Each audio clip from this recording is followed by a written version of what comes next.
panel today. What are we going to be discussing with Mr. Giuliani and then Mr. Flynn? What type of questions are you going to have?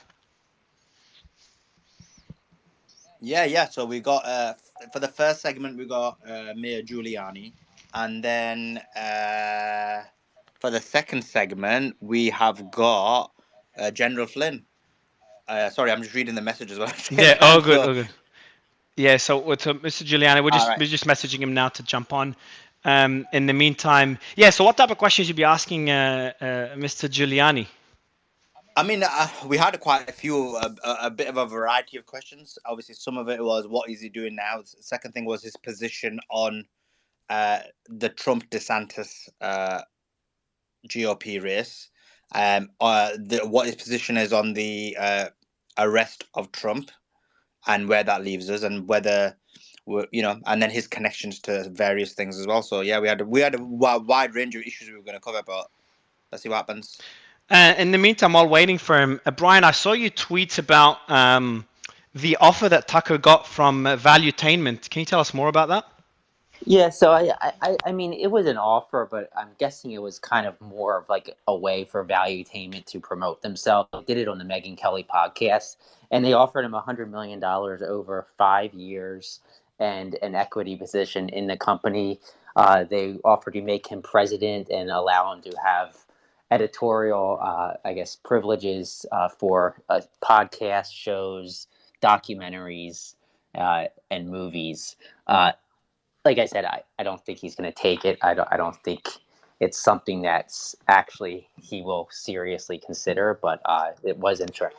Why don't you think it's serious? Well, I don't know. I don't think I don't know a ton about Valuetainment. Maybe somebody else does. But like I think if he's going to go with Patrick Bet David has been on the show. The guy made a lot of money in the insurance space. yeah, So that's what I know about him. He made a lot of money in the insurance space before getting into the media industry. So he's sitting on a lot of capital.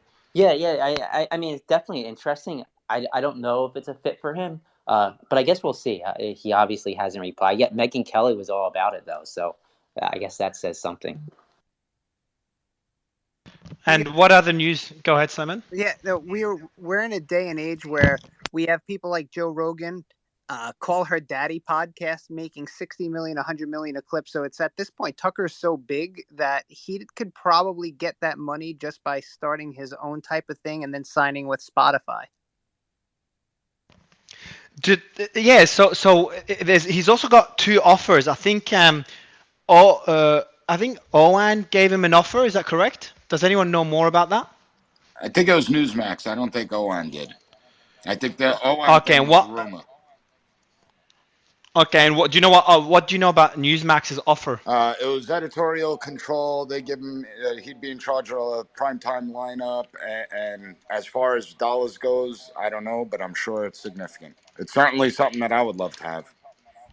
But can't he? Hold on, Slammer. Didn't you do a tweet that he can't actually accept any offers now because you made some weird tweet where he said he's fired, but he's not fired. Well, so I he's still deleted on that the tweet. I mean, I for wouldn't call 18 that weird, months. Mario. I'd call that an accurate tweet. So essentially, he was fired, but what that means is they took him off broadcast, didn't let him, and essentially they took him off the email list and a few other things, but they haven't officially let him go because they've not. Because it seems like it was all last minute. They haven't actually negotiated his exit. Hence why he's got this like a big lawyer who's negotiating if and when or if it's even going to happen, some kind of exit. They could tie him up for 18 months. He has 18 months on his contract. So if they don't want him speaking, that's what they'll do. But I think they'll come to some sort of agreement. And it just came out, by the way. Does anyone know about this? So I just saw Rolling Stone. I'll read out the headline. Tucker Carlson makes weird sex comments in new leaked video. I didn't see that one. Media Matters published another one. Published a new batch of behind-the-scenes video of the ousted Fox News. So does anyone know about this clip? I haven't seen anything about it till now. I put my thread. I did see the clip, Mario. Just so you guys know, I had a little thread with the 3 videos. I dropped it on the jumbotron up top. It's absurd. Media Matters are the only people on the planet that would think this is a gotcha. So I wrote like breaking: man makes benign joke as if it's like some sort of big deal. It's completely absurd. It means nothing. But you can watch the videos. They're short clips. I did all 3 of them in a quick little comical thread. I mean, is it a legitimate video? Yeah, they're Behind the scenes? legitimate, but he's just making like he's making just a couple jokes as he's getting ready for a show. It's like nothing significant. It's because behind the scenes, quite a lot of people were adamant that it was a deep fake. No, Yeah, exactly. And you didn't wait for he didn't wait to verify it before he tweeted it. You tweeted it then like we're hoping that's gonna be real. The same way you tweeted that DeSantis filed for presidency. That's But not it's nothing true. bad. Like basically, Like he wouldn't. in it, it's so dumb. Like literally, you've basically got loads of newspaper reports reporting it. You've got it officially coming from Media Matters, as you said.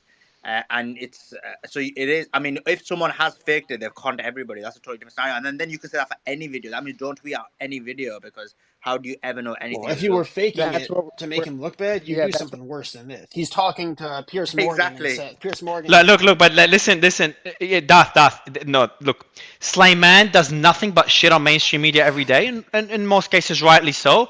But then he always uses them as a reference. He's like, all right, Wall Street Journal said this. That's because they know how to vet projects, not post something and then pray to God that it's going to be authentic, which is what happened with this one. That's literally not what happened, though. It was obvious it was a legit because we had the transcript. We had this gotcha moment, which they were told they got on him, and it was so dumb. And obviously Mario was like, "Oh, don't post it until someone from the mainstream media posted." That's what happened. And I was like, "Nah, bro." Because they know they still, as much as you shit on them, I'm like, how do you verify it? You're like, oh, nothing just looks real. And then you waited for I think it's Ian or someone to use that tool that you never even heard of.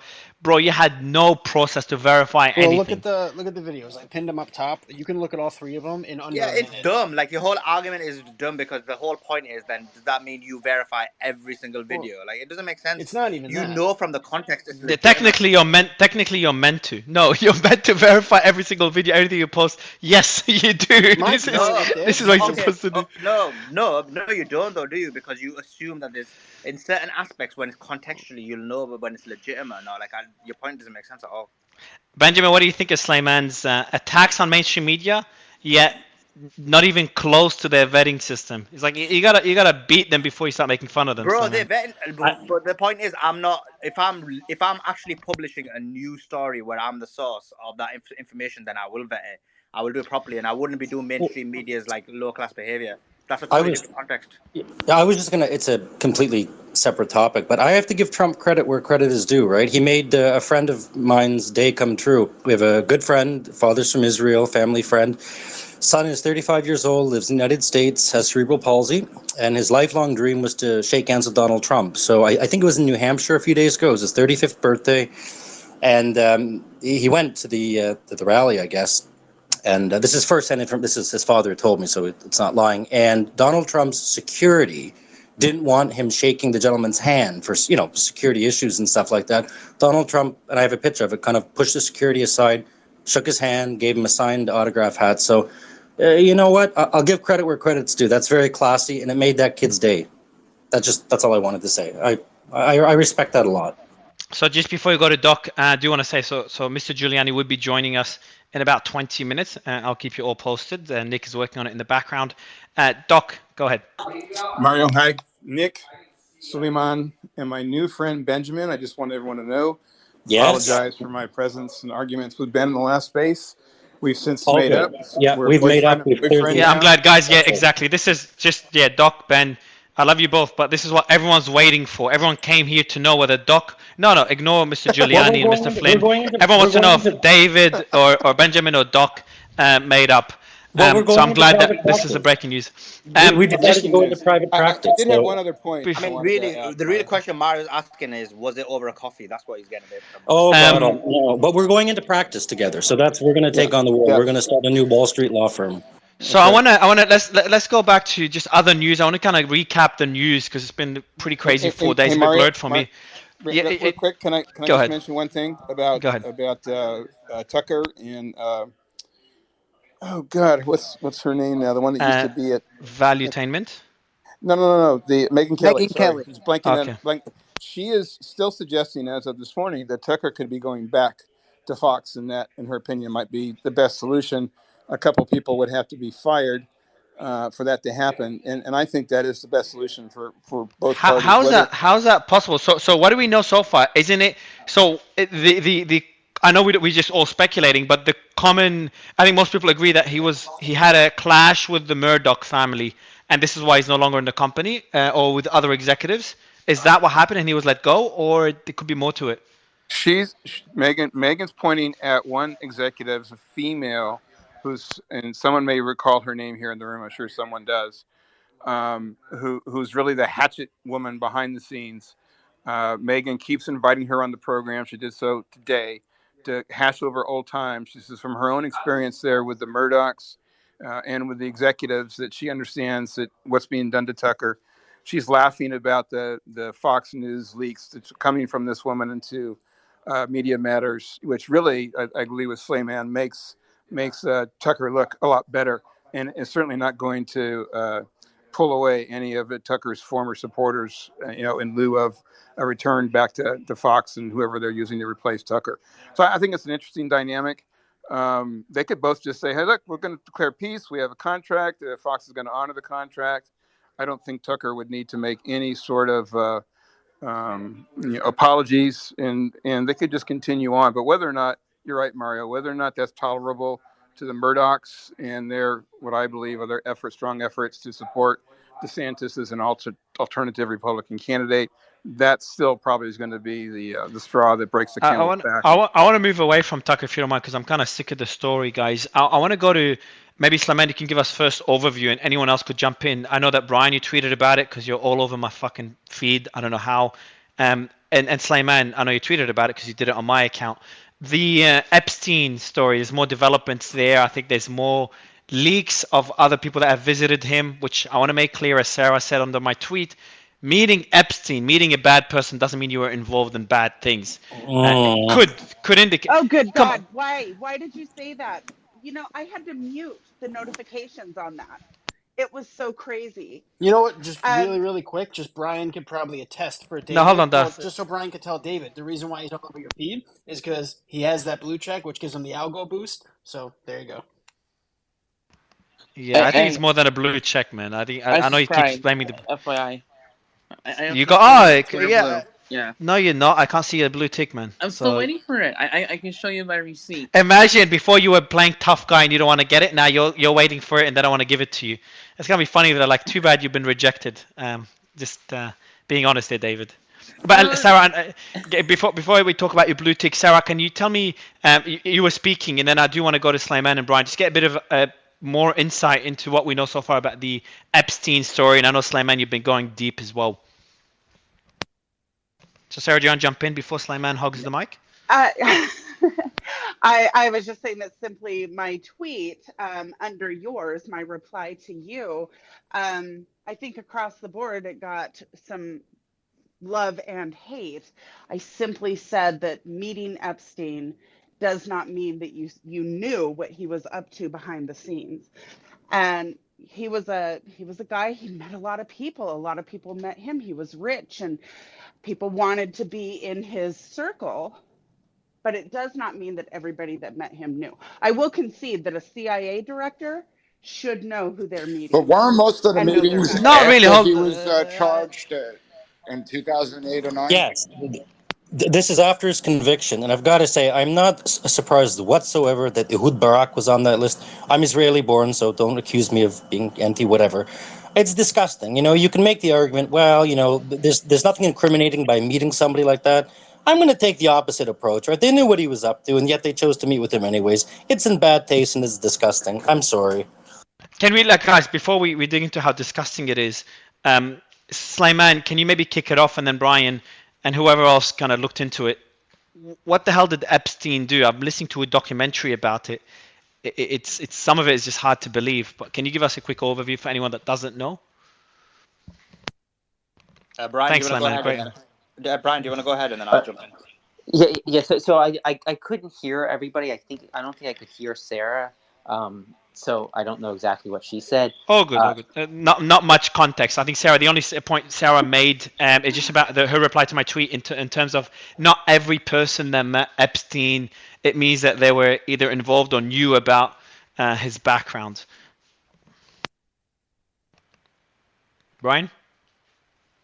So you're asking about like the I'm asking background no. So my story? question to you is, you did a long tweet about Epstein as well, that spammed my feed. So I wanted you and then Slyman to give us an overview about the Epstein story and what we know so far. It's kind of a general overview because we are going to cover it in a future space. Yeah, so actually that was Ed that did the tweet, but I read it, so I can go over it a little bit. I might not know all the details. Yeah, so new details came out about who he had meetings with after he came to his agreement with the feds in the child sex trafficking case. He met with somebody that was connected to the Biden administration. I forget the guy's name, but it was a list of several people that he met with, and I mean, there's no reports of these people going to his island or anything. Does that mean they're innocent? No. Does that mean they're guilty? No. I think that businessmen meet Because with people all the time. but guys, isn't it Slyman? Maybe you can also give context on this, but isn't, unless you're lying that you researched it, but from what I understood is that Epstein used, and please correct me if I'm wrong, because this is pretty crazy allegations, and I'm still learning about this. But he tricked people into sleeping with underage kids, so raping underage kids, and then filmed it and used it to blackmail them. Am I completely off the mark, or is that part of the allegations? I don't know. Do we have evidence of that? It wouldn't surprise me one bit if that's what he wanted Well, to do, is the kind of other bribe powerful people. So I don't know. I didn't see evidence of that, but I didn't read the entire story. Right, but there's also, I believe, strong evidence to suggest that another aspect of what he was doing, right, is videotaping them secretly with these young women and using that for blackmail. He's just, oh god, yeah, very very poor taste for these people, and these people knew of his conviction, right? This is not like, oh, I didn't know. I mean, the fact that you're hanging out with somebody like that, look, there's an argument to be made that you are what you associate with. Let's just be very frank here. So I mean, look, just to clarify, like there's two separate points. So the first point is this: you got a scenario where this guy, through Giselle Maxwell, so Maxwell was basically almost like getting these people in, and then what's his name again? Epstein was basically part of the actions that were occurring. And the problem is this: obviously, there's high-profile people who are connected to this whole thing. Now, it wasn't done unknown. Like those people who were basically conducting these actions were, and there's many people implicated, such as the Clintons and various other like famous people, Prince Andrew's another Bill example. Gates. Bill Gates, like Bill Gates, Melinda Gates was totally against them hanging out, from what I understand. So I mean, we can't just let that go. If your wife is telling you not to hang out with him, maybe there's people out there that know what's going on. Yeah, and his response was, "Well, I regret those dinners." Right? There's the video of him. That's his that's his answer. I regret the dinners I had.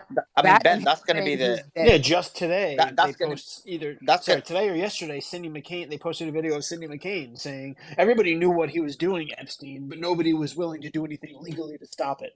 It's like Harvey Weinstein on stage. Also, it depends like who met him and where they met him, because when I look at everybody in the list, some of the names are surprising, so I just need to look at more information about what are the basically claims of what level of meeting they had. Was it like, did they go to his island, or was it separately in like the United States where they met him? Most of them were at his townhouse, I believe, if I'm not mistaken, right? And I'm sorry I keep coming back to this. This is a very famous photo, right, of Ehud Barak slipping into his townhouse with his face covered up with a scarf and everything. To me, it's very incriminating, right? Go meet at a boardroom. Go meet here, there. What the hell are you doing meeting in a location that allegations have been put forward that there's secret videotaping and wiring and people are listening, and he's videotaping people having sex with underage women in that townhouse? And these are intelligent people, right? We're not just talking about somebody who could be easily fooled. You're talking about a former prime minister of Israel. You're talking high, powerful, intelligent people, CIA people. Come on. And his death is weird. Is very weird. Apparently, the cameras didn't work, and they found him hanging, and the security guard wasn't there. I know that detention center very well. I wouldn't just call it weird. It's more than that. Well, I know that detention center relatively well, right? So, first of all, That's a Hold place on, where hold on. So you know it relatively well, Benjamin. Cool. yeah, I Okay. do From the absolutely, right? inside is from the inside as No, well, Benjamin. Okay, just no, from checking. the courtroom, right? So that's primarily it's a remand facility, right? So you have to remember a couple things. So he's not going to be so there. It's more or less floors and ranges. He's not going to be somewhere where any other prisoner could get access to him, right? He was there basically on what they call bad charges. So he's going to be in seg, and not only seg, the segregation of the segregation. The notion that the cameras just happen to go down. There's redundant and there's backup systems there, right? It's ridiculous. It's ridiculous. And It, both I'll guards it leave it were at wasn't that. even I don't SEG. want to He get. was I don't on want to get suicide sued. watch too, where they were supposed to check on him every 15 minutes. The whole thing was just Every insane. so yeah, and when they do checks there, right? It's not just one guard that goes around and looks in the cell, right? So there's a little slot for the meal trays to go in. So there's always going to be two guards per round. There's going to be one standing by the gate and one that actually does the check. The guy is standing by the gate in case, well, if they need to open that slot and an inmate were to grab them and pull them in, there's a guard there to, as his backup. So just the notion that of all the years that that facility has been functioning, that it just the cameras happened to go down at that exact same time. The backup systems didn't go up.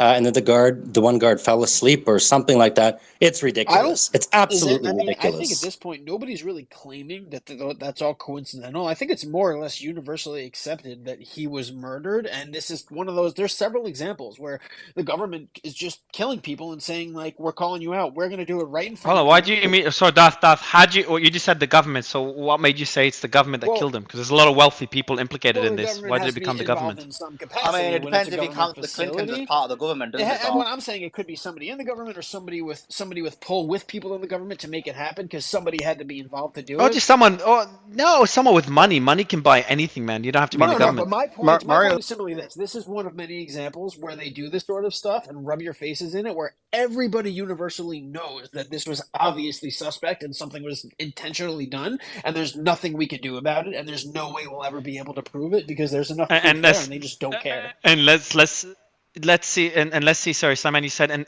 unless the Clintons, you're implying the Clintons did it. Unless the Clintons are in the government. So what evidence do you have to imply it's the Clintons? Yeah. well, I'm he was thinking, meeting with a CIA chief after he was convicted, and he was a known pedophile. So yeah, can't you No, assume that the CIA helped him out here? I don't know what you're talking about, Doc. I'm just saying Slayman implied yeah, that the Clintons killed yeah, him. yeah. So I'm just So, curious what so evidence you basically, got there. we know, right? Let's not pretend. Clintons are like a very powerful elite, right, in the United States. They were implicated in this, and so yeah, there is. I mean, there is that, and there is more information about it as well. But obviously, off the top of my head, I can't remember. But we are doing a space on it, aren't we, Mario?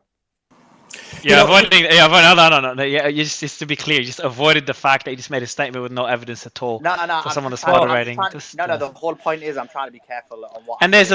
there's a lot of names. You know, there's from Bill Gates. I'm just looking at the list here. Prince, whatever in New York, Prince Andrew, Alan Dershowitz, Donald Trump. Who else is there? There's a whole Kevin Spacey, Chris Tucker. Well, His list of it's so connections. long. Yeah, There's like hundreds so of people. it's And yeah, the last, exactly. so the last thing, Mario, just keep in mind too, right? The autopsy report tells us a lot. So his hyoid bone was broken, right? So yes, it can be broken during suicide, but that's more rare. It's most common associated with death by manual strangulation.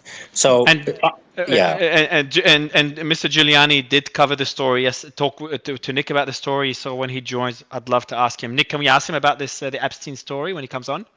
Absolutely. I think he's the perfect person to talk about this, being that he was both the U.S. Attorney for the Southern District of New York and the mayor of New York City. So I think his insight Was he on the list in any way? Was he on the list for Epstein? The Epstein list. No. I don't know that. I don't think so, though. Just to give you an idea, No, it doesn't look like he's I was there. just given this Mario, list. I was talking about Good. Epstein's calendar that came out in the story of the Wall Street Journal a couple of days No, I ago. know about the Okay. but that had about the ex-CIA chief coming to him after he's no longer the Right, CIA so chief I'm to get advice on apparently to get advice on like getting into the corporate world. Well, that's the reason he gave. So yeah, I'm aware of this. I was just putting Slayman on the spot for just being worse than mainstream media. But Greg, I know you've covered the story as well, so maybe you can give us a bit more context. Yeah, so I'd like to put this from the perspective of the Catholic Church and Epstein. I covered the abuse crisis in the Catholic Church for some time. And one of the big things that would tell you that people are guilty is when they would move around the priests and claim that they didn't know anything about it. And as I went into the stories in Boston, went into the stories in Philadelphia, and here in the Diocese of Wilmington and Delaware, what I found was they would move around these priests and cover for one another, and they all had evidence on one another at the same time. When I was looking into the Epstein calendar story, and you have the director now saying that he didn't know who Epstein was, that is complete crap. You don't get to make that excuse after 2008 when the gentleman has now been not just accused, but convicted, a registered sex offender, not say, oh, I'm going to trust you with my finances. So I'm currently trying to get into this part of the story of why would somebody trust a known pedophile and sex offender with their finances at the highest form of government? So I've got a question for you, Greg. So one thing I learned during the FTX saga, Yes. because we covered that extensively, is that people tend to follow other people. Like FTX gained the trust of a couple of important people, and then everyone else followed. So if you see Epstein build relationships with 2 or 3 influential people, when you name drop these people, kind of it dwarfs any allegation. Like, oh, Clinton is meeting him, or Biden or Trump or whoever is meeting him, he should be fine. Do you think that could be the reason why they still met him despite the allegations? Well, I'm not saying it's right. I'm just saying, could it be the reason? could it be the reason? It's possible, but I'm going to ask you this question back. So Sam Bankman-Fried right now has been tarred and feather in the public, right? Would anybody go to Sam Bankman-Fried right now for crypto in order to reinvest in the current environment? The answer should be no. So therefore, why are you going to Epstein? You're a pedophile. Correct. You've got to have something wrong with you yourself if you're going to get this type of help, which is why these people that are on the calendar are getting exposed, and there needs to be more investigation into it. You're 100% correct. Yeah, rule of thumb, don't sit down with convicted pedophiles. It usually isn't a good look. Yep. Yeah, and I think, like, to give you an example of, like, I'm nothing compared to the ex CIA chief, and I was invited to speak at an event in a few days. I'm doing it as a favor to someone, and I trust that person. Literally a few hours ago, I'm telling the team, all right, before you accept, just check who the other speakers are, and I've canceled the events if I don't like certain speakers. That's me. So when you're talking about the ex-CIA chief or these people that are significantly big, more influential and wealthier, yeah, it just reputationally, it's odd that they would meet with someone like Epstein. I am going to bring up Charles. Charles, I'm just going to bring you up in a bit. He did represent, he worked for Dershowitz when we were representing Epstein. That's going to be really interesting. I'll bring him up now.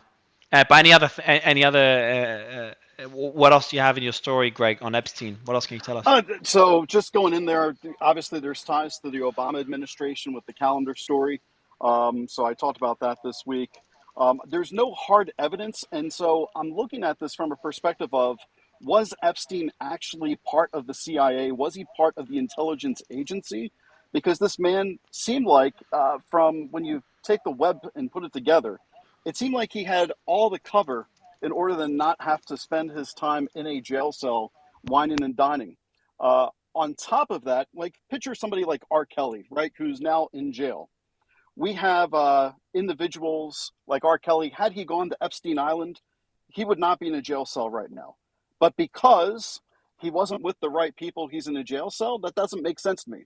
Where are people holding the abusers accountable that sex trafficked the women, the very powerful people? And so this calendar is just showing that perhaps this continued on after 2008 into 2014, and it just furthers the need for media and alternative media to continue to apply pressure to the neck in order to get down to the bottom of it. Well, Greg, can you confirm that, to my recollection, we know that when they executed the search warrant on his house in Florida, there were hidden cameras in all the rooms, but didn't they also seize a substantial amount of either hard drives or other media devices with video Yes, they content? did. Okay, Yes, yeah, so they we're did. never going to see that, obviously, but they did But seize that. Never going to see that. That's got Seth Rich. Let's add to the story, though, that I just covered, that the person working for Obama even stated that when she went to his townhome in New York after the conviction, he had extremely young women who were likely underage, according to her, and he asked if it made her uncomfortable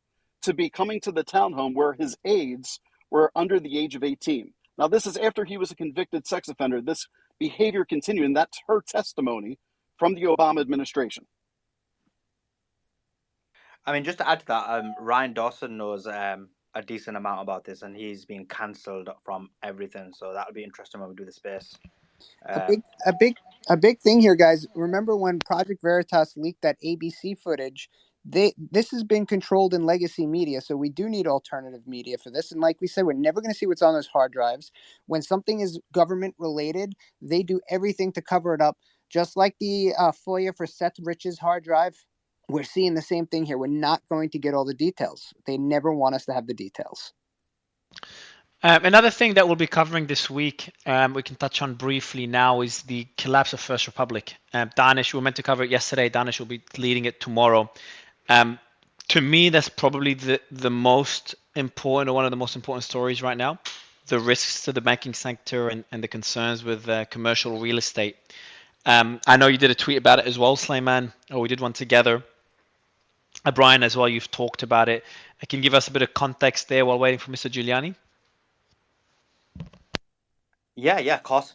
So you had a scenario earlier on in the week when basically you saw the collapse of First Republic Bank, and I guess before I move into like what that tweet was about, but basically the wider concern, well, one of the concerns of people was a concern and maybe not a concern, but is the fact that basically a lot of these regional banks are basically collapsing, and all of this money and all of this power and all of this is being consolidated into the larger banks.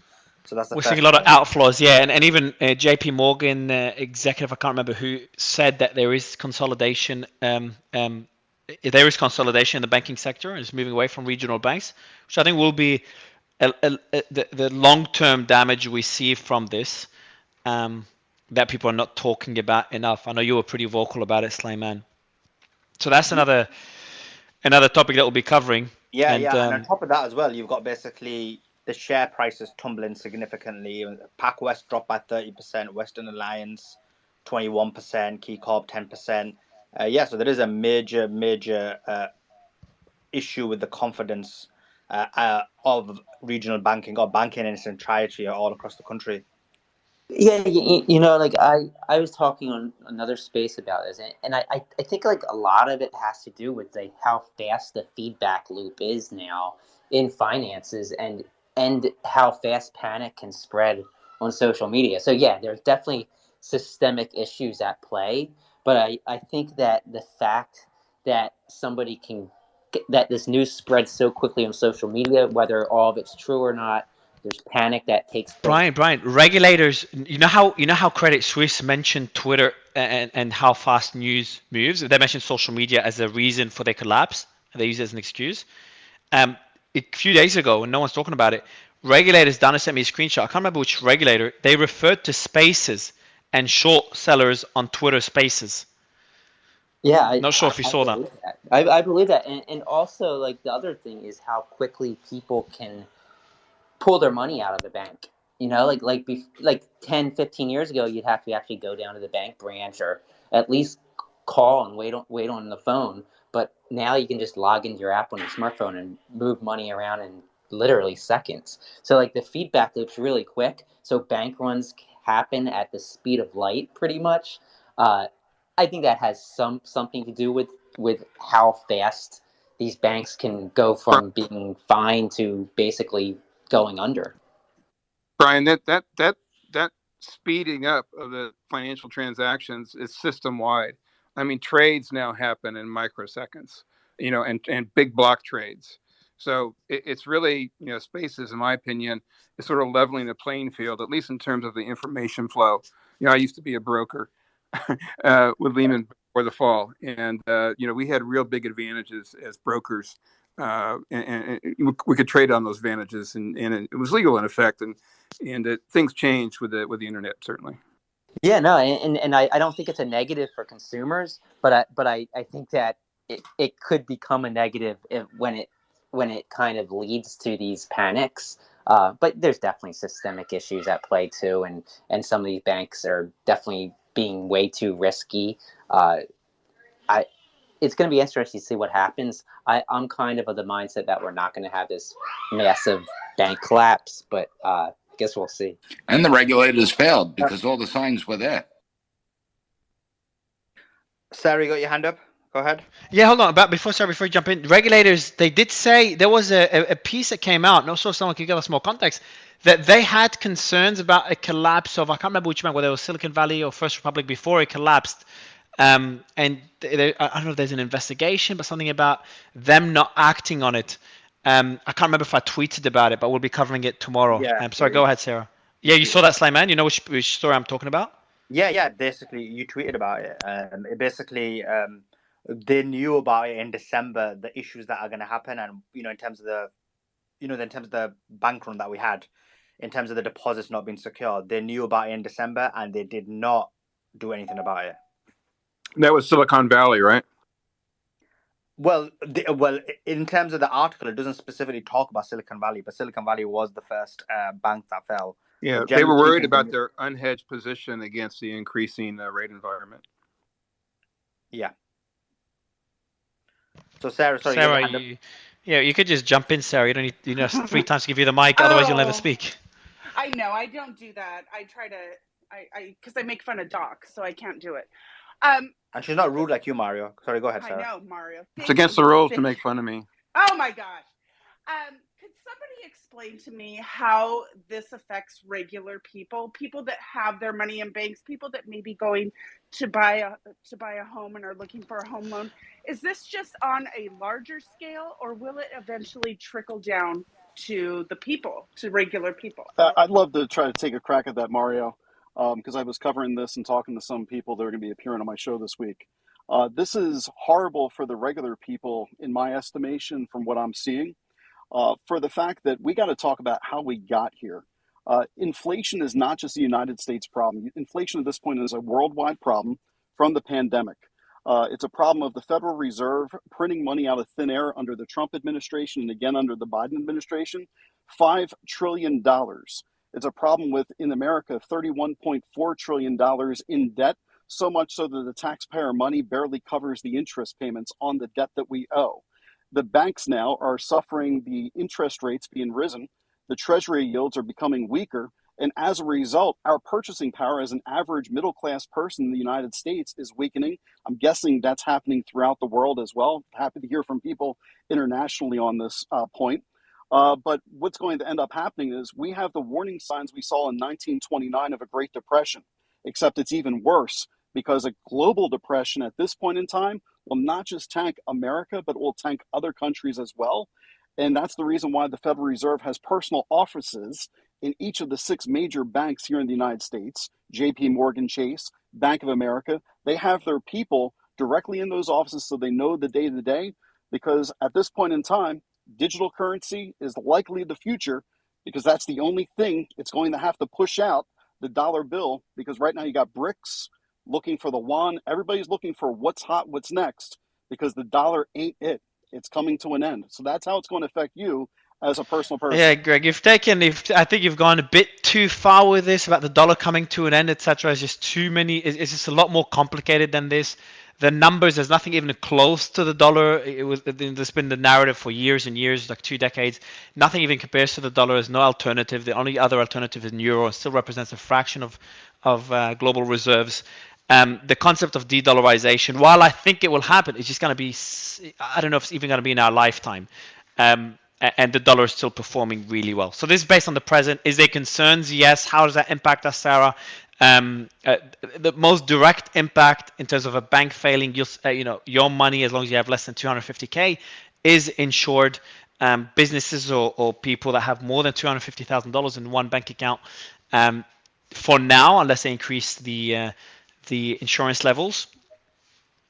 For now, Mario, have you seen the news about? Obviously, you know about it because you tweeted about it, but another mainstream media outlet capitulated and becoming bankrupt. Vice. No one cares, bro. Nicholas, go ahead. People care, bro. It's a liberal leftist media. Obviously, people care. You tweeted so well. Ask Brian if he cares. I was actually they came to our home and filmed us all day long, and there's actually a show about us tweeting back in the day, Vice News on HBO. Oh, I was watching, Brian. I was watching it. It was the lamest documentary. It was just showing Brian typing on the keyboards, like, yeah, we come up with tweets and we reply. I'm like, ooh. And I didn't finish it. Yeah, I'll watch it afterwards. Yeah, it's not too exciting. Mario, But it's been a crazy, But Brian, crazy fortnight. You go ahead, Simon. Mario, Brian, what's your thoughts sorry. on? Sorry, it keeps muting and unmuting me. Brian, what's your thoughts about Vice? So basically, a lot of people are happy that they've gone down. Obviously, those who are against the mainstream media, or those who are against liberal leftist kind of like woke ideology. So, what's your thoughts on the collapse of Vice? I just think the whole media landscape's changing left and right. I mean, I think Tucker leaving Fox News is going to be massive. I think that Vice isn't, I mean, it wasn't a hugely popular outlet, but it definitely is going to have repercussions. But I think everything's just moving more towards online media and away from television and more towards independent journalism rather than these big corporations controlling things. But Brian, don't you think this is another example of essentially a media outlet, whether it's mainstream media or, for example, if it's an entertainment industry, pushing a certain perspective which the masses just don't align with? I don't know if you could say that. I think they had their viewers. I saw them on HBO mostly. I'm not. I know that they had like internet news on the website. I don't know where else they did a lot of like odd stories. Like it wasn't totally mainstream stuff. So yeah, I don't think that's a bad point that you're making there. I think that goes for pretty much all these outlets. I think that the majority of it's just that people are not watching TV as much, and people are not following some of this news as much either. So I look for things changing in a big way in the media world over the next few years for sure. I mean, the way I see it is you've got scenarios where Disney are failing significantly because they're trying to propagate certain ideologies, which is fine, but obviously it's disproportionate.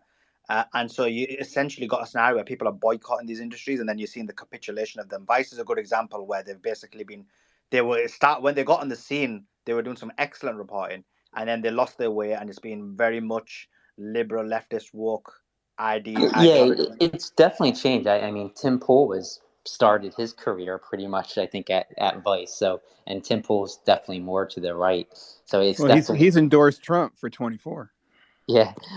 So yeah, like I don't disagree that things have changed. I don't know if I'd say that Disney is hurting right now. I think that they're actually not doing too bad with their online with their media Well, they empire fired and their all that. CEO. They fired the CEO and brought back the old guy. I forget his name to bring the Iger. company back.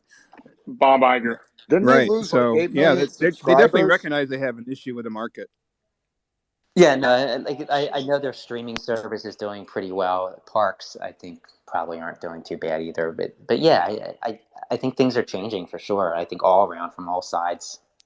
Well, by the way, I'd say too, one of the interesting things about Vice going down is, although I guess from a conservative perspective, it's leftist content in a way, but there's also some really good and interesting content there. So it's kind of odd what's happening because they have certain documentary stuff that has useful information that I think is of general interest, and so I don't know, that thing's kind of befuddling me how it's gotten to the place it has. I don't know that I fully understand it, and but as for the more general sense of things, there is definitely going to be a movement away from network television, and it's not. All right, guys. So Jim, can you just? I do want to jump in because yeah, there will be a movement away from. So I think this can of worms is not that interesting, Slayman. I do want to start focusing on the guest that Jim brought. So maybe Jim, since you're speaking, maybe you can introduce Lieutenant General Mike Flynn, who's be coming on in 6 minutes. Rudy Giuliani will be rescheduling for another day, but Michael Flynn will be joining us. Jim. Yeah, so I think one of the things to remember about Michael Flynn is that he's been involved in prior to his and I'll say what he did in the Obama and Trump administrations, but prior to that time, he spent a lot of years in military intelligence. He's been involved in some key things that have happened in how the United States engages around the world, and so he has a very long history in that regard, and so therefore he's got a lot of interesting perspectives. I know that a lot of people see him in a kind of being controversial or whatever for whatever reason, but the fact is he's very intelligent, very capable. Barack Obama brought him in, I think, as DNI to Director of National Intelligence, and then let him go after a while because he had some criticisms about the Obama administration. But then Donald Trump brought him in. He supported Donald Trump in his run in 2016. Eventually brought him in to the into the administration there, and he's come in. So thanks, General Flynn. And so there, and everyone knows about the issue of his early departure, how the FBI, Peter Strzok in particular, came in and kind of snaked some things in there, which caused controversy. But General Flynn is a tremendously capable and influential and important figure in American So government. Jim, Jim, can I Period. just say one thing? Just in a sec, Nicholas. General, I think it's the first time joining us. So first, I wanna welcome you, and then give the mic to Slyman to also do an intro after Jim. But pleasure to have you for the first time, General. Mr. Flynn, you've got to unmute bottom left corner. Just click on the mic button. Yeah, I got it. Okay. Yeah. Hey, really appreciate being here and ready to go. Slyman. Yeah, thanks for joining us. Much appreciated. So, obviously, General Flynn's got a large history, as Jim said, and then he was more recently appointed to the Trump administration. That was short-lived. And then after that, and more recently, you've been writing a book. Is that right, General Flynn? Yeah, we actually, I'm a writer of 4 books, actually 2 bestsellers. And the most recent one that I'm excited about is our Citizen's Guide to Fifth Generation Warfare with Boone Cutler, a great friend of mine. I know Boone's on here somewhere. And we have another one that's about to come out. So we did session 1, Citizen's Guide to Fifth Generation Warfare. And session 2 is going to be a follow-on to that, Citizen's Guide to Fifth Generation Warfare, Artificial Intelligence. And I think it's going to be mind-blowing. And, there's been some great work. Boone and I did some great work on it this past weekend to kind of get it to about 99% level. And then we just got to package it up. We hopefully will have it out in about a month. So, General, I wanna kick it off with a very broad question. Slyman and Nick have got a lot of questions themselves, but I want to talk about the world we live in today. And I look at myself as someone who is very naive. I'm just gonna mute you, General, and then you can unmute whenever you speak, just because there's a bit of background noise on your end. So just press the mic button before speaking. So I was pretty naive, just a couple of years ago, obviously before the Ukraine war. I thought with the world we live in today, the internationalization of the world, a risk of direct or indirect conflicts between any of the large militaries is extremely unlikely, close to impossible. I did not expect what happened in Ukraine. I'm sure others did. And it kind of came to a shock for me and for others. And now we're seeing the tensions in China with Taiwan. And people are talking. We saw the leak just a couple of years ago. I can't remember what it was, from Mike Minahan, a leaked document regarding his concerns between the conflict between the US and China. So I want to get an update, just kind of an insight from your end about the world we live in today. Are we overreacting? How concerned should we be? What are the risks of any direct conflicts between any of the large superpowers? We're talking about China, Russia, and the US. I've got a lot more questions about AI, but I want to start there, if you don't mind, General. You just got to unmute bottom left corner, please. Thanks. Cool. Thank you. Yeah. So it's a big question, and I'll try to be as complete and brief as possible. We're at a huge crossroads right now. So when you say the world, I'm going to bring it to America first, and then I'll talk about the sort of the globe and the global alliance that's formed against America. So America is at a place right now where we have if we project ourselves to 2024 and we have the same outcome as 2020 and 2022, then America as we know it is done. And that's a big statement, but I am one to have studied world history, the rise and fall of nation states. We can talk about Athens, we can talk about Rome, we can talk about the Byzantine Empire if you want, but we are meeting all of the indicators and warnings for the decline of a nation state like I've never seen and I never ever thought that I would see in my lifetime. And it's all down to who controls the levers of power in the United States of America. And we can get into maybe questions. We can get into the unrestricted nature of warfare, because it's one of the most important unrestricted components of warfare is economic warfare. And if you haven't been paying attention, there's another mid-sized bank that collapsed, and we're having a consolidation, which is the phrase "too big to fail." We're having a consolidation here in the United States to probably 4 banks. And so if anybody that's on this that remembers summer of 2008, summer of 2008, only a few months later, the entire financial system collapsed. So we're in one of those places right now. I'm not going to say that the financial system is going to collapse, but I will tell you that we are in a place where financially, globally, we are shifting from and off of the U.S. dollar. So without going through all of the borders collapsing, drug overdoses, crime on the streets, a two-party system where one of the parties is completely co-opted by a Marxist movement and the other party is lost in the woods. Okay.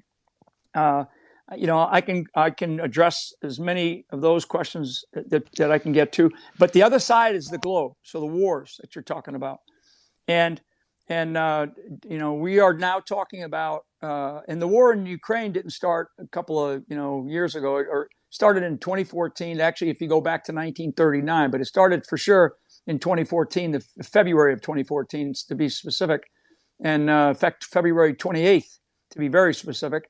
It was right after the Sochi Olympics, is when the first time that Russia attacked the 2 Donbasses and the Crimea. And that's been going on and festering. It stopped. It stopped after the Obama administration. It just stopped. And then it kicked back in when the Biden administration came in. And now we are talking about the use of nuclear weapons, which should not be addressed at all. They should never be on the table for this. General Flynn, just a quick one on that. In your view, why did it stop during President Trump's administration, which is what you're alluding to? Because of uncertainty in Putin's mind. Okay? Because of uncertainty in Putin's mind. When you don't know what what the other side will potentially do, then you have to check yourself and hold and see where things go. They didn't leave the Donbasses. They didn't leave Crimea. They just didn't put any more pressure there. And frankly, one of the things that Trump was able to do was he kept NATO from this constant, idea of expanding. Okay. And, I could go into the Partners for Peace agreements. Yes. I've got a couple of questions for you on that. And then, sorry, go ahead.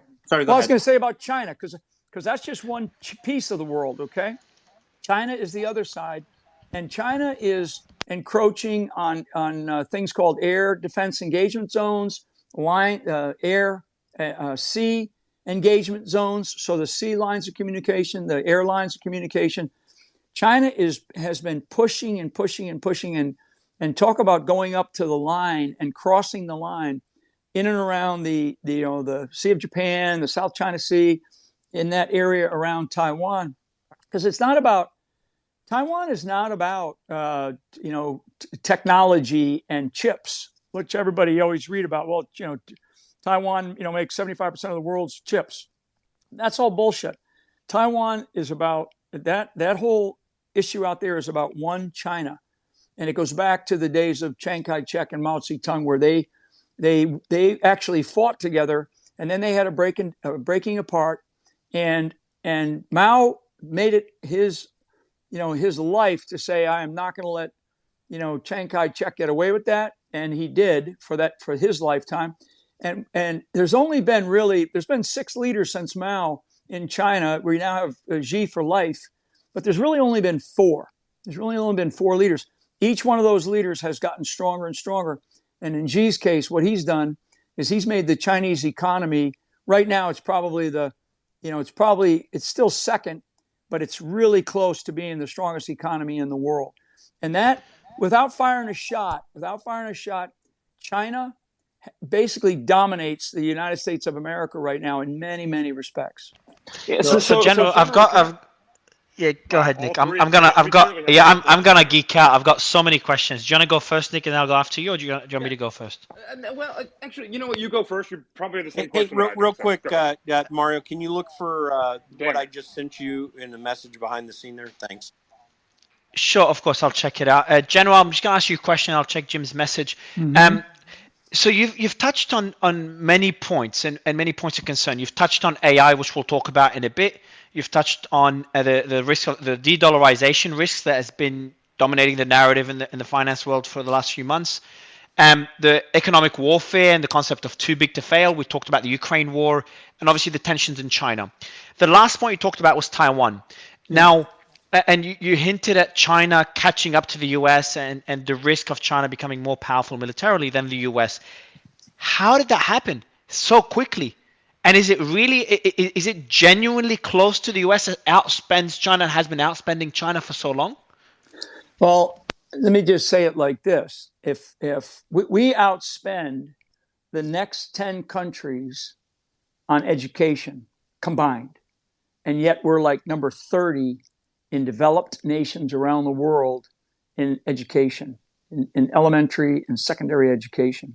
Okay, so that stat ought to tell you everything you want to know about the rise of the Chinese military and the direction that the Chinese military has gone. Between 2020 and 2030, we're going to see a China that doesn't put aircraft carriers in the Persian Gulf. They don't put aircraft carriers in the Med. They don't put aircraft carriers in the Atlantic. They put them out in the Pacific. And so people will go, well, we have, 10 aircraft carriers. They're not all at sea, all the time. China right now, and I would say in the next 2 years, probably 3 years, China will likely have 3 aircraft carriers, which is a big, big deal. And then you put all the corvettes and the destroyers and all the other types of naval craft, in addition to submarines, the subsurface fleet. And people, the guys in the Navy or veterans will go, well, they got diesel. Yeah, they got a shitload of them. And they're also developing nuclear capabilities undersea. So how do they get there so fast? When you build something, in the United States, we'll build a great capability. Okay, we'll take 10 years. The contractors will make it go 20 years because they can soak the taxpayers for money. But we'll take 10, 15, 20 years. I mean, there's all kinds of examples of that. And we'll build a really top of the line supersonic capability that's extraordinary. And what the Chinese do is they steal the blueprints and they go build it at 1/10 the price in probably even that less time. And they've done that in a few serious capabilities. And that's because of our own foolishness. Honestly, it's the problems that we have. And it's when you look at China, I mean, why wouldn't they do that, right? We have to get smarter. We have to get smarter at what it is that we are doing as a nation. And frankly, the last thing I'll tell you, just so I put this on the table, these endless wars that we are involved in, and all these, there's neocons, meaning conservatives, and there's neoliberals, meaning people on the left that love these endless wars. And until we stop these endless wars, we're in this cycle that is a tailspin heading downward to a massive crash, and that crash could be the end of this country. So I want to General Flynn about that issue, because you mentioned that China took over the world without lifting a weapon. Now, a part of that reason is because of the U.S. foreign policy invading into many countries such as Iraq and basically, foreign Yeah. wars, and China didn't have to go through that. So essentially, isn't it that it's the United States own the fact that it's because of the military industrial complex that United States are in this situation in the first place? Yeah, so a couple of things. So for those that remember or know, that was an Eisenhower statement, right? Dwight D. Eisenhower. He warned about the military-industrial complex. John F. Kennedy, before he was killed, he warned about really what I call the security state complex, and specifically, he was warning about the CIA. And now we have the censorship complex, right? Which was really, I thought, Michael Schellenberger, who did some of the Twitter stuff, did an extraordinary job. Him and Taibbi. And we've covered it. Lieutenant, we've covered it all here very, very closely. We've watched it also, so I agree with you. Those are super, super important. So what we have done is our country, our bureaucracy, the complexes that I just highlighted, they are all sort of in one level, in one bin, and the longer we stay in a conflict, like I tell guys, and I wrote an article about this back in the early 2000s, okay, where I said that we get an A+ for participating in wars, but we get an F for winning them. And any crisis, you go back to 2000 whatever years to go back to Sun Tzu. Sun Tzu is one of the, he's really the original military theoretician, and he says any war that doesn't result in victory and instead results in a prolonged affair is a loser for that side that prolongs that.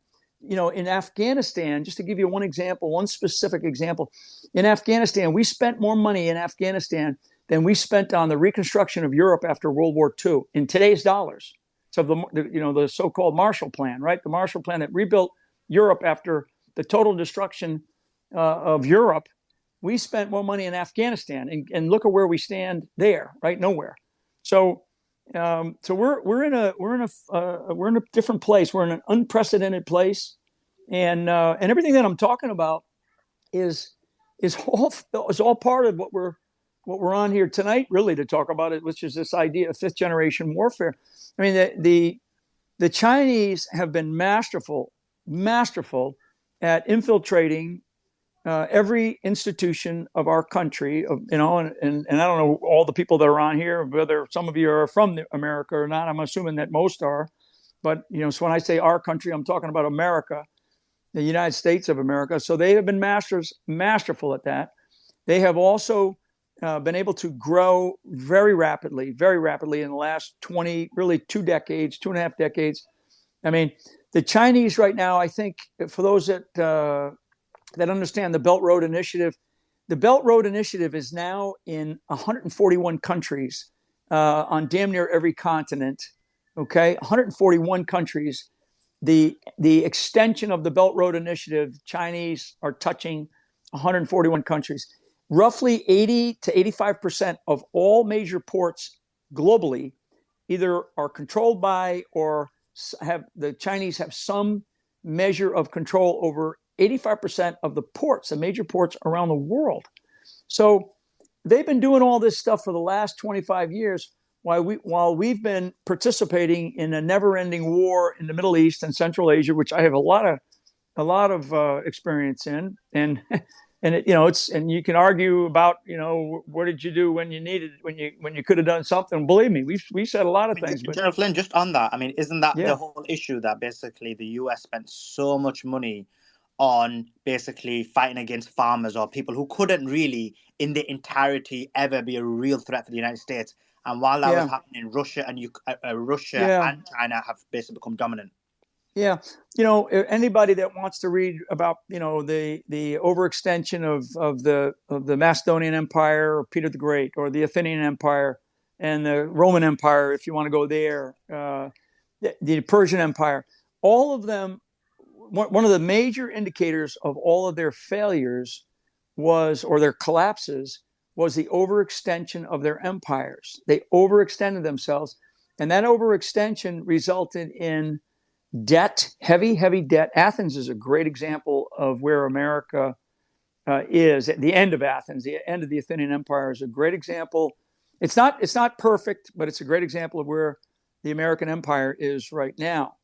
And just basically, it's severe debt, severe overreach on foreign policy and foreign affairs, and jaunts around the world to God knows for what reason, to know for no real objectives, and that's kind of where we are. If anybody on this broadcast here can tell me what the objectives are of this administration for Ukraine, the senile buffoon sitting in the White House, and I'll call him out. He hasn't gotten up on a teleprompter somewhere and said, here are the three objectives that we have that are vital national security interests for the United States of America to be involved in this mess that we're involved in, and to get off the stage on this point. And you have China cutting deals between the Saudis, Kingdom of Saudi Arabia, and the Islamic Republic of Iran, and you also have the Chinese. Looks like they're cutting a deal between Russia and Zelensky in Ukraine. So is China the new leader of the peace movement, global peace movement? It looks that way. So General, you would attribute that to this, because we've heard a lot about China in the and BRICS. That's been a huge topic that has come up here recently. A lot more people using the yuan. I know, obviously, Russia is now using the yuan to do a lot of their trade, and actually surpassed the U.S. dollar in trade for Russia. And that just came out a few days ago. But I mean, how do you reverse this de-dollarization here? I mean, is this something you believe that this is happening because of Joe Biden being in the White House, and that's why it was accelerated? Yeah, it's intentional. Okay, so don't and I don't know a lot of you guys. I'm not sure I know any of you, but I get people that give me this sort of surprised, like they're surprised that this is happening. Like, how can we be here? How could this happen? And this is very intentional. There's nothing unintentional about what is happening to the United States of America right now. So the de-dollarization, and I don't know if you guys have talked about this on previous of these, but there's something called Executive Order 14067. Okay, Executive Order 14067. For those that are writing it down, it is essentially the central bank digital currency that actually was signed by Biden in March of last year, so a little over a year ago.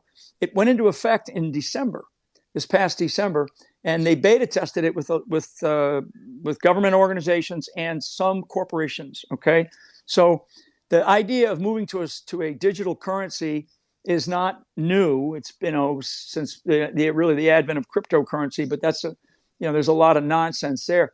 But this idea of a central bank digital currency, where we move to an and I'm trying to get the right word, but like an equity-based system, meaning everybody kind of has the same amount of money. Everybody's going to have the same amount of money, or the government is going to control the money, your money, in an equitable way. That's what the Chinese do right now. The Chinese system, their social credit system, is severe. It's severe. We're moving to that kind of a system.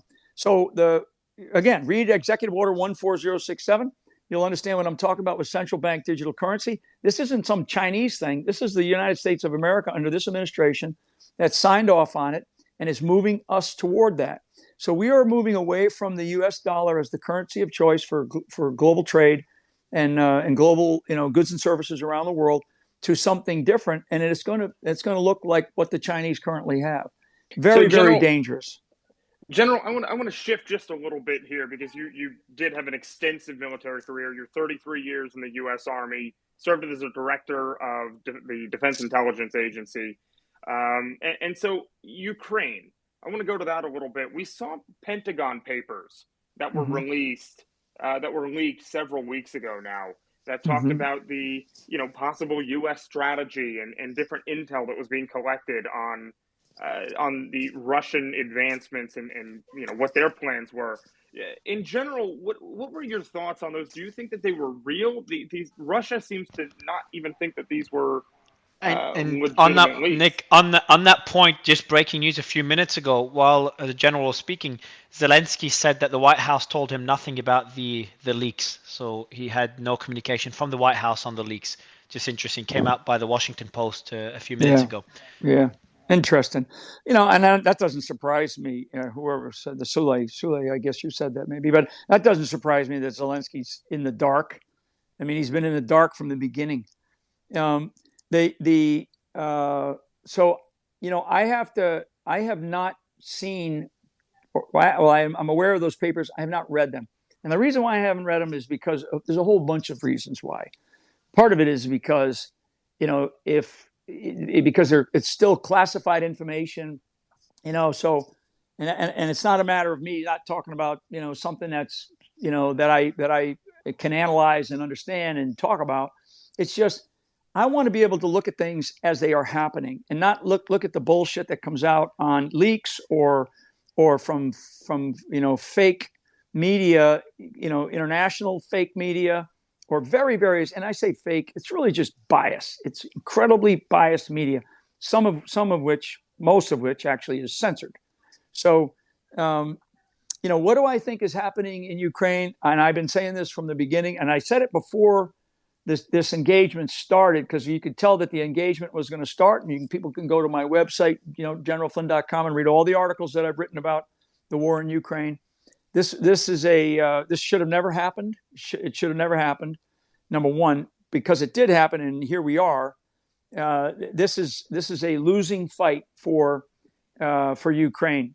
Yeah, in general, how would you resolve this? How would you well, it's a winning. I was going to say it's a winning fight for the military-industrial complex, which also includes the NATO military-industrial complex. So don't just think that the Beltway bandits around Washington D.C. are the only military-industrial complex. NATO has a gigantic complex, and the money just keeps flowing in and flowing in. So as long as we prolong the conflict, at the expense of civilians and the expense of people dying, sadly, tragically, then the monopolies that control that and the people that control those levers of power, whether they're presidents, prime ministers, or dictators, they love having this. They want to foment more war, and fomenting war and keeping Russia as a boogeyman is good for the war, the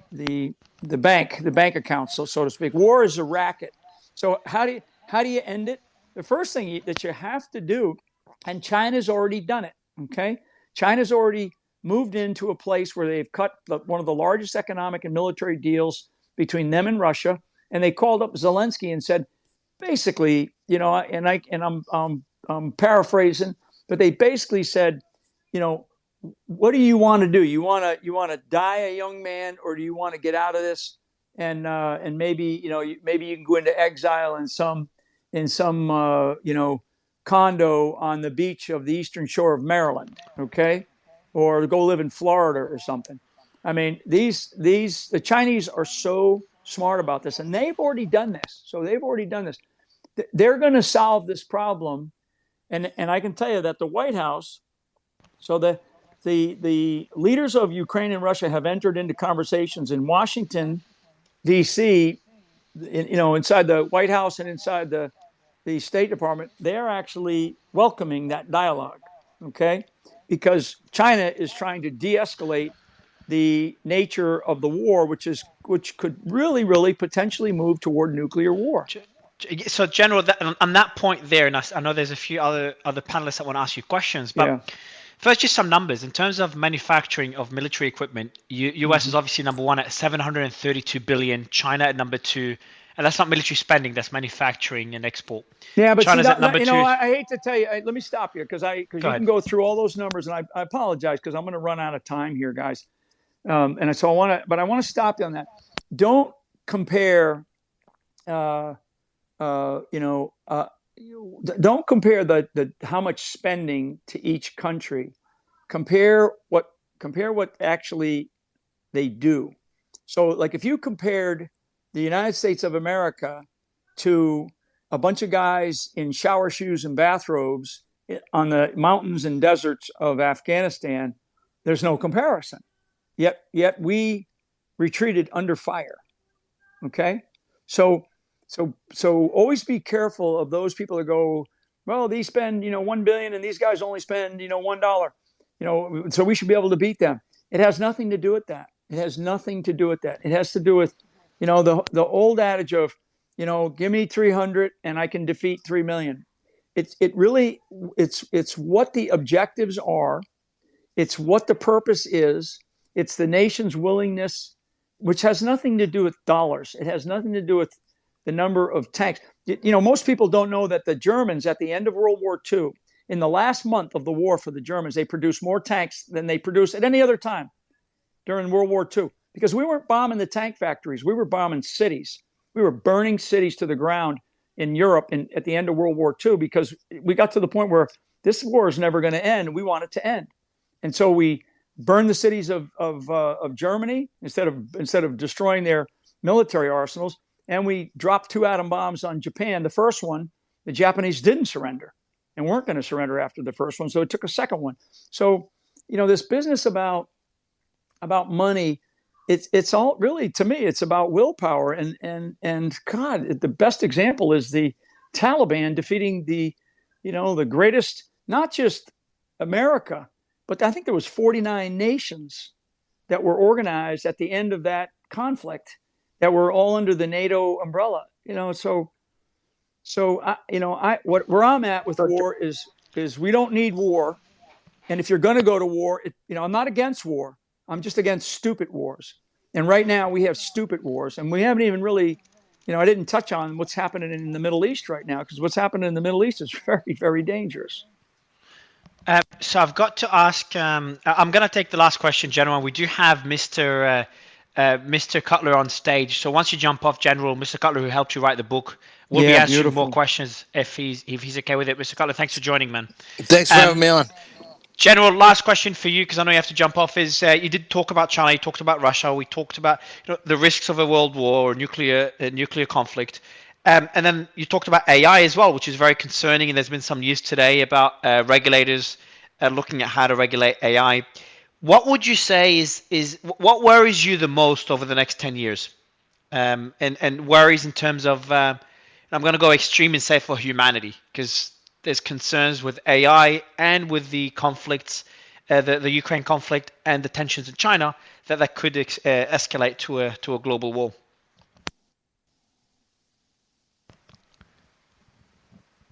You're muted, General, just in case you didn't know. Okay, there we go. Sorry. Good. No. I was going to say, I really deeply appreciate being on here, and I apologize just because of my own piss poor scheduling. I'm going to have to jump off here in a little bit. But you just asked probably one of the most important questions that I've heard asked in a long, long time.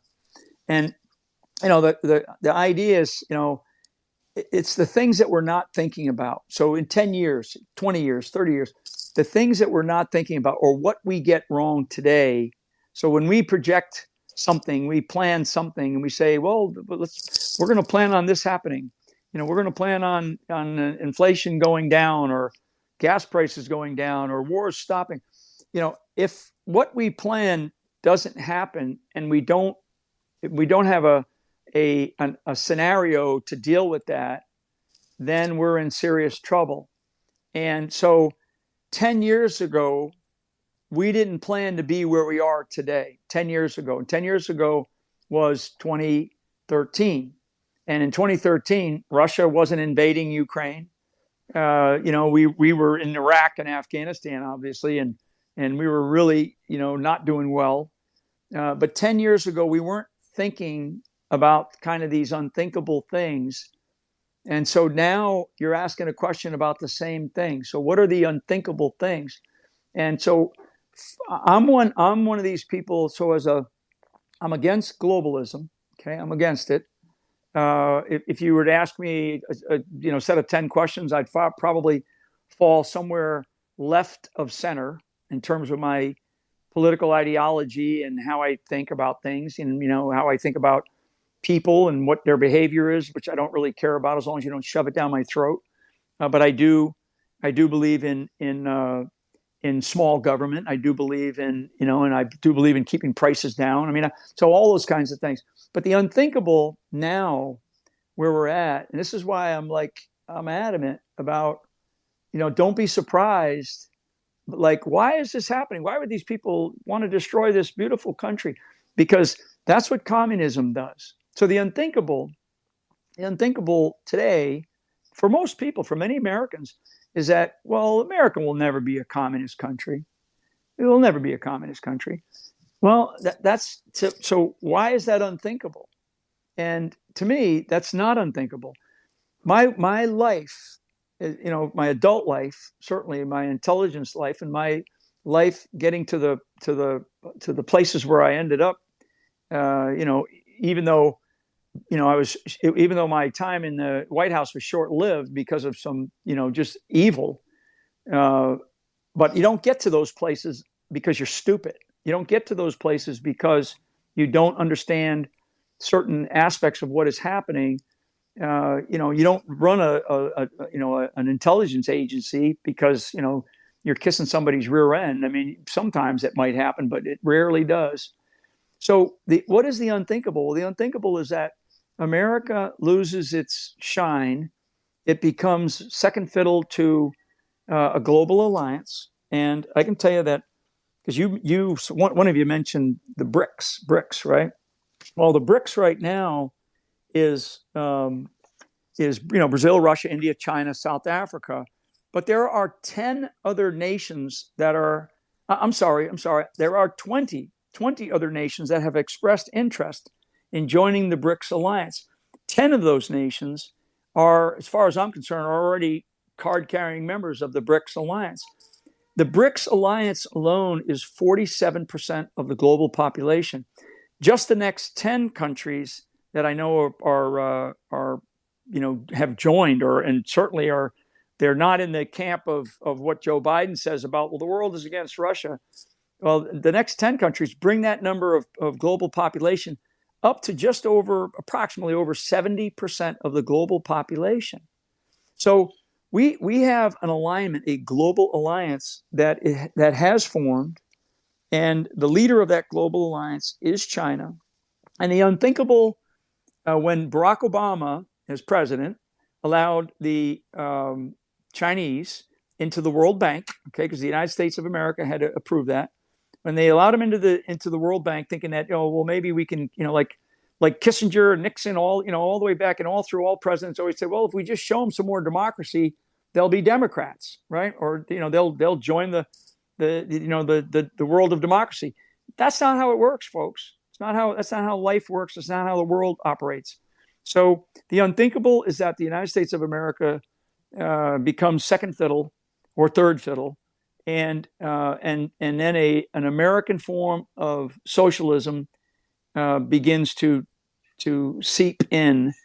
And as I sit here talking to you all tonight, I mean, some days I feel like, some days I get up and I'm like ready to go to, I'm ready to charge and go get people to become precinct volunteers or something, right? But and I do that, but I am also trying to think strategically and think and add in the idea of history and how history can portend the future. We are looking at the next 10 years, and in those next 10 years, at the end of it, America could be essentially a quasi-communist nation led by an oligarch out of Washington D.C. that Boone and I call the Uniparty, right? And that's not unthinkable to me anymore. It's not. I mean, I could go on and on. I do want to plug my website, generalflynn.com. For anybody that wants to go to it, you can buy a signed copy of the 5th GW, the Fifth Generation Warfare book, or you can link yourself into Barnes and Noble. I want people to read it, and Boone, you can talk about how we're translating this into German, Hispanic, and I think French too, coming up here very soon. So Hey, look, guys, I'm sorry I got to split, but I really, really appreciate the great questions. And I actually wouldn't mind doing this again. Yeah, General, we do want to bring you back. I will pin your book at the top as you jump off, and I'll find a tweet and pin it at the top for people to go visit, and they can get a signed copy from your website. So I'll put it in the nest for everybody. Pleasure to have you. Jim, thanks a lot for inviting the General. And Boone, stay with us because we've got a lot of questions for you, especially regarding the book and other things that we wanted to ask the General. But Mr. Flynn, thanks a lot for joining us. God bless. See ya. Bye-bye. Boone, just on what's been said so far, and I will go to the hands. There's a lot of hands up. Did you want to add anything to what the general said before I ask my question? Maybe I'll ask the last question I asked the general. Is that with all the points of concern that the general pointed to, and there's a lot of them, from Russia to China to the risks of AI, what would you say is the risk that we should all be worried about, in your opinion? Well, I think it's kind of it's clumped together in a lot of ways because of this AI, and I'm going to call it a phenomenon at this time because these golem class AIs that are doing things that they're talking to each other, creating things people didn't tell them to create, and we really don't know where that whole situation lies. And we can get deeper into that in just a moment, but for the most part, people are just very, very unaware of of how the world works. In America, I think we've been very sheltered. We've been very comfortable. We have we've been very isolated. There are very few Americans who actually go to different places and have to live the standard of living in those places and understand how governments work and understand how truly other people don't look at things through these rose-colored glasses like Americans do, and I think that's a problem because it's What do a you mean, veil. Boone? What do you mean? What do you mean Americans look through rose-colored glasses? I mean, Americans are very caught up, and I'm not taking anything against away from Americans. I'm an American myself, obviously, but Americans, and I think people in general too, but especially in America right now, I don't think most Americans really realize when they feel like their head is on the chopping block and they feel like, hey, everything's kind of crazy right now, but they don't understand why. They just know that they feel a certain way, but they don't have the words for it. And this is why, primarily why General Flynn and I got together on these last two books within the Citizens Guide to Fifth Generation Warfare, is because there was a massive amount of confusion to how the word, and what it really boiled down to was people don't understand how things really work, what forces are at play, and what the intention of those forces are. Americans, like you were talking about, what is unforeseeable, what is the thing that is coming. Well, Americans, the people in your neighborhood, the people you see at the Denny's, they're sitting there and they're enjoying their meal and they've got feelings for how things feel, but they really don't understand that there is a mechanism at play that is changing the culture. They know it's changing. They don't like certain things. They disagree with certain things. They like to argue about certain things, but they don't see that there's a plan in play. And they don't see that there are entities that are specifically there. I mean, there are professional revolutionaries within the Uniparty, specifically, which is a vanguard party, that are there for specific reasons to change the United States. And even if they do understand that, they don't understand why. They don't understand who. They don't understand. It's almost beyond our conception because of how things are taught in school, because of how things are. Our families have been comfortable for so long, and this is a real problem. So it's almost like America has to. Boone, yeah. There's just a lot of. I'm good. Simon, go ahead. It's just Boone. I'm just trying to say. You talk about Americans being comfortable, rose-colored glasses, etc. But I want to kind of dig into the concerns that the general mentioned. For example, I'll push back on one, and Slayman, I'll give you the mic. And for the panelists, let's go to the panelists right after Slayman. But for example, the general did mention about the NATO industrial complex, military industrial complex. First, Slayman, do you agree with his concern that the military industrial complex goes beyond the US? Because I know that Patrick does. I saw him give the 100% emoji. What do you think, Slayman? Yeah. I mean, when I was asking those questions, I thought he's gonna. So what? I thought he was gonna disagree, and I wanted to smack. So you think there is a military industrial complex in beyond the US, NATO military industrial complex as well? Of course, of course.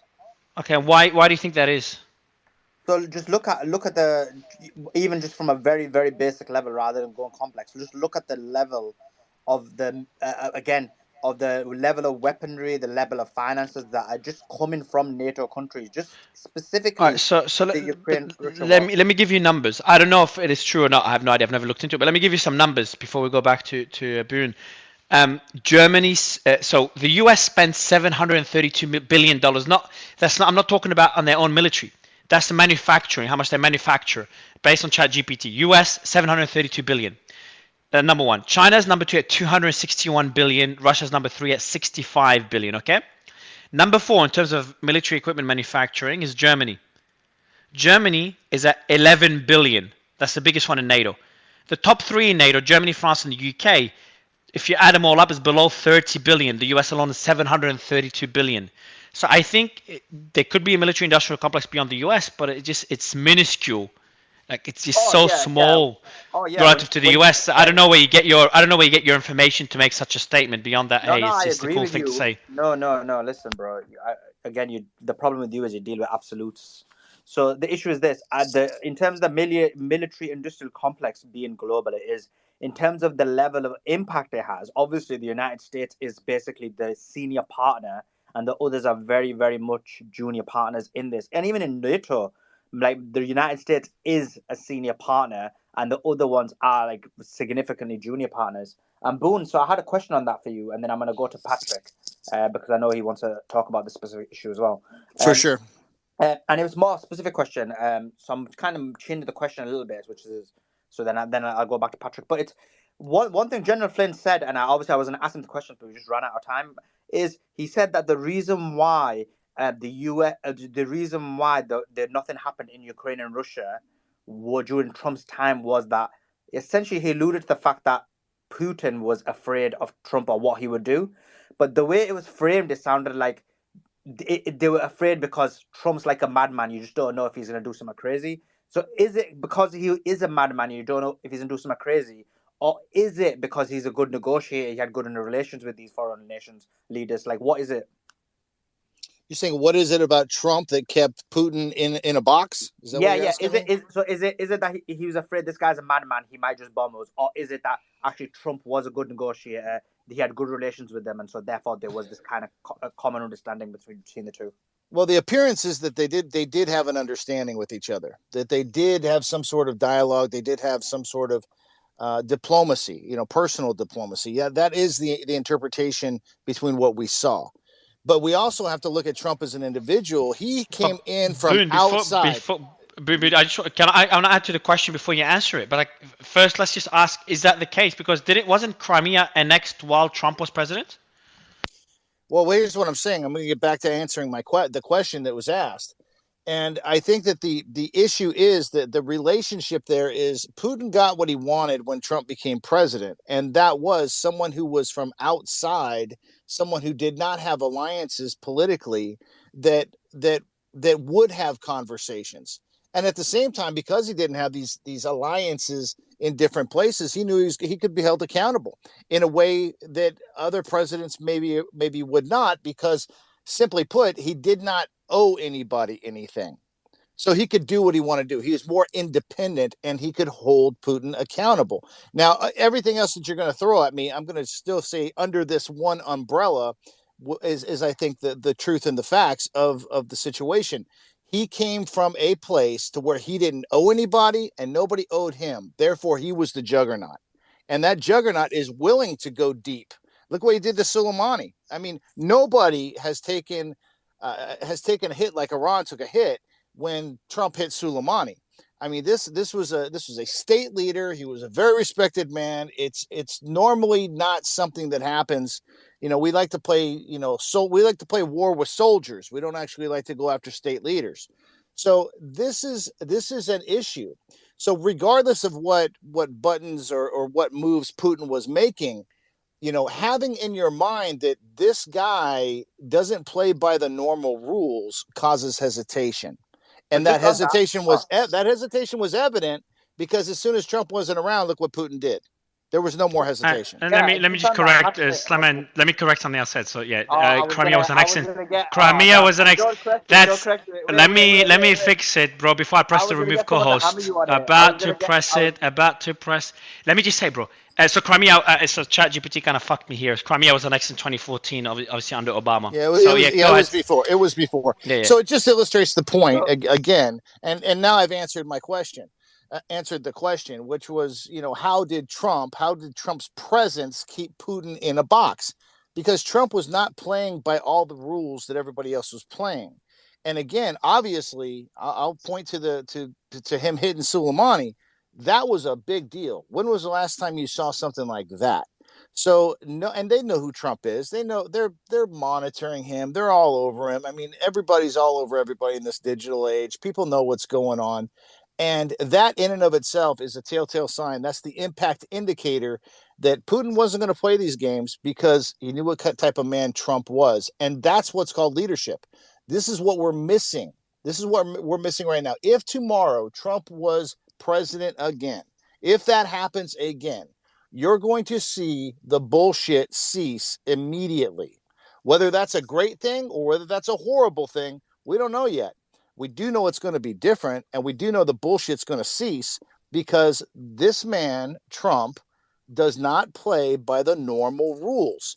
And where have the normal rules gotten us? Right now, it's gotten us in a world of hurt.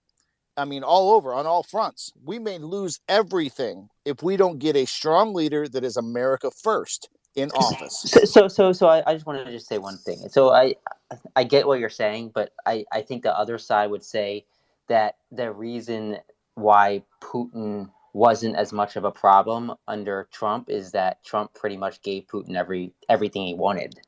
So, Nick, I see what you're saying, and I'll even agree with you. I mean, the moves that Trump made with NATO obviously benefited Putin. You can't say it didn't, but it also benefited the United States. You see what I'm saying? It didn't. It wasn't a one D. It wasn't a. It wasn't a one-way thing. It tremendously benefited the United States. So I think that depends how you view NATO and how you view the NATO alliance. I think it's something that you're going to have different arguments on both sides. Yeah, but one thing. At let me some throw point in here time, real don't quick. we have to look at one thing about the NATO under Trump is that Trump pressed NATO to spend more money on their defense, like he did. Even though he certainly gave threatening tones about breaking up NATO, what ended up happening is strengthening the NATO alliance. In fact, I'm personally convinced, and I'm not an expert on this, but I just observe these things having been in government. I'm of the opinion that Joe Biden could not have had during this run-up in Ukraine the kind of cooperation with NATO unless Trump had set the stage. Just Jim, on that point, just so you know, President Obama in 2014 called on NATO members to increase their defense spending to 2% of their GDP. President Trump criticized NATO members for not spending enough on defense during his presidency and pushed for an increase in spending. And Joe Biden did the same, emphasized the importance of NATO members meeting their defense spending commitments. And I have a question. I have a question. Are you reading from ChatGPT again? No, I'm reading from an article. Why is that? Well, hold on. Did I say hold on, Boone? Before you take a jab at ChatGPT, anything I said that's incorrect, Boone? I don't know. What about you just? Maybe respond to anything I said instead of responding to ChatGPT or No. The reason I was asking for another issue that has to do with the fifth generation warfare, but I'm not trying to get you off track or get your panties in a burn. No. So the only point I wanted to make is that other presidents have also pushed for NATO, and I'm kind of pushing back on. But did it happen? Yeah, and one thing to throw in there, Mario. I mean, yeah, you're right about Obama. I don't recall Biden calling for that, but maybe he did. But here's the point: Trump threatened made it clear by saying, "Hey, listen, we just need to maybe get away from NATO." By the way, from a policy perspective, I think there's something very interesting and substantive about him having said that, whether he meant it substantively or not. But what happened was the threat of pulling out of NATO made NATO members actually spend more money. Like they did increase their spending. You know, under Obama that never happened because he wasn't strong about it. And that happened in NATO members. So in 2014 they did increase their defense spending. And they did it. I think it was a summit in Wales. It was in if I'm not mistaken. It was in Aberystwyth, Mario. Okay, so there's your Yeah, there's can the I just correction jump to in what you on just said, this? Jim, and it happened also. Yeah, hold on, Piotr. In 2019, they did it as well. 2020, but we're kind of moving off topic. I want to kind of bring it to the point that Boone is making, and I think what Slamman was pushing back on is how how much of an impact will Trump have if he does become president on the war in Ukraine? And maybe also we can move to the tensions in China, because those are pretty serious as well. And before you jump in, Piotr, maybe Patrick, you could take that question first, and then we'll go to Piotr, because I know we tried to go to you a couple of times. And Patrick, while you're answering as well, you can fact check Mario as well in ChatGPT. Go ahead, bro. You got to be careful about just Mario with ChatGPT, because it does it's been known to drink on Tuesday evenings and reads a lot of Wikipedia, so you got to be careful with it. It's selective, yeah. You got to be Sure, careful. you're welcome. I think it's just how you prompt it, and you ask for sources as well. So I always ask for sources, prompt it the right way. But I just fact check two things. If you want to correct anything I said, Patrick, you're free to do so. But I corrected two things that were said. No, I've not jumped into ChatGPT. I'm a virgin. I have not gone there yet. So, okay, no problem. So. But it's been a lifesaver, because I can just fact check things on the spot and ask for the source. For example, when NATO increased spending, so I just gave a couple of years and exactly where the meeting happened. But just going back to the question regarding the war in Ukraine and tensions in China, could we really see a change if Trump becomes president? I think so. I really think so. I believe so, because one of the problems, I mean, I don't want to get into the complicated geopolitics of it, but just I like looking at the pure politics of it. And one of the problems with Washington right now is a severe lack of political leadership. And there's a pushback by the establishment, not just in America, but globally, against populist leaders. And let's be honest, on the left and the right have been shot down in various different ways through lawfare and other means. And I think the establishment, the transnational establishment, the globalists, if you will, those people who make decisions for the country behind closed doors, they're terrified by the idea of populism. Trump represents that in America. What a populist president or leader is able to do is to go and negotiate on behalf of the country, and to do so in the national interests of the country. And what you see time and time again is, look at the U.S. right now. Look at the U.S. waging clearly a proxy war against Russia in Ukraine, leading NATO in that effort. Okay, is that really in the American interest? Now look at Russia. What Russia is doing, is that in the Russian national interest? I would contend, and I would ask this to General Flynn as well. I'll put it to Boone afterwards. But would you submit that Russia is actually acting in its national interest? And would you then question or agree that the U.S. is actually acting in the national interest of the American people? And I think this is an important question. And Germany is a good example. Is what Germany doing in sort of falling in line with this whole configuration of energy policy in Europe that has put it into a turmoil, economic recession, skyrocketing fuel prices and utilities, German industry leaving the country because they can't afford to operate. Is that in the best interest of the German people? Is for the voters, for the electorate? And we see a separation between the people and parliaments. Parliamentary interests are one thing, congressional interests are another. And it's not just the military-industrial complex. This is like the military. Ray McGovern's got the Mickey Mat, the military-industrial, congressional, intelligence, media, academia, think tank complex is probably more accurate. The same in Europe. So we have this problem. This is an international problem. This is what I would call globalism, and they confab at places like Davos to sort of construct So I policy want to and jump in consensus. because I think we're going slightly off topic, Patrick, and I want to counterbalance. Can you let me finish, Piotr? No, not to be hostile, buddy. I would like to wrap it up. Okay, all right. I would like to wrap it up. I do want to come in. And let's have an orderly discussion. Is that all right? We are. All right. Thank you, Piotr. So I'm just illustrating the point, doing a segue from what General Flynn was talking about and the military-industrial complex. And so that's a point I would put forward. So I think this is why Trump is important, because he can override this. Will he be allowed to do that? Will he be allowed to negotiate with China directly to bring down tensions? Will he be allowed to take office and make that happen? It remains to be seen. Okay. David, I want to bring you in. David, in terms of the same question to you, essentially. First of all, do you believe in this notion that Trump would be able to end the war, have some kind of and any thoughts on what some of the discussions happening? He might end the war, but for the side of Russia, that's what I believe in. I mean, look back at Helsinki when he met with Putin behind closed doors. What do you mean by wait, before you continue? What do you mean on the side of Russia? And then please continue. He's been pondering to Putin. He says he respects Putin. He kisses Putin's ass. I mean, come on. I mean, give me a break. But David, this has been the narrative for years now, right? And a lot of this, what we saw in the Twitter files, is a lot of this stuff was debunked. A lot of it was, fake. I'm not talking about the Russian hoax. I'm not talking about the election part. I'm just talking about his pandering to Putin. I mean, look at Helsinki.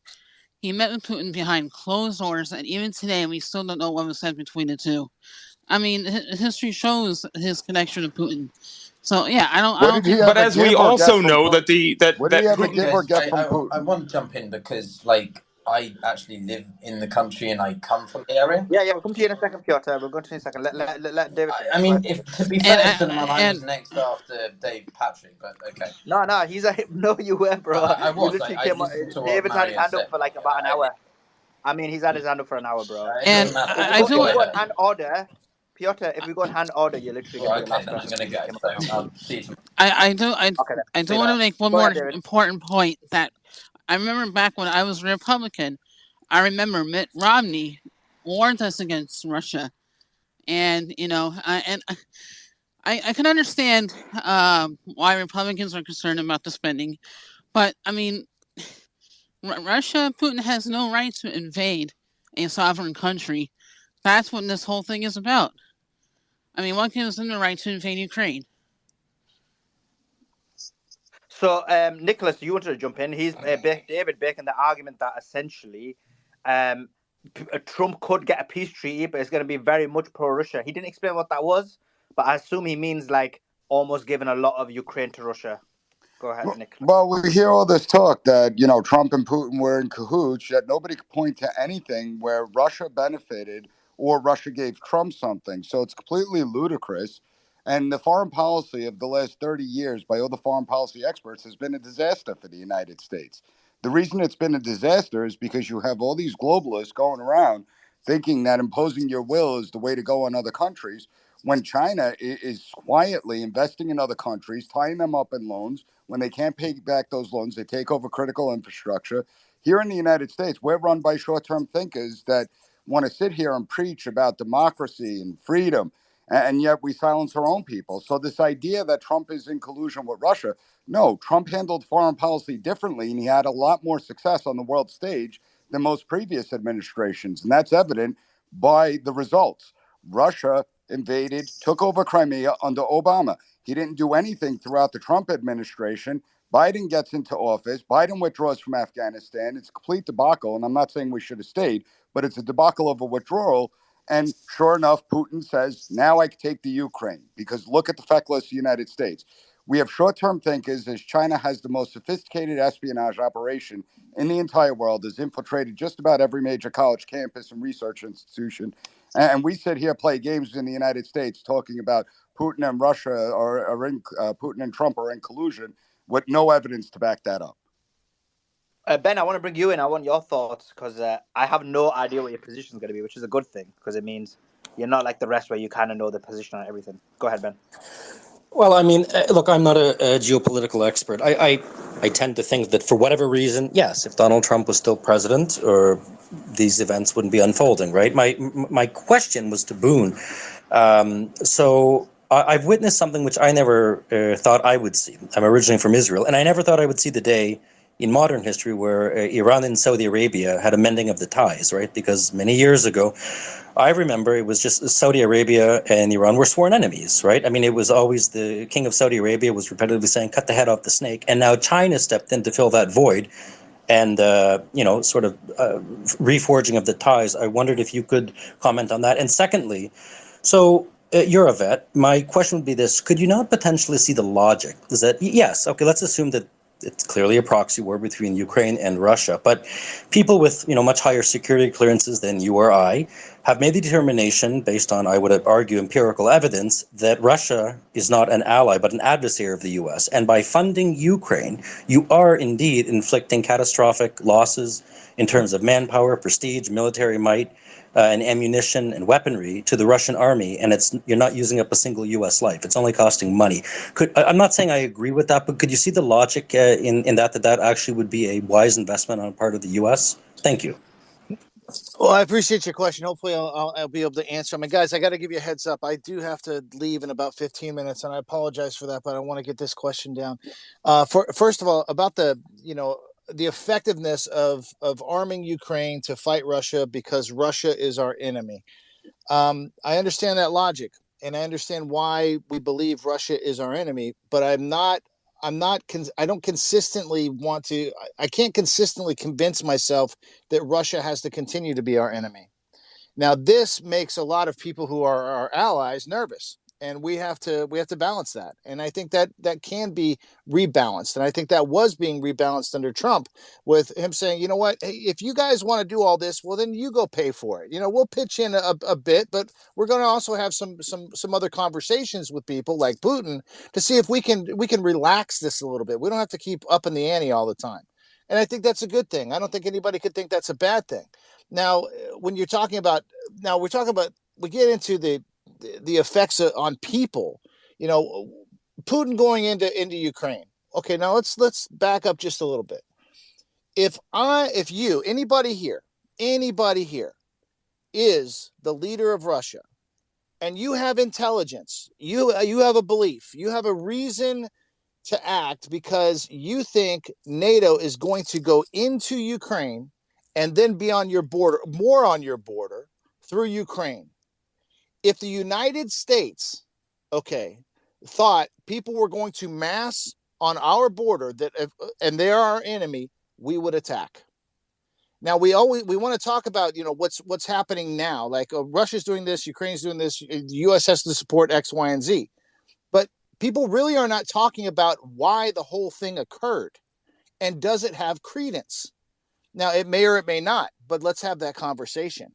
If we thought we were going to be massed on our borders, we would probably do something to protect ourselves. And I think that's the position of Russia and of Putin. They massed on the borders. They attacked because of the fear that NATO was going to be inside Ukraine, and that was going to be more firepower against them. Okay, not making excuses for them, just talking about the situation. So now we get into the situation, like you said. Isn't it smart that we're helping Ukraine fight Russia? Again, going backwards, at what point do we have the ability to say, okay, Russia is our enemy, but do they have to stay there? Can we not change that situation? And I think that's what Trump was trying to do. You're going to have to remind me what your first question was because I Yeah, forgot. just in terms of China stepping into the role of some type of mediator between Saudi Arabia and Iran. Smartest thing in the world China could do right now. And I'm not saying the smartest thing in the world they could do is take the position as the global leader for peace. And this is a game. This is all a game. The United States played that game for a long time. We've lost that role. Hopefully we can get it back sometime. But that's the smartest thing China could do. But it is a strategic move. It has nothing to do with benevolence. It is about getting control. No different than the United States did. This is the game. This is how the game is played. Yeah, absolutely. Very fair points. Thank you very much for your time. Thank you, sir. So, John, I want to bring you in. I mean, in terms of David's question, David's point was that essentially when it comes to the Russian-Ukraine war, the only reason why Trump is even claiming that he could get a peace treaty is because he'll give Putin everything he wants. Yeah, I think there's this really stupid idea in certain branches of the diplomatic arm in the United States that talking to your enemies is somehow a bad thing, right? And that was a huge criticism of Trump's foreign policy. It's like, well, he talks to dictators, he's meeting with dictators, he's warm. It is the absolutely most foolish idea that you should just ignore your enemies, right? Like, we need to maintain dialogue. It doesn't matter who with. It doesn't legitimize them. It's just a pragmatic approach to foreign policy. So I think that the point that I think it was David, and I say this with the utmost respect, but I think it was a little bit of a trumpet of nothingness, because the idea that Donald Trump was somehow in cahoots with Russia is unsubstantiated conjecture, right? So I'd be happy to talk more about this, but honestly, I know that we have a guest here, and call me old fashioned, but I'd like to treat him with the right of hospitality. So Boone, if I could ask you a question, I would love if you could maybe lay some light on some of the work that you've done with General Flynn. He raised the comparison to the Athenian Empire, which I think was a strong one. He kind of suggested that the United States would require a massive correction to get it back on course. What would you say that correction looks like in your mind? And maybe to some extent you can shed some light on what that would look like in General Flynn's mind, and specifically say like the 5 to 10 year time span, because I think he spoke a lot about the concrete short-term steps, but in terms of the longer time span, what would that look like? Thank you. No, thank you. And I'm happy to answer this. Now, I'm going to warn everybody before I even get started. I'm probably going to talk in a context and frame of reference that is probably not common, because this is my wheelhouse. General Flynn and I, when we work together basically in two different strata. He's the 3-star general who works from the 50,000 foot view, and I'm the sergeant who was in psychological operations, who works on the eye to eye view, the touch level, the face to face level. And so that's why the books are so popular and they resonate with so many people, is because we combine both those things, the intel, the psyop, the high level and the low level. We smashed it all together and basically started writing military manuals that the average 19-year-old at Home Depot can read and understand and have a good grasp of what's happening in the world. It also gives people the ability to develop language for the things they feel, but they don't understand. So that's where that comes from. And that's the relationship between myself and General Flynn. And it came about this way because I was traveling in the country, speaking mainly to veteran groups. Veteran advocacy has been my space for the last 10 years. And so I've been talking to veteran groups and traveling doing that. And he's been talking to different groups. And we found ourselves in a hallway one day talking about how no matter what we talk about, people are always pulling us aside with this level of confusion about what's happening around them, what's happening in their life, how their families are being torn apart, how they feel like their neighbors are really weak. They don't talk to their neighbors, and there's this infighting within the United States amongst people. And both of us started talking about that, and then came up the topic. Well, what we're really talking about is the effects of 5th generation warfare. And so when you ask me, what can be done, what should the focus be to get our country back on track? The first thing that needs to be done is we need to start accepting the fact we are a nation state and we need to act like it. We are a nation state. We are one country that needs to act like one country. We have parents who need to be able to be parents and not have their rights stripped away to the state, and the state starts, compelling parents or compelling children to be different beyond what that family has a vision for. That's got to stop. So you got to give parents their rights back. We got to reinforce our borders, our election issues. Okay, election issues got to be resolved. Medical freedom has to be resolved. There's about 6 things that really have to be done immediately for us to even maintain a nation state. One of the things that we're going to talk about a lot in session 2 of the guide, I'll just tell you guys, is how to fight AI. And we've come up with this comprehensive plan that people need to be aware of. This comprehensive, very comprehensively explaining what the issue is. Because there is so much, and it's AI-driven psychological program, foreign-born AI-driven psychological programming. Now, some people are going to think PSYOP when I say psychological programming. It's not. It's different. PSYOP is more about adjusting people's frame of reference. It's about, taking someone's attitude about a situation, changing their attitude about a situation. Therefore, they will have different behavior. But psychological programming goes down deep in the brainstem. This is about changing the aspects people use to make decisions from the beginning. It changes everything. And there is so much of this that's happening in the United States. I'm hearing it and I'm listening to it occur here. I asked earlier, and excuse me, I forgot the gentleman's name. Are you using Chat GPT for that? I wasn't a dig. I wasn't trying to push. I was actually trying to open up another line of communication to discuss an issue, an area that's not addressed. And, okay, yes, I understand you can use certain prompts to get the information you want, but that AI has decided what information it wants to put to the top to make sure you see. And this is happening everywhere. So if I was going to say, what do we need to do to focus on getting our country back? One, we need to stop this foreign-born influence that's happening within our country by traditional means, by recruiting people, spies, all this other stuff, by agencies, NGOs, recruiting politicians to act and vote a certain way, lobbyists being used by foreign powers, all that needs to stop. But also at the average, everyday main street level, everybody has to understand that there is so much manipulation that occurs through media, through social media, that really is degrading the level of sovereignty of our country. And this is an issue that simply is not being talked about because we're talking about all these other issues, and these aren't the things that are tearing us apart. The things that are tearing us apart is how people are being manipulated, how you have an avatar. Everybody here has an avatar, a digital avatar of all their data points, and someone is matching an AI to those data points in order to change your behavior, to change the way you think, to change the way you see things. And it's happening to all of us. We say this over and over again, General Flynn and I. We say your neighbor is not your enemy. The people who think a little differently than you are not your enemy. We don't need the polarization. Polarization leads to tribalization.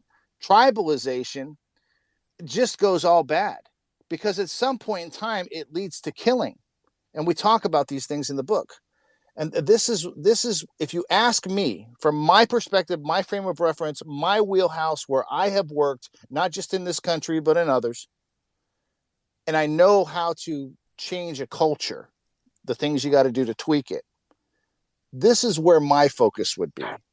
I would be focusing on these things, locking down the country, securing our borders physically, and securing our borders digitally. So this foreign-born AI cannot be coming through and manipulating our children, manipulating different racial groups to create strife amongst each other. This all has to stop. So and that's where I come from. Thank you for the question. Like I said, I know I was going to come at it from an angle we probably haven't So talked Boone, about. I'm curious Yeah, if we when you appreciate you talk coming, about Boone. shutting down that area, are you talking about government action to shut things down like TikTok and that's necessary? And what are the implications of doing that for basic freedom, and so forth? What kind of expand upon that a little bit? I'm curious your thoughts. Here's my thought on that, and I appreciate everybody giving me the time to talk. Okay, we have a country that is governed by the Constitution.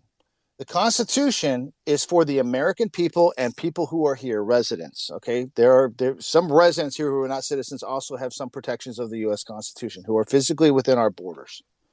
The U.S. Constitution protects American citizens. The U.S. Constitution does not protect some guy in Pakistan or some guy in China or some guy in North Korea or Iran wanting to express their opinions within our country for the purpose of psychological operations. We would not allow that from inside the country, but we allow it from outside the country. And if we did allow it from inside the country, then it would be American born, and that's okay. We can work out those issues. But to be bombarded, for someone to say, "Oh, I'm worried about putting a digital, super firewall around the United States because it's going to restrict freedom of speech." No, actually, it's going to create more freedom of speech of Americans, and everybody else is left out. They've got their own thing to do. Boone, I just want to understand your point. So in your digital firewall, you essentially do not receive any information from outside the United States. Well, this is how it's going to have to be worked out. Obviously, we're going to have to deconflict it for commerce, things like this, communications, just between businesses, things like this. But when we're talking about social media and the tricks that are put into social media, like think about. But won't you then be a very, very propagandaed, manipulated, and controlled nation. Let me give you an example. You had, for example, Ukraine and Russia war. A lot of the things General Flynn is saying, a lot of the things you're saying, is ideas that were basically unacceptable to talk about a couple of years ago in America. And it was actually alternative news sites outside of America that were talking about, for example, Ukraine being a proxy war and the fact that money should be spent there. Now you're able to talk about it. But again, within America and within the West as well, in the UK, we essentially weren't allowed to talk about these things. Or, for example, so that's an example. So when you isolate yourself from the rest of the world and don't want to hear any information from anywhere outside the world, you're essentially risking being manipulated and controlled by basically whoever's in charge of the media corporations in that country. If that was what I was talking about, that would be true. But that's not what I'm talking about. What I'm talking about is actual, for lack of a better term, military operations. Okay, in the old days, let me explain how it used to be. In the old days, you would take a guy like me and a psychological operations unit, and we would go into a country and we would set up shop. And we'd immediately start identifying, okay, what are our goals and objectives? Identify key communicators, media sources, use key communicators, feed them messages to go to the media sources, broadcast it out. This was a very physical game. We had to go there to do that, but it was a military operation. Don't think it's not.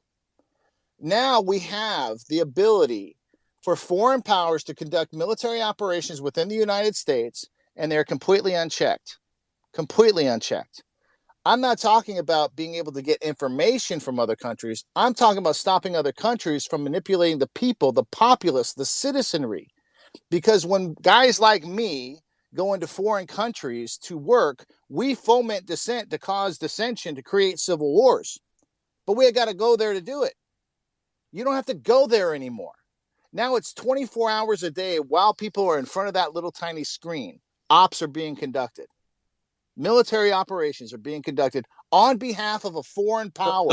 So Boone, how would you ensure that didn't happen? Because essentially the argument you're making, in the past, the way they counted these so-called foreign issues was basically surveillance on the American people themselves. For example, Section 702. Now you've got the Restrict Act, basically saying essentially spying and surveilling on Americans based on this idea of foreign adversaries. So are you a proponent of that? Great question. Here's what I think about the Restrict Act. The Restrict Act focuses on the United States citizen. I would not do that. I would focus on people who are creating AI systems. An AI system has the ability to do numerous things. And I don't know how deep you guys have gotten into this. I've gotten real deep into it over the last few months in the writing of the book with General Flynn, How to Fight AI. Originally, this is a good caveat you guys should understand. Originally, when we wrote session 1, we realized there is this polarization, tribalization, dehumanization, okay, that is happening in the United States. We're between right now the tribalization and dehumanization phase. Well, the next phase is killing. That's what happens. And when certain military units go into other countries, we develop these phases to create an effect. Yeah, we know it happened in the Middle East. Yeah. Okay, so if I can now take my hands off the wheel and do that digitally, okay, I'm going to do that. Here's the problem with the Restrict Act. It focuses a lot on the citizenry and what the citizenry may or may not do. I'm not about that. I'm answering your question. What I'm about is making sure these AI systems are regulated. The AI systems are regulated. And there's I think it's called the Al-Samari rules for AI. And it's basically how to make this ethical, how to make this legal, how to make this for humanity, not against humanity. These rules have already been written. They've been written by the people who developed AI originally because they saw how this could go bad. These same rules could be used as the guidelines for regulations and laws, and it would not interfere with what you and me get to see and do. It would change. As a matter of fact, you and I would get more because we wouldn't be bombarded with all this other manipulation. Let's say that's so, but I can see how you could police the implementation of those rules within the jurisdiction of your borders. But I don't see how you can police those rules in the same way you can't police the rules against genetic manipulation of embryos outside your borders. So you're still open to this situation. Yeah, if you regulate it, let me add on to it, Boone. If you regulate in the US, doesn't that give other countries the advantage? No.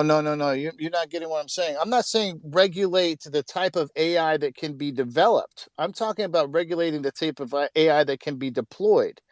And we're working on a very, very comprehensive. Sorry, Um, just to understand what you just said, not what's being developed, what's being deployed. But my right. point stands. If you regulate what the US deploys, and let's say China doesn't have those same regulations and allows for the deployment of things that you know could get out of control in the future, doesn't that give them an edge? We can go back to nuclear weapons. Yeah, Regulating what was developed in terms of weapons of mass destruction, not doing so would have given, if US stopped it, and that's better for unless humanity, the Russia would have had that Let me advantage. ask you this: Would you allow Russia, China, North Korea, Iran? Would you allow them to store their nuclear weapons in our country?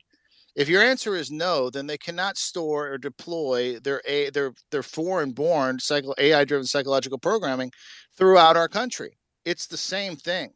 And as time goes on, and it will take a little bit, and I'm glad we're having this conversation because the people will think, and I will give the moderators here. I will give you guys some very good reference material to distribute to this group, and I hope you look at it because it really is the biggest thing.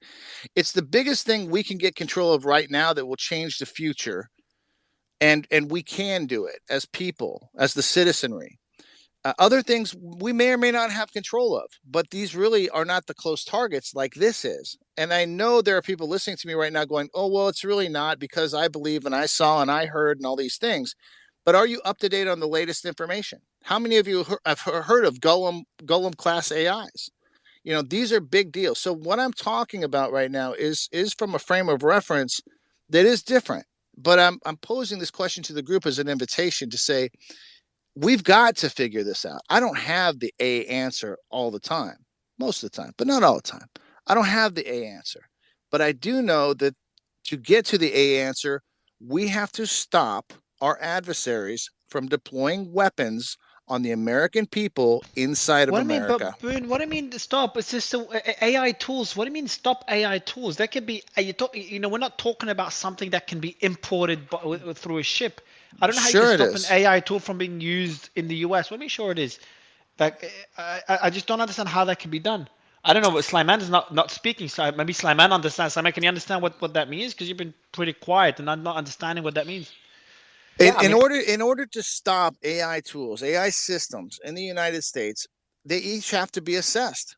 They have to be assessed on this Al Samari guide. Okay, Boone, what I is just want this? to What jump is the in. intention? Let me ask you this: Why are you against what I'm saying? I'll explain why I'm against what you're saying. So the problem with what you're saying is you're saying things which are right, kind of, but then the problem is the way you're trying to deal with them is highly problematic because your solution to these issues or some of the things what you're saying is essentially highly problematic. Let me give you an example. You talked about you don't want people within the United States for infiltration to occur. Well, guess what? The world is so let's just take the United States. It's so entrenched. Foreign money is so entrenched in the United States.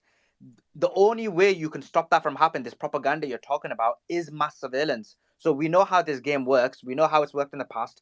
Essentially, what you're asking for, or what you're complaining about, the solution of that is going to be mass surveillance, extreme surveillance of the American people. In terms of AI, what you're asking for, in terms of extreme regulation, in the regard that you're talking about, you're going to have a scenario where the US falls back extremely in the development of the development of AI, because what you're saying is develop it but don't deploy it. So there's all these issues. I think when it comes to in real life practical way, it's actually going to make the lives of Americans much worse. You and I agree with what you just said. I agree with what you just said, but the context of my frame of reference and your frame of reference is different. I also am totally against the surveillance of Americans, but that's what these AIs are doing. And they're doing it on behalf of a foreign power. So we have got to figure out how to manage this. one way or another, and it's got to happen Boone, fast. but You Boone, how can't will take you your hands manage off it? the wheel. There's no way we can take our hands off the wheel. And that's not coming from me. That's coming from me and all the major AI developers right now in the United States. You saw Elon just came out and said, hey, we need a 6-month moratorium on any AI development because there's some really bad things happening. And there's a like I said, I'll provide the documentation for all this stuff. There's a, what do you call it when everybody signs a petition. There's a huge petition out there by all these AI developers, all these tech guys who are saying there are bad things happening. The reason we're having a disagreement right now is because we don't have the same frame of reference, and we need to keep having this conversation, because this conversation is not about doing surveillance on Americans. This conversation is about stopping the manipulation of Americans that comes from foreign powers doing surveillance on Americans.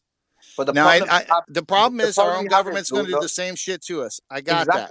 exactly. I mean, I totally got that. And you know that if you look at the history of the last 20 years from September the 11th, literally No, I know all about Prism, all this stuff. I totally got you. Totally got. Bill Benny is a stud. I love Bill Benny. I love everything Bill Benny had to say, and how he got screwed was totally wrong.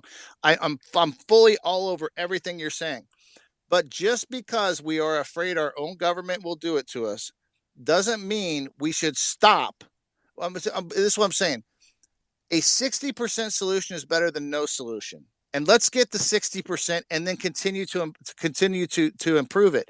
I think there's a way. I do. I truly believe there is a way that we can not only stop the surveillance of foreign powers in the United States for the sake of psychological programming, we can also stop our own government from doing that. But Why are that we comes talking about? Why are we legislatively. mixing? But Boo Boo, why are you mixing censorship with AI? They're very different things. No.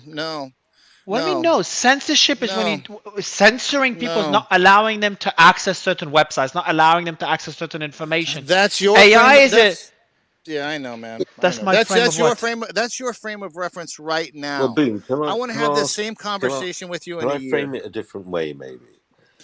Please, sir. Do you think that because China was ahead of the curve on these sort of problems, that is why China put up a sort of digital Chinese firewall, and why they have so much surveillance on their population to protect them from foreign manipulation by AI and other systems? And if that's the solution to it, does that mean that we will all have to become effectively China for our own populations in the future, in order to protect from other manipulation? Good question. My answer to the last part is no. We're not going to become China. The CCP has totally different goals, has a different ideology than the United States. We do not have to fall to their ideology. China putting up their Great Wall around itself to stop the incursion of because if they're doing it to us, we would do it to them. And it's not just China that does it. Russia does it. Iran does it. I mean, a lot of countries do this, but they're not the best countries. They're not the best governing systems. They've got it all screwed up. The problem is, if we don't, we protect our physical borders for a reason. Nobody is thinking about the importance of our digital borders. And I'm not saying, again, I'm not saying I'm right all the time, a lot, but not all the time. We have to decide and develop, let's take China. The people in China like Coca-Cola. Well, if Americans like Coca-Cola, does that mean we're like China? No. If China puts up a wall, let me finish. If China puts up a digital wall and we do the same, does that mean we're like China? In the sense that we're putting up a wall to protect our people, or in the sense that we're putting up a wall to stop other people from manipulating our people. We're doing the same thing, but look, China has reasons. Boone, let me just make my point. Sorry, Mario. But Boone, you're missing the point, because what Akunji is essentially saying to you is, the wall that you're talking about. So when China put up the wall, you know what they did? They never did mass surveillance. They did extreme surveillance on their people. I'm not saying we should do that. You're inferring me. I'm not saying we should do that. We don't. The problem is, Boone, you know what? You're making these points, and then the result of these points is the things we're saying. And you're saying we're not making these points. So, okay, tell us very concisely within 2 sentences how you're going to build a digital wall whilst not doing surveillance on innocent Americans. Register the AI systems. Register the AI systems. How does that achieve the goal? I only had 2 sentences, man. You can't do that to me. How does that achieve the goal? Because if it is an AI system, now again, we're having a conversation that you will definitely see over the next year. The amount of information you get will change your frame of reference. This is the first we're having this conversation, by and large. We're going to have to figure this out. If a system is registered and it's in compliance with the ability to not fuck up humanity, and there has to be rules for that. If there's not foreign-born AI manipulation to create conditions within our country that support a foreign power, not the United States, a foreign power, that's a weapon. That weapon needs to be identified and removed. However that process occurs is what has to happen. The weapon must be identified and removed from being deployed against U.S. people for the purpose of advancing our adversaries' goals. Right, Boone. Thanks for coming. We do Thank really you. appreciate your time because I know you wanted to leave about 30 minutes ago. So yeah, appreciate you coming and hopefully see you again sometime. Thank you. I appreciate the time, and Thanks, I'd love Boone. to come back. You guys are spirited. I love you. I hope I didn't offend anybody. Not at all. You did great, Boone. Thank you so much, really man. appreciate you guys. God bless you. Have a good Thanks, day. bro. Thank you so much.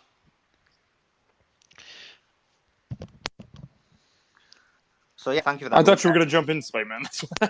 Yeah, I No, was man. just giving him Slime the. Man is just I thought basically rubbish. Mario unmuted and then I guess he just like usually doesn't know what to No, say. I didn't want to save you this time. I always jump in to save you when you mess up. I wanted to just show the silence when I don't jump in.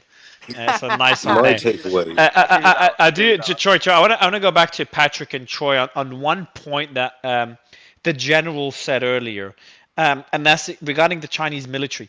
There's been a lot of debates earlier on the actual strength of the Chinese military. It just looks, based on the reports we keep seeing, that they're more advanced than we expected. We saw one of the tests they did, I think it was for a ballistic missile, that surprised US military officials. So, Patrick, is that a concern in your opinion? Is China really catching up to US military might? I don't think it's a concern. It's a concern for the U.S. if they're wanting to overextend their military footprint, which is what we're doing, building a whole sort of arc around the Pacific Rim with the new AUKUS agreement in northern Australia. China's position is their orientation is defensive. So, I mean, the United States is offensive. We have to not delude ourselves in the West. You know, the U.S.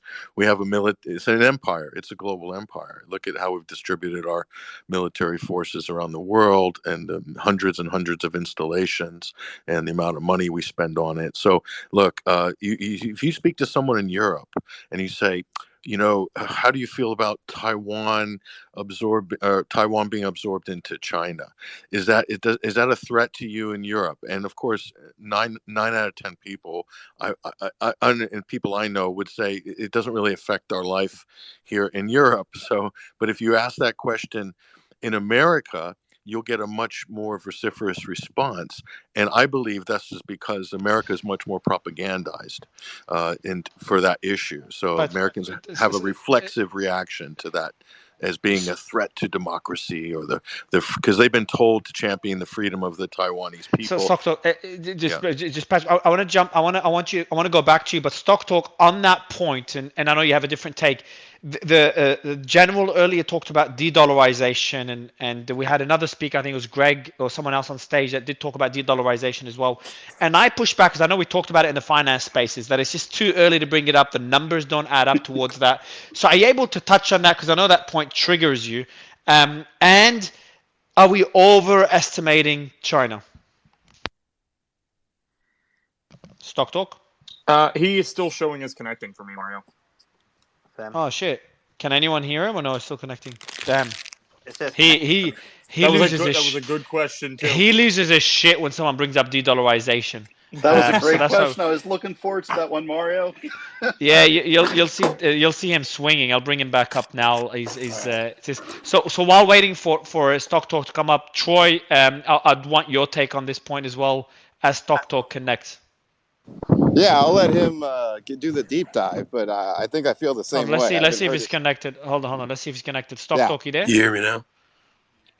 Yeah, man. Yeah, Okay, yeah. perfect. Yeah, look, that's funny that you mentioned that conversation triggers me because it does. Look, I think there's the death of the dollar narrative is tremendously overblown. Um, I think the hyperbole lends itself to market volatility, really. You go back into most financial crises in modern history, these are the same narratives that arise every time. You can go back to 2014. There are headlines about, Iran and Saudi Arabia and Brazil, settling trades and alternative currencies. And what we tend to do in these environments is we take these anecdotes and we extrapolate them to some kind of like overarching danger to the dollar. To to really break it down, it doesn't require a tremendous amount of nuance. It just requires one fundamental understanding, and that is that historically and even in modern history, economic and military relationships are inextricably linked. Okay, and what people try to do, when they're discussing China and the United States, is they try to isolate the economies and the militaries in a vacuum. You can't do that. So first, I'll address the military point, which you brought up to Patrick earlier.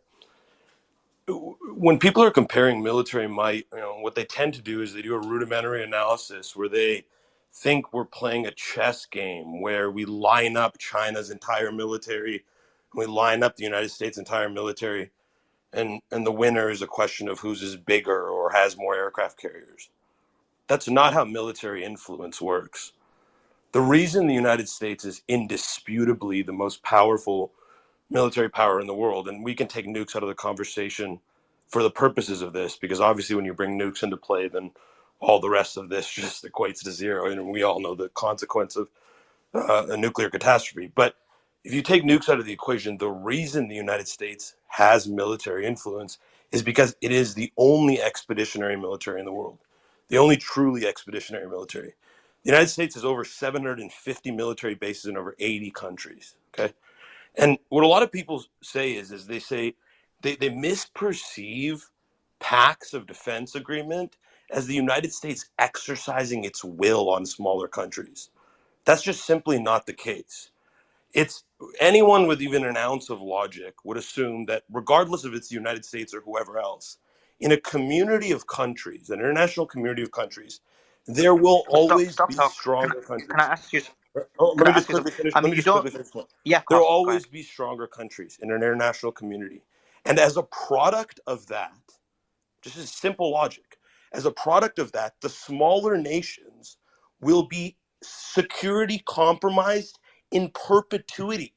Okay. This is a fundamental thing to understand in order to understand geopolitics in general.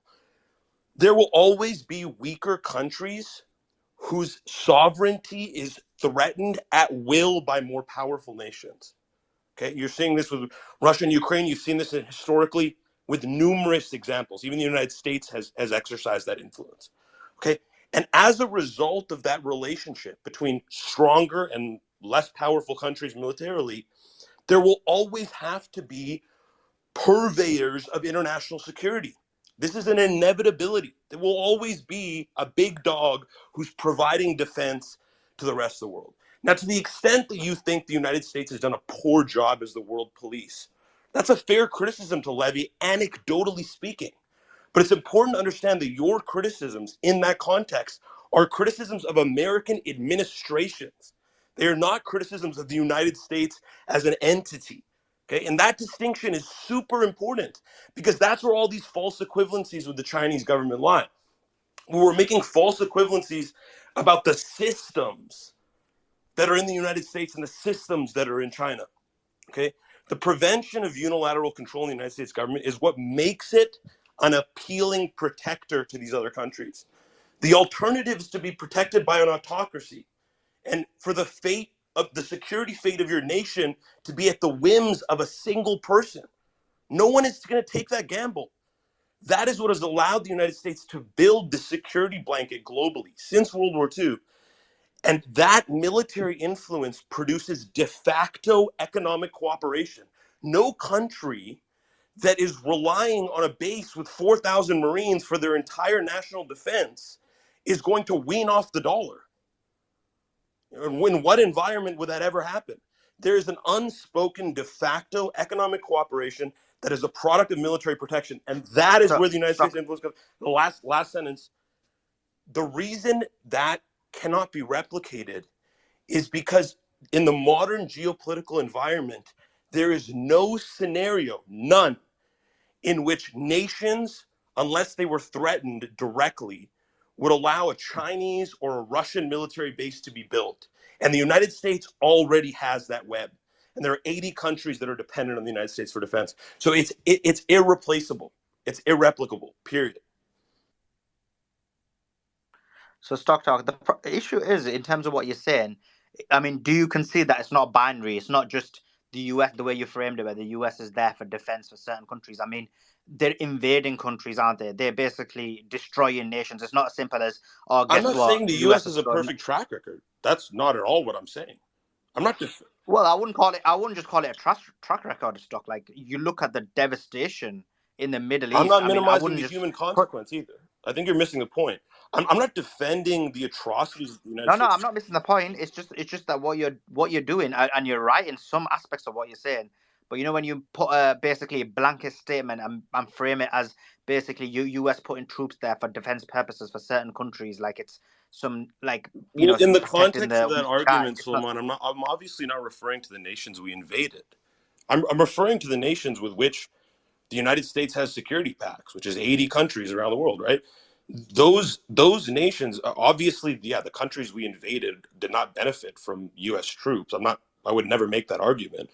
But what I'm saying is that the the military relationship the United States has with these countries cannot be delinked from the economic cooperation that's a product of it. That's the fundamental thing that people miss when they clamor for like a global yuan or for the Chinese military to somehow become expeditionary. How would the Chinese military even purport to become expeditionary? Do you think anyone in Europe is going to let China open a military base? Potentially, maybe some of the countries that they've issued toxic debt to in Africa might allow that. A couple hundred Chinese troops. Maybe geographically, the countries that are extremely close to China may allow it just out of fear. But outside of that, can they really build an international security blanket?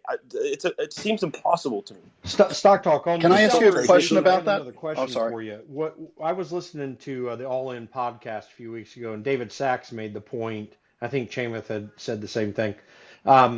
When it comes to an international yuan, like people don't realize the yuan is pegged to the dollar. So once you depeg that, I think that whole idea breaks down. It was their opinion too. Do you agree with that?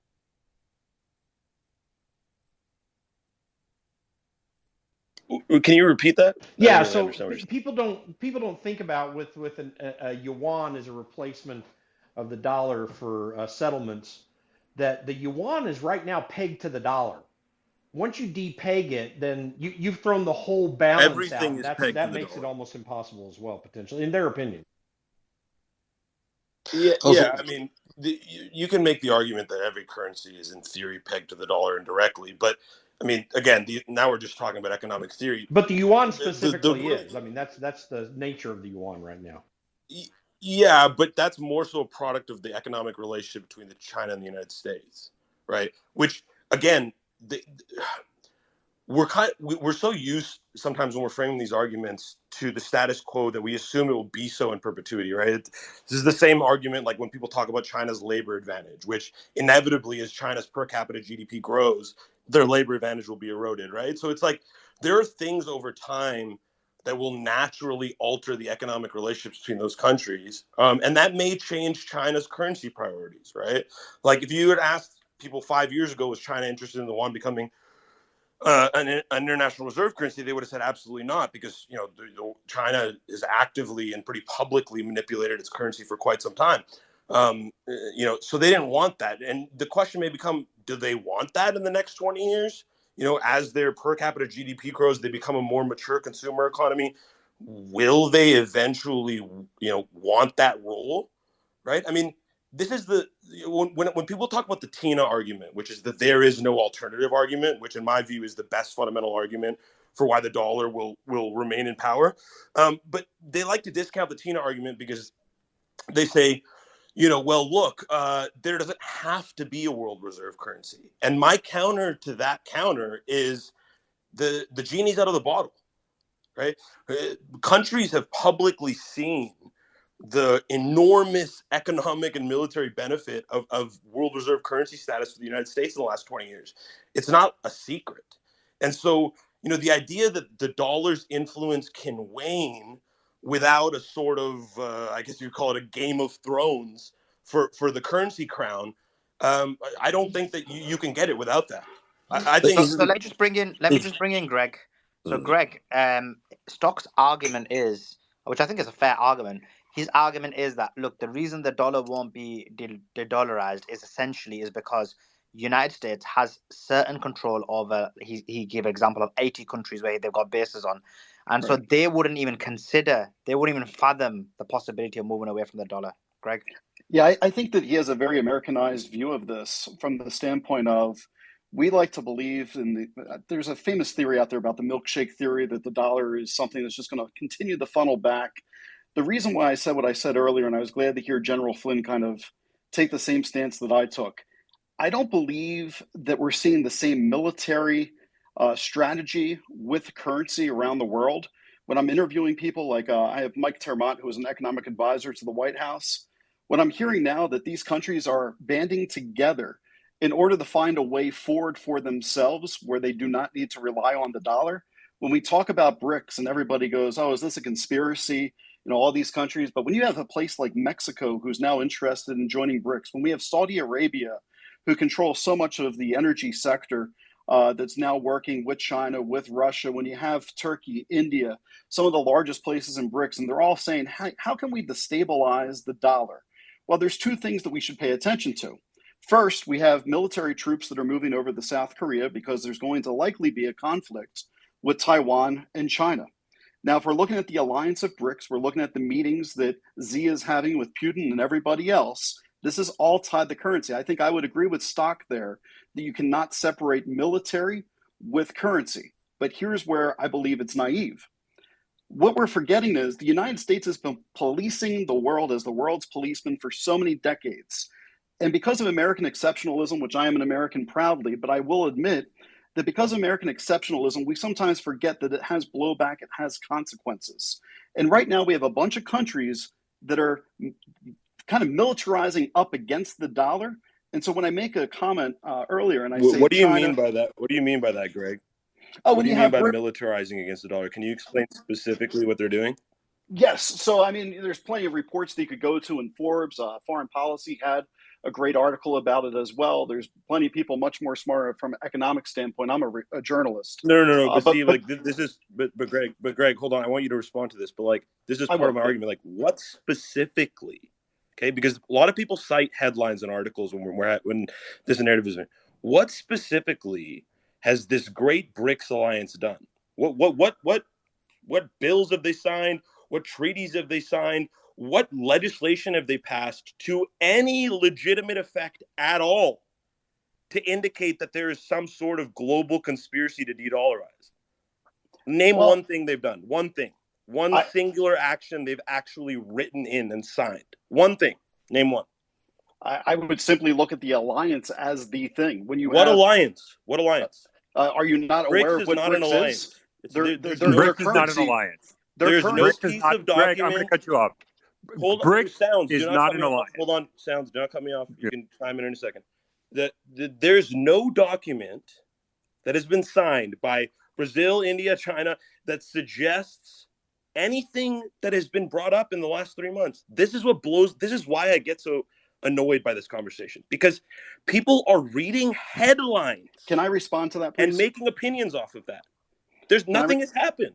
Yes, there is. Can I respond to that? Thank you. Go for it, Brad, Greg. So the biggest thing is right now, if you're listening to the conversations that are being reported, not the headlines, but actually listening to the devil in the details, the currency is based upon the resources right now, as many of us are talking about right now. So when we're looking at what is the agreements that are being in place, it's what are the resources in China? What are the resources throughout the world that will be used to destabilize currency in order to empower the people that are working together. The United States is not in that conversation right now. So I believe that we're in a world-changing moment. We're at an impasse. War is likely coming up pretty soon. And as a result, we'll see who's right on this conversation. There may not be things signed and documents, but why are they all having meetings? Why are they all getting together? Somebody explain that to me. Countries have met with each other in every environment ever and will always continue to. And there'll always be headlines and conversations and closed doors.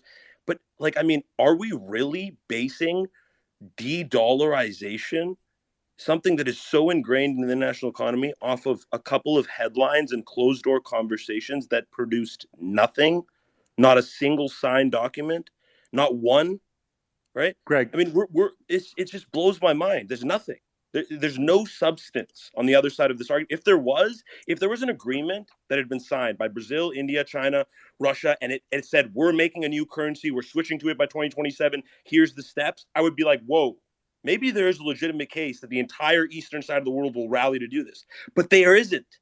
Because fundamentally, India and China will never agree on that. I would love to add a new point. I would love to add a new point to the conversation, if that's okay. I see a lot of the same back and forth, but I think there's an additional consideration that's worthwhile, which is I don't think the yuan can actually become an international currency or even the main one, because I don't think China actually wants it to happen, right? And so I think some of the literature around this suggests that obviously a lot of Chinese wealth is concentrated in the hands of a small group of people, and they have a ton of money, but also some very illicit businesses. But the difference between, I would say, Chinese wealthy businessmen versus American wealthy businessmen is that American businessmen want to stay in America. Chinese businessmen don't really want to stay in China. So if you were to make it such that the yuan became an international currency, and they could spend their money elsewhere, Chinese assets would actually totally collapse real estate because they just want to leave the country. They want to make sure their children leave the country. China doesn't actually allow their wealthy individuals sell their yuan beyond a certain quota in order to keep them there, right? So if the yuan became an international currency that was exchangeable, China would be letting all of their rich people out of their sort of proverbial cage. And it would collapse their economy. So it's actually not to their benefit. Maybe Putin wants it, but China definitely does not want it. Yeah, and BRICS doesn't work without India. And anyone with even the most basic cultural knowledge of India and China knows that is never going to happen. Never. India and China might cooperate on a economically expedient level where it's mutually beneficial, and they have and will continue to do that on a mutually beneficial basis. The idea that India will ever sacrifice any competitive edge with China as a way to spite the United States, I think, is ludicrous and beyond far-fetched. So, All Source, I'll go and bring you in here. So when it comes to the yuan, obviously one of the things that Donald Trump ran on in 2016 was keeping China in check because they continued to devalue their currency, and he was afraid that was going to do damage to the U.S. economy and the U.S. dollar in general. So are we still seeing things like that, or is this what you're talking about when they're trying to stabilize the currency now, or what are your thoughts? So China is one of the main reasons why the dollar gained strength is because China has one of the largest holdings of dollars. People forget it was only last month that China, for the first time in its history, did its own trade, Chinese-based international trade, so trade inside of China. First time last month they did it more in the yuan than in the dollar. It was 48% of it was done in yuan, 46% of it was done in dollars, right? So the Chinese need the dollar to control their currency because if they have a free flow of currency, we all hit upon it. There would be a rush on the bank. Look at what China has been doing recently, right? Just today or yesterday it was, where China basically now classifies economic data as state secret, right? They are making it harder and harder for people to look at the actual data of the Chinese economy, right? And people notice that, right? And so the yuan is not going to be is it going to grow? Of course. But I think what people forget also, and this is important to highlight. So recently, Argentina announced that they're going to start trading with China and yuan. But what people forget is that the reason why the Argentinians actually benefited from this, it allows the Argentinian government to keep more dollars because they need to keep the dollars to strengthen their currency and their inflation, which right now is their currency is devaluating too much and their inflation is out of control. They want to keep the dollar. So this deal benefited Argentina because it's like, okay, great, we can keep dollars because that's what we need. I mean, I think there's a legitimate argument to be made about the dollar as an international currency, if that's beneficial for the U.S. or not. But it's so much more. The reasoning of the dollar is much more, in my opinion, than just military might. I mean, it's far fetched because of economic reasons, and most countries understand that there's value in having the dollar as kind of this reserve currency, and we never really talk about the cost that the dollar being an international currency, the reserve currency, has on American people. There's also cost associated with that in economic terms. But China economy getting they're closing it more. The data is becoming harder to track. It's never going to be a free flow economy that's going to enable the yuan to be a dominant currency. Interesting point. Troy, I want to bring you in here because I'm not sure if you've been able to speak on the space yet, but welcome back. I've had you here before. Troy, jump in. Hey, thanks. Yeah, I just wanted to reiterate specifically a couple of those points. I specifically wanted to talk about the American exceptionalism route as a also American who, I like our institutions, I like our country. I know there's a lot going on, but, I'm 100% for it. But in the last 14 years, we've seen a very specific alternative to the dollar emerge, and that's Bitcoin. I know nobody knows who Satoshi is, and it's all, still officially, it's still a nonpartisan, non-political, money of the future, so to speak. But the Genesis coin specifically cited the 2008 banking crisis, and I don't think that should be seen as a coincidence. We've seen something, put mass, hundreds of billions, and at one time I think it was $1 trillion industry, and it still didn't really come close at all to supplanting the U.S. dollar. And to all sources' point, I mean, yeah, we publish, all of our numbers, and we get, the presidents get ripped on unemployment and GDP, and all of that's known to the percentage point. And I just don't see a world where we're all passing around money that says backed by the full faith and credit of the People's Republic of China. It just doesn't resonate with me. And it's not just because I'm an American exceptionalist and I think China's totalitarian. It's specifically because of what we're seeing them do with their digital yuan and their Weibo app and social credit scores, where they're able to control people through the money.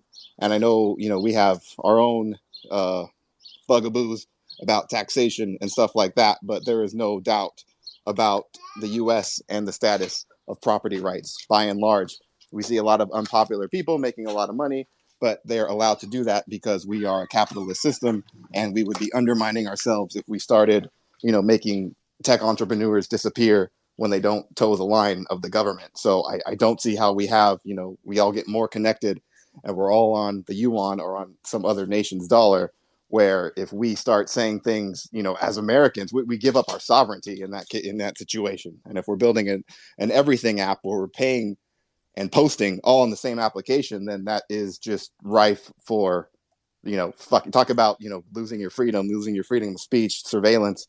It's all very bad.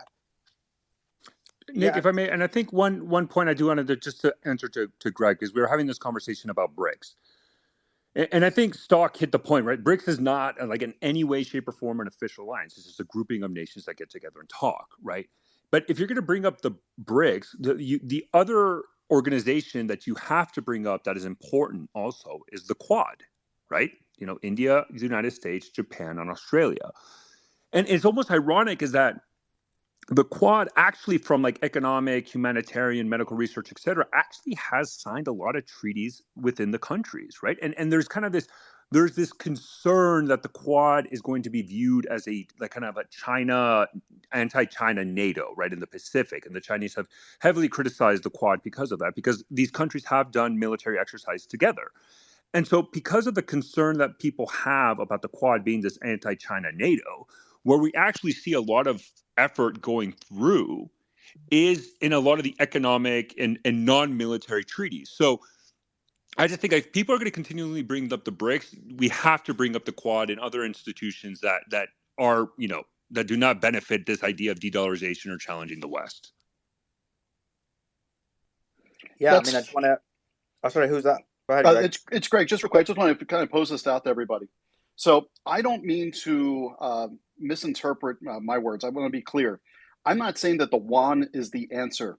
What I'm trying to say is that the framework of what I'm seeing in conversations when I'm reporting on this, the framework is there where there are leaders that are definitely trying to figure out how do we get away from United States sanctions? How do we get away from the power of the dollar?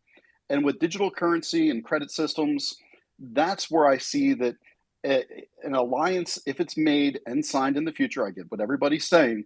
I see that our future is very dangerous if we don't have conversation about it. But the comments are all very valid, but we need to have this conversation. We can't think of the world in the typical version of the dollar because there are leaders right now trying to figure out but how Greg, can we move past it. But Greg, just in terms of what Stock's saying, I mean, and correct me if I'm wrong, Stock, he's basically saying that even if you're talking about some kind of conglomerate between them in terms of a digital currency, just the specific makeup of these countries, and he gave a very astute example of India and China. Like, in what scenario would these countries merge together to create an alternative currency, or even if it is digital, rather than in basically which contends with the US dollar? And I would answer that with, in a post-war society, you would see that. And I'm concerned that that's where we're headed. And that's kind of where I would go with this. What do you mean by post-war society? Right now, what's going to happen if the escalation in Taiwan, United States gets involved? I already have the sources telling me that we're loading our nuclear submarines towards South Korea. We're moving our troops within the next 3 months over there. There is a very big fear that there will be a war that the United States is involved in with China and Taiwan. I believe that all this conversation, it's all leading us towards a day where we get towards central digital currencies. Somebody's going to want to find out, what's after that, right? So a post-war society is what happens after that. Your argument. So are you saying that we're going to see a war in Taiwan, and that's going to result in basically the crippling of the United States, and only then will these countries have the chutzpah to basically essentially create an alliance? No, I think the alliance is already there. I mean, we're seeing that there's countries that want to get involved now. Saudi Arabia just wants to be involved. I mean, Stock just gave a really strong argument of why there's no real substantial alliance. And I think it's very short-sighted. You're not looking 2 years, 3 years, 5 years into the future. I disagree. But again, he's saying, yeah, that's like you're talking about something that might happen and it may or may not happen. Yeah, so right now, I'm jet lagged as hell, but I still can't tell. Like, I just see you. What you're doing is you're speculating, and then adding on top of it a bit more speculation, and then a bit more speculation. Like, I'm used to Slayman doing this, but Greg, it just, I think it's just too far fetched that we're gonna have a war in Taiwan that's gonna lead to CBDC and lead to other. If there's a war in Taiwan that the US is involved in, I think we're gonna have a lot bigger concerns than a CBDC. In my opinion, Greg. CBDCs are coming without any wars. It has nothing to do with the war. CBDC is just the evolution of a monetary system. No, people. Okay, look, I know there's a lot of money privacy concerns, and those are legitimate. Okay, but look, CBDCs are an inevitable collision of three things: one, central banks; two, digitization; and three, currency. Okay, it's just a collision of those three trends, right? Think about digitization. Everything is becoming digitized or already has become digitized in the last 20 years, right? We're even seeing another analogous event to this, which is the danger of the digitization of banking, right? We're seeing that live. 40 billion in withdrawals from Silicon Valley Bank in one day. Couldn't have happened. Can you, Stock, since you're He-Man, can you tell us what, I know you've been covering it, can you tell us what happened with First Republic and the concerns in the banking system right now? Because we are going to cover it tomorrow. We're going to do it. We're going to do it yesterday, but we rescheduled for tomorrow. So it's going to be a big topic we want to cover. But let's just touch on it briefly now as we prepare to wrap up the space. I'll briefly just give my thoughts on the First Republic deal. Look, I mean, this is, as Jamie Dimon said, the FDIC invited the deal. JP Morgan didn't go looking for that deal. Now imagine, because he was dealing with a federal regulator, he wouldn't make that statement falsely. I don't think it's unreasonable to assume that the FDIC approached JP Morgan. In terms of my opinion, I actually don't. I think most likely JP Morgan probably didn't have the best bid, but regulators wanted JP Morgan to take the deal because it's a $400 billion market cap bank, the biggest bank in the world by far. And they knew, okay, even if we throw a little bit of garbage at JP Morgan and force them to pick it up to prevent contagion, then, at the very least, it's not going to affect them. Right. And that was really what I think happened. Probably behind closed doors, the FDIC said, look, we've already had 3 bank failures of a pretty sizable bank. On a more general level, stock think talk, because this is obviously we kind of digress, but I'm curious, how concerned are you? I know we've always talked and we're covering this heavily about a potential contagion. Does that increase that risk? How concerned should the average Joe listening to us right now be? Look, my view on this is the exact same, Mario. The first time I ever spoke on this was on your space as well when these events first started. But my view is the same as it was, which is that in the first couple of weeks, maybe you can say few weeks, 2 to 3 weeks of this. Again, I hate calling it a crisis because that just feels hyperbolic, but maybe it is a crisis. I don't know. We'll find out in the next 8 months. But this episode, right, in the 2 to 3 weeks immediately after this episode, you did see what was a short-term collapse in what I've been referring to in my tweets and what I've been speaking about this as depositor confidence. Okay. You saw a brief lapse in depositor confidence as a result of the failure of Silicon Valley and this, general fear that, hey, maybe the FDIC won't continue to just insure all deposits. And, that fear and that deposit flight was, it was shown in the numbers, right? That isn't an opinion. Bank of America saw 15 plus billion in inflows. The other big banks saw tens of billions in inflows. In fact, when First Republic first ran into issues, that's precisely the first solution that the big banks came up with. I'm sure people remember that headline from just a little over a month ago when the big banks injected 30 billion of deposits into First Republic. Basically what had happened was people had been taking their money out of banks like First Republic, putting it into the bigger banks because they thought it was safer. And so to plug the hole, the bigger banks were just like, take your money back here, right? And so that didn't work, clearly. Right? Because just 3 weeks later, First Republic entered FDIC receivership. So what has happened, what that exact series of events, and this is just, again, my view. I'm not saying this part is not fact. The outflows is fact, but this part is my opinion. What has happened is that crisis in depositor confidence has become a crisis in investor confidence. It has evolved into a crisis in shareholder confidence. Okay. So what's happening now is happening more in the markets than it is on people's banking apps or at tellers.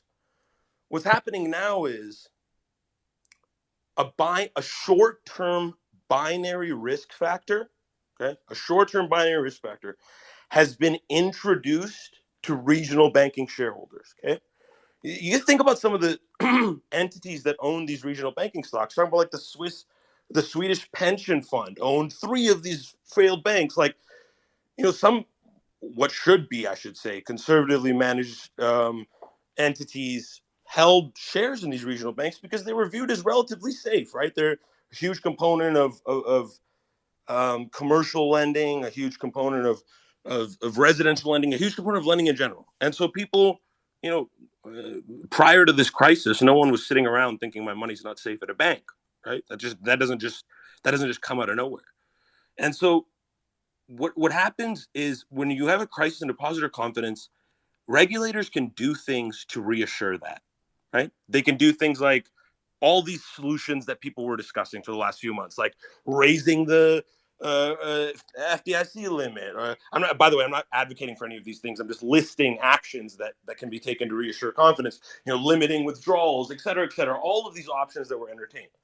Okay, But it's different when you have a crisis in shareholder confidence. Because of this short-term binary risk for regional bank shareholders, now these short selling campaigns where short sellers are looking for vulnerable regional banks, as they should, but those short selling campaigns, fuel is being added to those fires because the people that are long those names have now realized there's a sudden binary risk.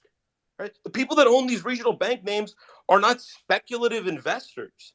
They're not your FinTwit crowd who's buying, Tesla and Apple and Microsoft. I mean, some of them are, but they're not generally hyper speculative people. They're people that are trying to own regional banking names. You can think there's maybe a little bit more upside than the big four. Now all of those people have to question their investment thesis. So when the people who are long have shattered confidence and you have these short selling campaigns, you see equity routes. Today you saw 7 regional banks losing a quarter of their value intraday. 7. That's fucking nuts. Like, I've traded stocks for a long time. That doesn't happen very often. Okay, that's not like So can I ask you a question weekly about or a that? monthly Can I ask event. you a question about that? Because So this is not a crisis in depositor confidence any longer. It has evolved into a crisis in shareholder confidence, and regulators can't plug that. That's the Can you problem. hear Liza? because I have a question about that because I think Stock, can you hear Liza? I don't think he does he hears not? Liza. Yeah, Oh yeah. darn, I'll have to drop you down. darn! You can drop me down and bring Right, me back guys. up. Yeah, sure. So, I mean, we're about to end now anyway. So we'll leave your question for the finance space, which we're gonna have. I believe it's gonna be either tomorrow or the day after. Okay. So, and that'll be specifically about the issues that Stock Talk talked about. So, and we'll go more into depth, and there'll be some I people guess from both the sides. one thing I want to say is that if so I look at the United States as kind of a microcosm of what's going on, and then the big huge global picture of BRICS. If you have a total of $7 trillion held by foreign entities, and you're saying that BRICS is going to sort of get rid of the dollar, that brings down the whole world economy. So I'm not quite sure how that equates. So, also, do you want to come back on that? Because obviously Stock can't hear what Liza's saying. Yeah, sorry, Suman, it's just to cut out for a little bit. Can you just give me the quick overview of what she was asking for? Yeah. Her argument, I believe, is that when you've got so much money, U.S. money invested in foreign countries, isn't it, Liza? You said No, then, so like China holds a huge amount of treasuries in U.S. dollars, and it depends on selling its goods to us. So if you're gonna devalue the United States currency, you're actually devaluing the platform on which your economy depends. So foreign countries hold 7.4 trillion US dollars in treasury securities as of January 2023. So if they want to get together and take away the power of the US dollar, fine, but I feel like that's shooting themselves in the foot. So I'd like and Lisa, like, I 100% agree with that, and I brought this up earlier, just a couple minutes ago. Like, recently, Argentina and China announced that they were no longer going to trade in dollars; they were going to trade in yuan. And what a lot of experts that I'm fortunate to talk to, one of the points was that the reasons why the Argentinians wanted to do this is because they wanted to keep dollars, because they're running into an issue of rampant inflation, rapid devaluation of the currency, and they need the dollar. They need to keep those dollars to try to bring their currency back up. Which is right? exactly And so why I don't think yeah, the BRICS, I agree with you. And so, which is exactly why I don't think the BRICS community actually poses as big of a threat as we think it does.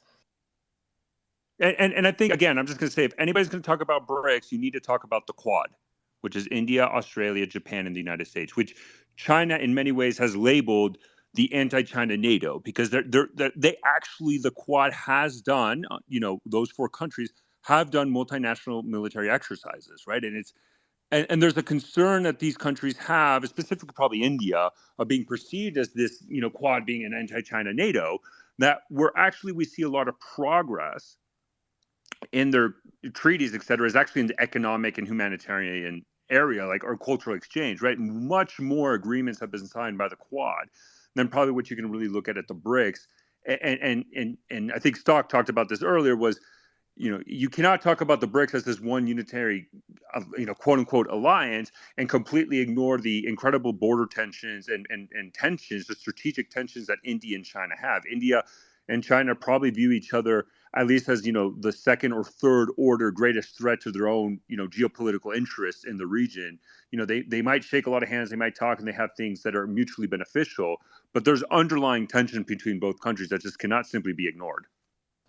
I agree 100%. Yeah, so thanks guys for coming. Appreciate it. Actually, Suleiman, do you mind if I speak to that last point for a second? Yeah, go for it, Von. Go for it. Okay, in terms of China held the U.S. treasuries, you'll notice that they've been trending that down over the last several years. It's the same with their exports to the United States and imports from the United States. They've been winding that down to diversifying to other places. As far as BRICS and Quad are concerned, it's true, BRICS is not a consolidated alliance. It's more of an economic multilateral deal thing. Like NAFTA. It's not a free trade zone. That's the SCO is closer to that, but I'm getting to the SCO. It's important to note that when talking about the Quad, especially India, that India is also the I in BRICS, and they are an SCO member with Russia and China. Because when speaking of India, a lot of people forget what the guiding principle of its strategic platform is, which is strategic neutrality. They are literally playing all sides to their own benefit.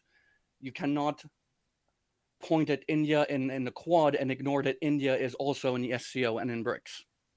That's all I wanted to say. It's just more food for thought than something to expand upon. Thank you. Right, guys. Thanks very much for tuning in. We do appreciate it. And like I said, we will be back tomorrow at 11 o'clock. I do know some of the topics that will be coming up soon, so watch out for it. One of them is what Stock Talk talked about, which is the banking crisis. The other one is that we will be talking about Epstein. And the third topic that we were going to talk about, which just slipped my mind, but I think Tate will be doing towards exactly. Yeah. That's all you care about. Of course, he's the top G. Yeah. The reason you're on this stage is because of Tate. People are starting to get proud of you now, Mario. You finally realized you've had an epiphany. You've realized. No, my account is just hacked. My account is hacked. You're posting a lot of positive Tate content recently. And no, look, I'll give you credit. I appreciate Nick and Slayman for covering the show today. I'm jet lagged as hell after the trip to New York. I haven't slept at all, so I'm dead. So yeah, it'll be good to end the space. We'll see you all tomorrow. Oh, Spike is here. Did you guys have a chat to Spike? It's been a while. We haven't had him on stage. I wasn't here, so I'm not sure if Spike you chipped in earlier. I didn't. I had been asked if I could join after 9, and I did. I didn't know that we were. I guess it's wrapping up early. So yeah, we're wrapping it up early. No, all good. Look, good to have you, by the way. Actually, since I haven't had you in a while, I'd love to ask you a few questions before we wrap up, Spike, because it's been a while we've been trying to bring you up. First, maybe Slayman, you want to kick it off with the first question, because I've got a couple for Spike as well. I mean, you go first, and then I'll jump in. Sure, Spike. We had a discussion earlier. I want to kind of bring it back to the beginning of the space. I asked a question to General Flynn, and that was he talked about the risks with China, the tensions there. We talked about the Russia war and potentially becoming a nuclear conflict. And then we talked about the AI risks, which is something we cover very heavily in this space, and we've done a few shows on. Out of these three things, and of course we talked about the economy, and Mr. Flynn General Flynn called it economic warfare. Out of all these 4 points, which one concerns you most over the next 5 to 10 years, maybe even next couple of years? Because we saw a few generals warn that there could be conflict between the US and China as early as 2025. I don't want to be the fearmonger here, but out of these 4 points, which one concerns you the most? In the immediate couple of years, I would say economic collapse. I think we have a looming banking crisis that we're already at the beginning of. I think as soon as the FDIC said that they would only, from now on, only bail out the so-called too big to fail or systemically important banks, they sent a clear signal to anyone with a deposit over $250,000 that was in one of those banks that wasn't deemed too big to fail to pull their money out. We're seeing that now. I think that's exactly what just happened with the bank. Was it First Federal, the bank that just got that sold to or bought by JP Morgan? I think we're seeing the beginning of that. And I think we're on the edge of the cycle where the unsustainable boom and malinvestment gives way to a major correction. And I don't think there's a single thing that any of the governing authorities or the central banks who helped to create this will have anything to be able to do to stop it. So I think that's the most immediate thing. I think that we're in saber rattling season when it comes to Russia and to China. We seem to have ebbs and flows to who's doing the saber rattling and how much of it. Usually it's around election cycles. I don't think there's an immediate risk of conflict. I could be wrong, but I think that when all or most of the parties involved, or at least two of the parties involved, are nuclear powers, I think that the rhetoric often gives way to reality. I think we've seen that even in the conflict in Ukraine. You've seen both sides only push to a certain point and not go further because they know that that would inevitably lead to a much worse and nuclear conflict. So always a risk there, zero margin for error on it. So it's always a present risk. But I would say the biggest threat we have right now is the looming recession, which frankly is just a correction after years of essentially free money from the central banks and all the malinvestment that created. And you don't think that the contagion, we saw that the regulators are stepping in not only in the US but in Europe as well. You don't think that's enough? Because we don't have the same problems we had in 2008. What makes you so pessimistic? I think, again, as soon as they signaled that the moves that they were going to make were towards consolidating the bigger banks, even if it's at the expense of the smaller banks, that with each new action, those words, because they only said this about a month ago, shortly after Silicon Valley Bank and Signature Bank failed, they made it clear that they were only going to be doing this for the larger banks, even if it was at the expense of the smaller banks. So you're worried about the consolidation among big banks, which is what Sliman was talking about earlier. Well, I think the consolidation is just a natural reaction to the governing authorities letting people know that they're going to make sure that the consolidation happens. Well, that's going to equal bank runs for the smaller banks, and there's up to a point. There's only so far that you can contain that, especially as these numbers are coming in, and we're seeing that the economy is receding. We're heading towards a perfect storm of a really bad correction, and when that correction happens, you're going to see tens of millions of Americans lose all but everything. And there's no indication that we're not going to see the same kind of massive corporate welfare bailouts at the expense of the taxpayer and at the expense of people who are losing everything that we saw back in 2008 and 2009. I think we're looking at TARP with extra zeros added at the end. And another thing I want to ask as well, are you worried about, and that's a question that Tom, good to have you on stage, but are you worried about the polarization that we're seeing in the US, like domestic issues and the inequality we're seeing in the US as well, could be a bigger problem than all these geopolitical risks? Is that something that concerns you? Because I've never seen the country so divided. Yeah, I mean, it's always a concerning thing, and it's always bad when you see people fighting each other, especially when it's often over issues that may not even directly affect them. I think that the Republicans and Democrats and their corporate media lapdogs had done a fantastic job of keeping us divided over hobby horse issues and to create this narrative that one half of the ruling class is to blame for everything and only the other half of the ruling class can save us from them.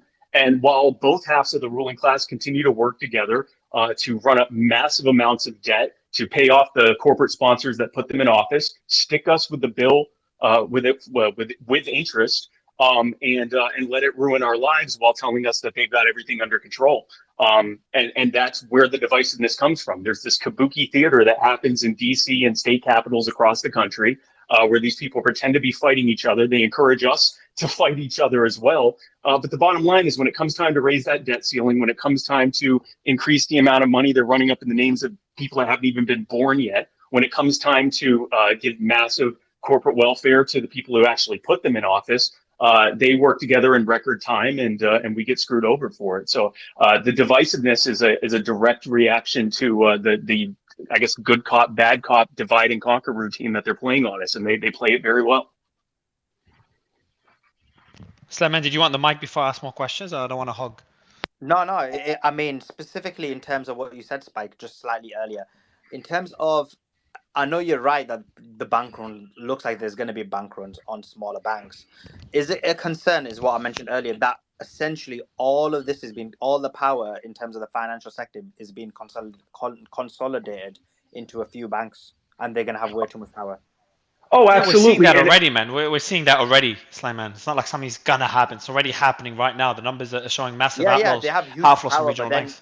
no, for sure they have a huge amount of power. It's troubling. It's very troubling. And it's not happening as a result of the market. It's not happening because these banks are just so darn great that the American people are deciding en masse to move their money out of poorer performing banks and put them into these banks. It's happening as a direct result of U.S. government policy of saying we are going to use taxpayer money to bail out the biggest and most powerful banks and only them.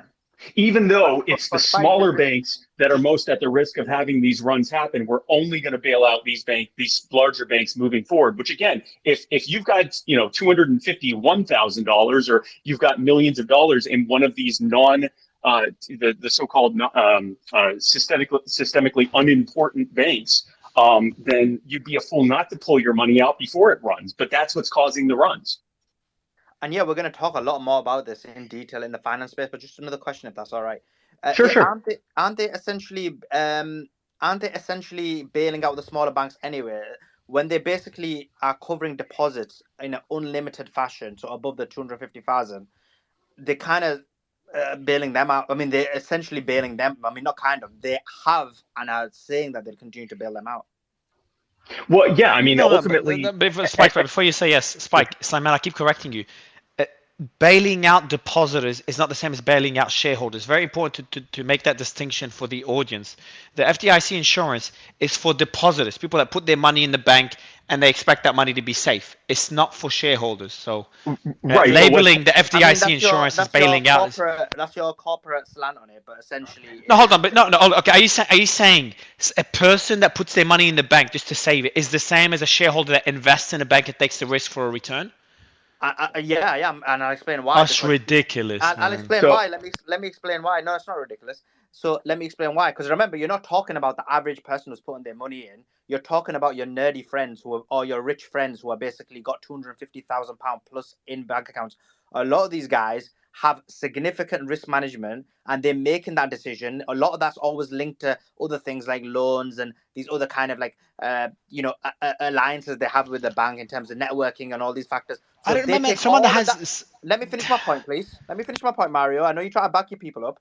So essentially, when one is at that level of financing, has that level of money, and then decides to put it in, yes, that's their risk. Man, it shouldn't be the average American who's struggling. All right, okay. Look. You're not running for office, so stop saying something that sounds good, and stop saying I'm backing my people up. Someone that puts $500,000 is not connected to the executives in a bank, doesn't know how to do risk management for a bank, something that even analysts and experts couldn't see the problems at Silicon Valley Bank. Let me make my point. £500,000 for someone that sold their house, that works 9 to 5 every day at a basic job, nothing to do with finance. How the hell are they going to do risk management? How are they going to understand the time, the risks that Silicon Valley Bank faced? How's anyone that's not deep into finance going to understand that? In no average American, right? Listen, has got £500,000 in their account. Average savings of an average American is $4,000, if I'm right. So let's not pretend this is the average American. This is, you're talking. If someone I never said average American. Let's not put words in my mouth. I never said average American. I said $500,000. You can't look at them. Of excess cash, bro. You're gonna be significantly wealthy. Yeah, if someone that's wealthy doesn't mean someone that can analyze the balance sheets of a bank. They're putting their money there for saving. I'm not saying that now the debate of whether they should be insured or not is a different discussion. But I'm saying they're the same. Hold on. Let me. Yeah, but you're changing. Okay, don't avoid the question by changing the debate. The point you made is someone. Let me finish, bro. Let me finish. Someone that puts their money in the bank that wants it to be safe, correct? Someone puts their money bank, generally they want it to be safe. Is that a fair statement? Or you want to debate that one too? Continue your argument. I'm not going to answer yes or no. Someone that invests and put their money in the bank versus someone that invests in shares, buys stock or options or whatever in a bank. They're different people. They should be treated differently. It's different levels of risk. So why we could debate on what insurance we should offer. When you put money in a bank, it's not that simple. People put money in their bank, there's interest on it, there's other factors on it. But let's be clear. When you've got £500,000 of excess money and you've got that in the bank, it's the reason why the deposit insurance increased to 250,000. It was much lower than that before. And now you're saying, and they're looking at the lawmakers are asking lawmakers just quickly, not arguing, just saying lawmakers are looking to increase it again. By the way, why should someone who's negligent? Why is a negligent person being their money and when they've got £500,000 being covered by somebody who can't? Look, I'm not saying it's so Slayman. You're twisting it again. I'm not saying it should be covered above 250k. Now you're implying that I'm saying it should. I'm just correcting you. I'll ask you the question again. I'll give you the chance to change it. Someone that has money in a bank, should they be treated exactly the same as someone buying shares? Someone that has more than 250k in the bank, should they be treated the same as someone that's buying stock in a bank? Investing in a stock of bank, expecting it's a bailout okay, so someone that invests in a bank expects a return 10%, 20%, whatever. They have the potential for massive upside return. You're saying that's the same as someone putting their money in the bank and barely getting a tiny interest rate as a safe haven. You're saying they're the same. That's ridiculous, and I'm not sure. Yes, I'm sure everybody on stage disagrees. No, I've explained my argument. So because what you're failing to understand is when people have got £500,000 of excess cash, they have the ability to do risk management. We know when they have that type of money, they are basically going to these banks. They have a relationship with these banks. They have issues like in terms of networking. They have issues in terms of getting cheaper loans. It's not as simple as someone just dropping $500,000. There's a number of connected issues to it. Let me get Rob, let me get a finance guy up. Rob, if you want to come up, I know you might be busy or it's late for you, but if you want to come up for a bit and just give a lesson to Slayman, because that's a crazy statement. Why do you give me a lesson? Why don't you give it? Because you're not listening to me, man. I'm just gonna repeat the same stuff again and again. Maybe if you hear a different voice, you'll be more receptive, because it's not making sense. I agree with you about the insurance. I guess a good debate. I'm not saying that it should be insured above 250k. That's the whole argument. Why that a shareholder can't be the same. Wait. Let me ask you a question. I'm gonna move on after this. You just said. Let's just clear. You said you agree with me about the insurance being capped. No, I don't agree. I agree with you. This is a good debate. Like, I'm not saying I agree with your point. I don't know the answer whether it should be insured above 250k. It's a lot more complicated than that. Commit to it. But so why are you arguing with me when you haven't even got a position? I'm okay, bro. Yeah, now it's getting annoying. I'm not arguing that. My argument is I have a position. Someone that's a shareholder should be treated differently than someone that's putting money in the bank. That's what I'm debating. You keep twisting it on where it should be insured. You're like, Mario, why don't I have a position on that? You're misunderstanding. Let me explain. So the whole argument started because you got upset that I used the word bailout. And I'm saying when it went from because remember, up to $250,000, the insurance, they were covered by the insurance anyway. And my thesis was that they've bailed out people above that amount. You then got upset and you were like, don't use the word bailout. I basically fought my argument. No, I just said shareholders. Man, I'm just saying shareholder bailout and depositor bailout are two different things, and they should be not be conflated. I'm glad you used the word bailout there, bro. Appreciate it. You could use the word bailout. You could use semantics. I'm glad you're happy that I used the word bailout. I'm just saying they're different things. I use the same word, but I said they're different, and you appreciate it. Cool. All right, Ben. Thanks. Sarah, they're different. Just think how bad that does not make sense, bro. Oh my God, Mario. Tom, hold on, Tom. Do you think someone that puts their money in the bank? Let me get your thoughts, Tom. Someone that puts their money in the bank, should they be treated exactly as the same in terms of risk and risk exposure as someone that invests in the stock market, buys the stock of a bank in the expectation of a return? Is that the same thing? Well, first of all, let me just say I'm impressed how much you sound like me once you get heated. Oh, man, I'm also very jet lagged, so I was about to start yelling, but people tell me not to yell. The answer is, what does the law require, right? What do the regulations require? The answer is no. Someone who has $250,000 or less in a bank, they're protected. Those above that aren't. In terms of the morality or kind of what the policy is, certainly eliminating the limit on the protection ends up benefiting people not on the just this side of the poorhouse, but sophisticated businesses who should know better, who have millions of dollars in unsecured accounts. There's no way that there should be backstopping for that. I mean, I would argue that insurance deposits generally are a moral hazard and have kind of distorted the banking system as it is. So look, we've got government officials running. This Spike and I may differ on who's to blame and the greater narrative about how things are operating. The reality is, when things go south so quickly, it's usually because the government's involved and they don't know what they're doing. We had looked at in 2009, right? When was the last big thing? 2008. Reading in the Wall Street Journal, and I said, that the banks got these big bailouts initially, right? And I'm reading the Wall Street Journal, and the banker chief said, well, we weren't given much choice. And I went, well, that's interesting. Let's figure out what went on. So we sued. We couldn't get the information about how these decisions were made. We finally got the information, and Paulson and company, they said, you get these insider treasury folks saying we should bring in the 9 biggest banks to talk about this. And the response from the top treasury official is, well, what are the 9 biggest banks? And then they bring them in and they said, by the way, we're going to make capital available to you tomorrow. You're going to take it whether or not you like it. And if you don't take it, you should know your regulators will require you to do so. And they were forced to fill out permission forms that were less sophisticated than the permission forms I fill out for my children. And these are not market decisions. The banking industry is so closely regulated, and their general investment strategy it can only be blessed by the government. And it was an investment strategy designed to support the destruction of our dollar and our economy through excessive spending. And now we're all reaping the whirlwind, and the same government is making decisions based on politics. Silicon Valley was only bailed out after a bunch of Democrats in California called up the Biden administration. And then they go after the bank in New York that Barney Frank was on. Was that Signature Bank? Because they didn't like that they were involved in crypto. This is all politics. And going back to your earlier discussion about alternative currencies, I kind of laugh. Alternative currencies run by what? Who? Gangsters? So the group of gangsters outside the system of civilization, and I'm talking about the Chinese, are going to run a currency that people are going to rely upon? That's never going to happen.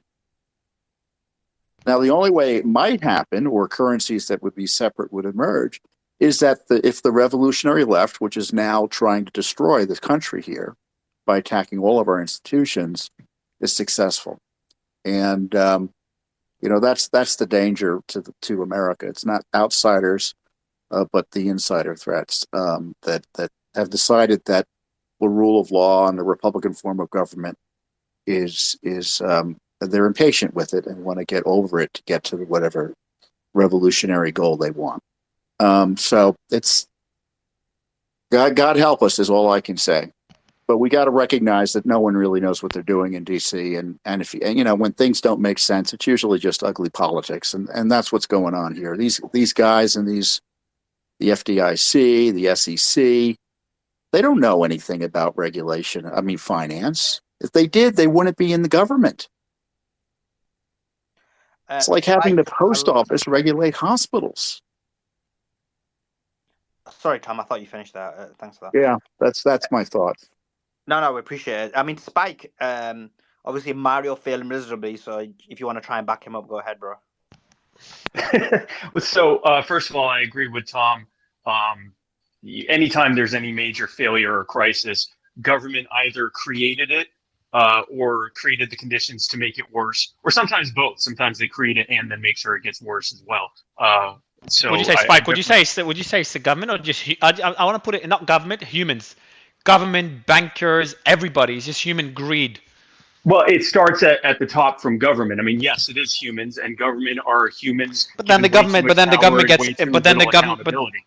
but then the government, the bank, like in '08, the amount of corruption, the amount of influence bankers had on officials, kind of you can Post point the finger towards post them. TARP post TARP bailouts and post 2008. When we talk about banks, especially major banks, they're basically an extension of government, or you could argue that government's an extension of banks. It's really a distinction looking for looking for a need. It really, we're talking about people who have too much power and way too little accountability.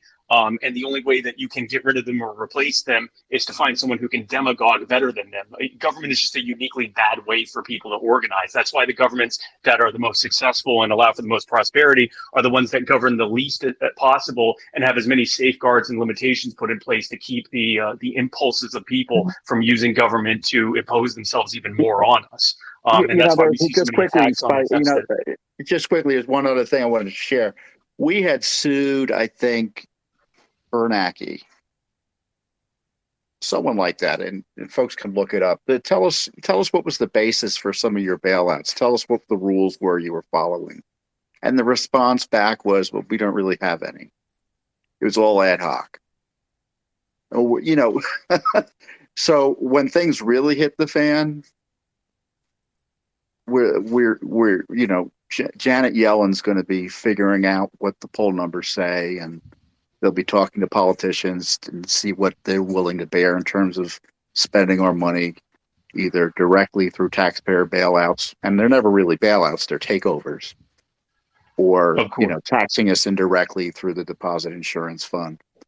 But it's there's no rhyme or reason to it other than reliably to expand government power and control and to advance whatever agenda they're trying to push, and it's really ugly. So that's why I don't think the markets have settled or trust has been, the market suggests that trust hasn't been established yet because they see that the emperor has no clothes, and it's a transnational problem because they don't know anything in Europe either.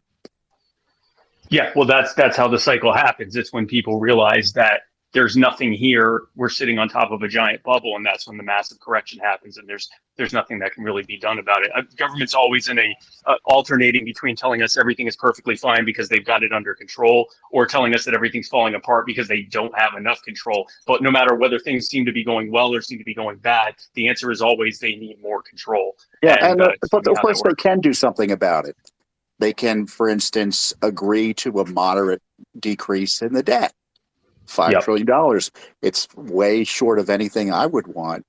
But the fact that the political media complex opposes it tells you everything you need to know. They start cutting taxes. They start cutting government. I mean, there are all sorts of ways to address the crisis and confidence caused by the out of control spending and the subsidies through low interest rates of this spending.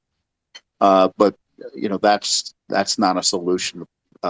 The political class and the left, and this is a leftist approach, one to impose with the support of too often corporate interests that pretend that low interest rates are the goal of government, irrespective of the inflationary the inflationary effects of it. I have an interesting economic question, but before that, Spike, I wanted you to answer that same question.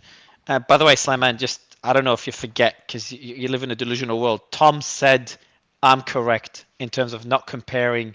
Unless correct me if I'm wrong, Tom. But a shareholder that's buying stock versus someone that's putting their money in the bank are not the same. Should not be treated the same.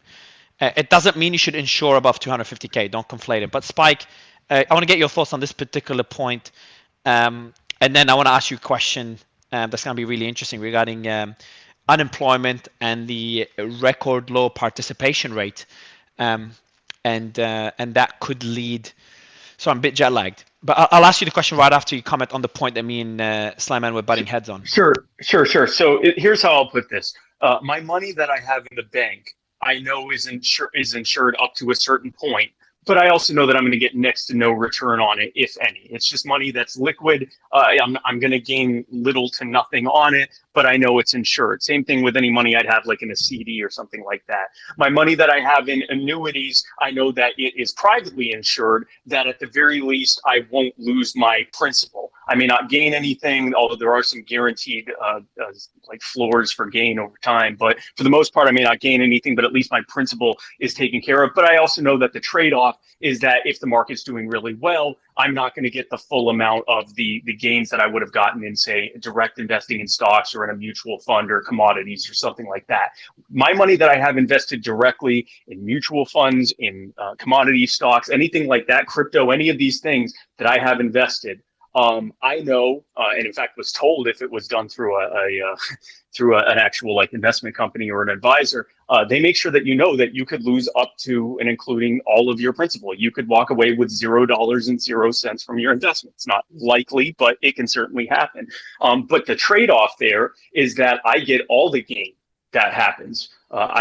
So if my bets pay off, then I get, pretty much I get all of the Spike, amount. essentially, what you're saying is that this is a long way of saying that someone that invests money knows that there's a risk they could lose it all, but also get the upside potential. Someone's putting their money in the bank, don't expect much of a return, but they expect it to be safe. Is that a fair conclusion? Yes, but here's the problem. No, So what I mean, happened Spike, hold on. understand. So what happened in March?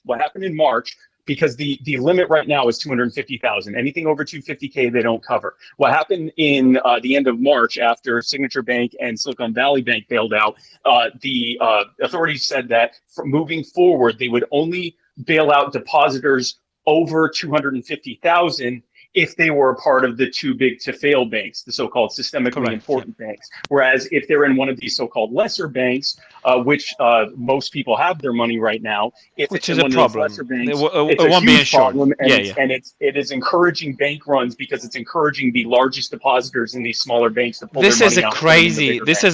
This is a crazy policy. This is just mind-boggling to me. Maybe it's something I don't understand, but to offer that It's not insurance to big crazy. banks.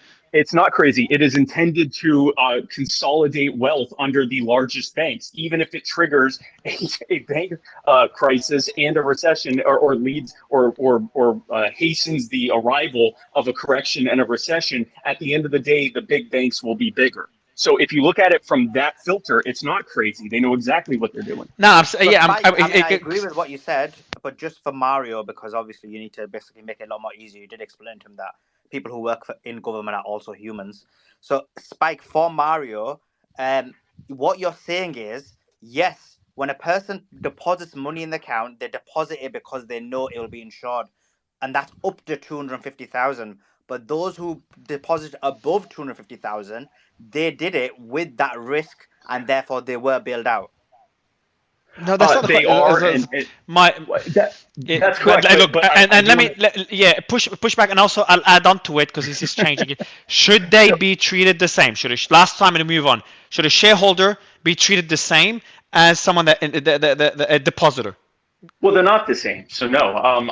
But I will say this: as as a I guess retired serial entrepreneur, you reach a point where you have orders you have to fulfill that are in the hundreds of thousands or millions of dollars. So there's not a way to run a small or medium-sized business without having money deposited somewhere that is well over $250,000. So, I mean, I would prefer that kind of insuring happen in the market and outside of government. I don't think that the FDIC should be increasing that rate, and I don't think that they certainly shouldn't be creating a two-tiered system where only the big banks get the additional depositor bailout, but no one else does. But there is something to be said about the fact that just because you have more than 250,000 in the bank, no, you're not the average American. You're not a blue collar working class American unless you're in retirement age. But you're also, I mean, you're not necessarily the top 0.1% fat cat. You're probably more than likely, especially if you're in a smaller community bank, you're probably a small business owner who's in a cash-rich business and are having to constantly move around money. But I would prefer that any insuring of that happen through like private means, whether it's some kind of additional fee I'm paying or something like that to insure that money as well. So just I want to, but just before I ask a question, I do want to move on to a separate point. I don't know if you want to keep butchering the same point, Slimane. No, I do want to butcher the same point. Sinuzo, you took it. I was ready to close up about half an hour ago, but then you brought it back in, isn't it? So now deal with it. So Spike, you mentioned that FDIC should not cover over 250. Concisely, if you can explain to me why.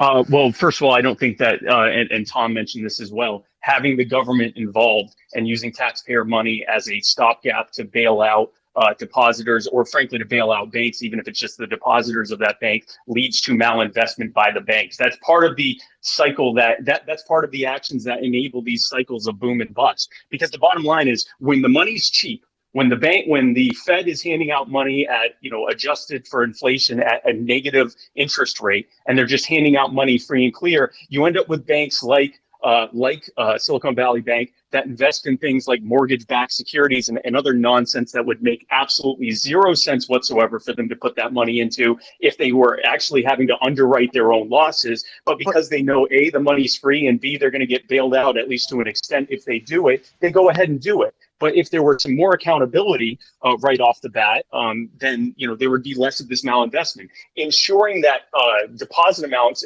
increasing the amount of deposits that are being bailed out, not by private insurers or through the banks underwriting themselves, but by the government, by the taxpayer, ensures even more and worse malinvestment in the future.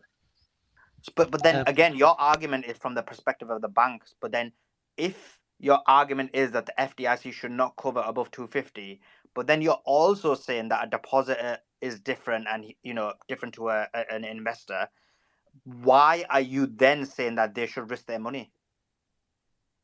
I'm sorry, I'm not understanding. Well, I'm saying neither am I. No. Let's, Spike, do you understand the question, Spike? Yeah. I want to be clear on what I'm saying. The government should not be bailing out anyone. You said you never understood. Is what I'm saying. Go ahead.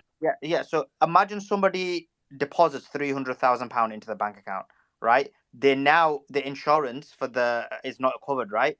So you're saying the reason why it shouldn't be covered is because, and your whole overarching argument is anything above 250 shouldn't be covered. And I agree with your arguments. So it shouldn't be covered because essentially it'll give the banks carte blanche to make significant risks at the taxpayer's expense.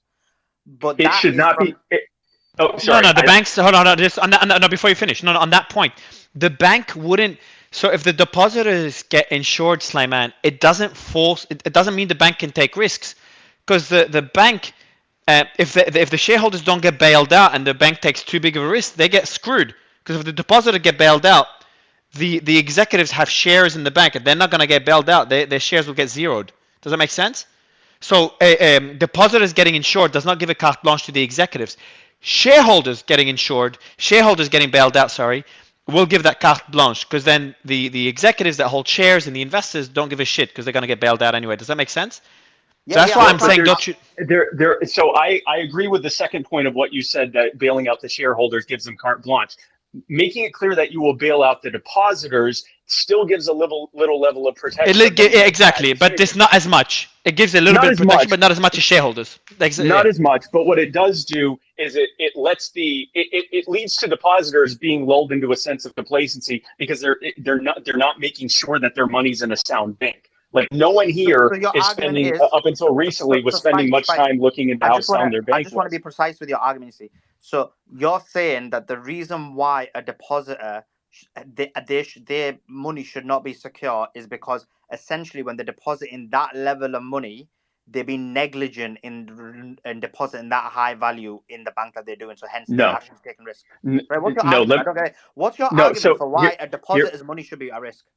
Right. So what I'm saying is that the government should not be involved in this, because if the insurance was happening through the bank or through individual depositors, now there's some accountability, because you have underwriters involved. You have the people themselves that are responsible for whatever the premium is, making decisions on to make sure that their premium stays low. You have some feedback that's helping stop some of this malinvestment from happening. When the government is insuring it, they're just saying, hey, you're not paying anything additional for this. You can make mistakes up to a point, and we'll bail you out on it, or bail your depositors out, or whatever Spike, else. Let me. What I'm saying is, the more amount that's being insured, the more of that malinvestment that you'll have. I'm saying the government shouldn't be involved at all. It certainly shouldn't be involved any more than it is. All right, so Slayman, let's have this debate.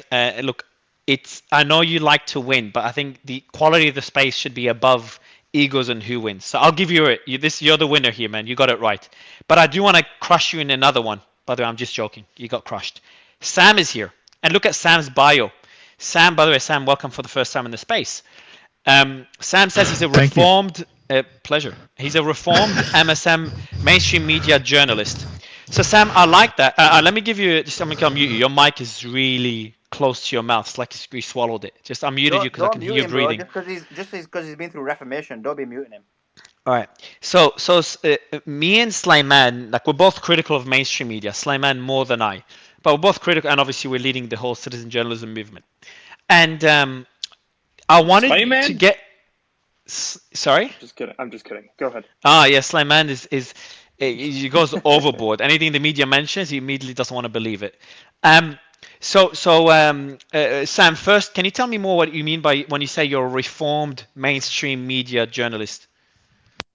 Well, look, I guess I just got disillusioned and jaded with it after being in the media for about 20 years and seeing what I was doing. And it just seemed to me like what we're doing is silly. And at the time, I sort of, I ended up losing a job, and which is, normal for most journalists. You go through jobs like you go through, through watches. Every couple of years, you move on and go to something else.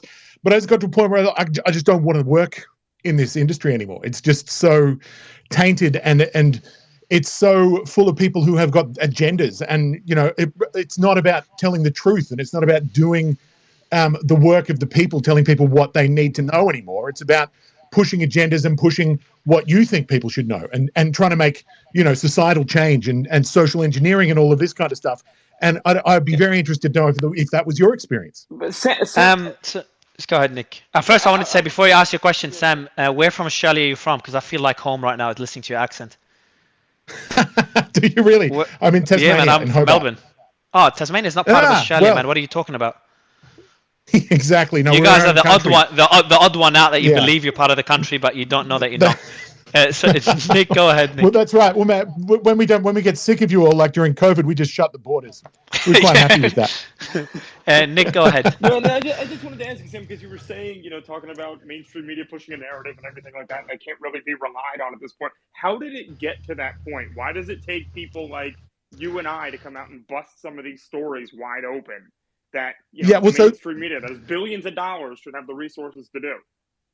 Well, so it started with heaps of money, and there was lots of money being put into it, and people could really had lots of time and lots of resources to go out there and tell the story properly. But as it started to contract, and social media just went through it like a wrecking ball, and there was less money, there was less advertisers, and there was less resources being given to these journalists. So they've had to start to try and keep these audiences up. So I think, creating news that was not just truthful, but that also got more people listening and got more people involved and got more people, clicking and sharing and all of this garbage that it's all about now, started to overtake the desire to actually tell the truth and to actually help people, to take people places that they can't go and tell them things that they can't see and do all that kind of stuff.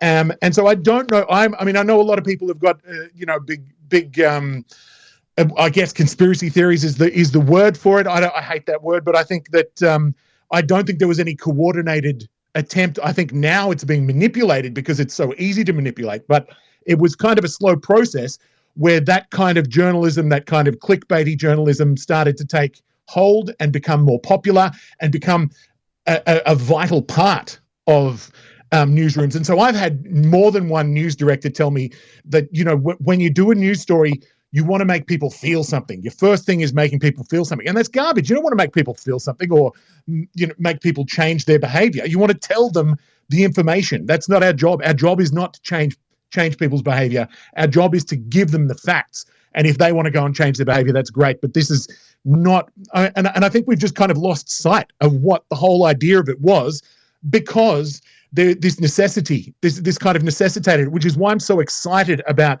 independent journalism. Like, I think this is definitely the way forward. And the fact that Mario is getting thousands and thousands of people into his spaces, and you've got these independent news organizations that are both on the left and the right popping up all over the place and thriving, I think for me is really exciting. Sam, I've got a question for you, Sam. We talk Yeah, about please. mainstream media being flawed, etc., and I agree with everything you said. And you talked about independent journalists being the solution. How does that solve the problem? Because and let me tell you what I mean. Okay. Mainstream media is systematically flawed. Okay, you've got the conflicts of interest with advertisers, and you've got Yep. internal biases. I wouldn't say all mainstream media is equal. I've said this many times. You can't put Fox and Agreed. CNN the same basket as AP and Reuters.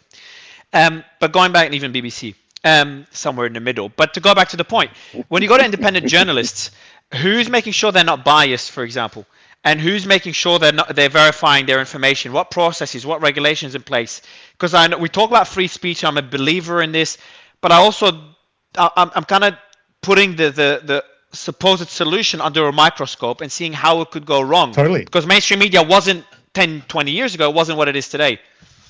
Well, we've got to, as consumers of news and consumers of this information, and people whose lives are so affected by what we're told on the news, it's up to us to work out whether or not we think that we're getting our journalism from the right place. And on my advice to anyone who is worried about whether or not they're getting the whole the whole story from the sliver of news that they're watching, is to diversify and listen to as many as you can, and listen to people whose opinions you don't agree with, because I think that having that diversity of thought coming in is something that can help you make these choices far more accurately and help you to make a far better informed decision about who you're going to spend your time with and who you're going to support monetarily and things like that, because essentially that's what it all is about.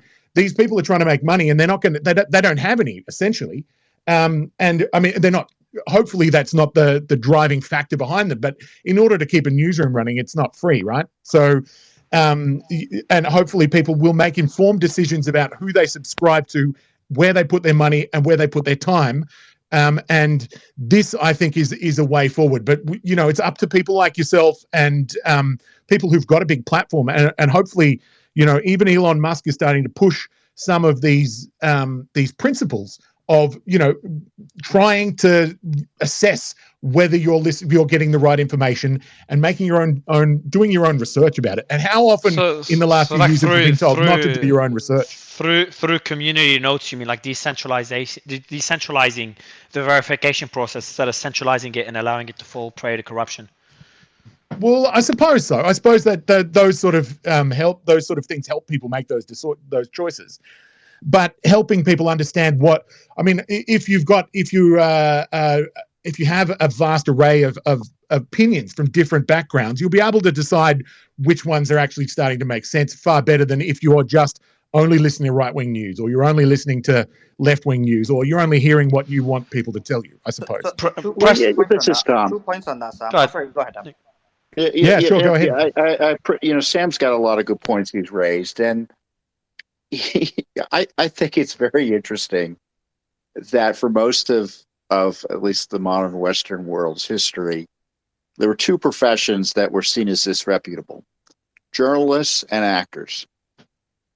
And now we're in the last 50 to 60 years, they've obviously it's kind of, whether the actors are seen as disreputable still or not, I guess we can argue about. But certainly journalists have put themselves on a platform that is undeserved. And it's pretty easy to figure out what the facts are. Taxes went up this much. These number of people came here.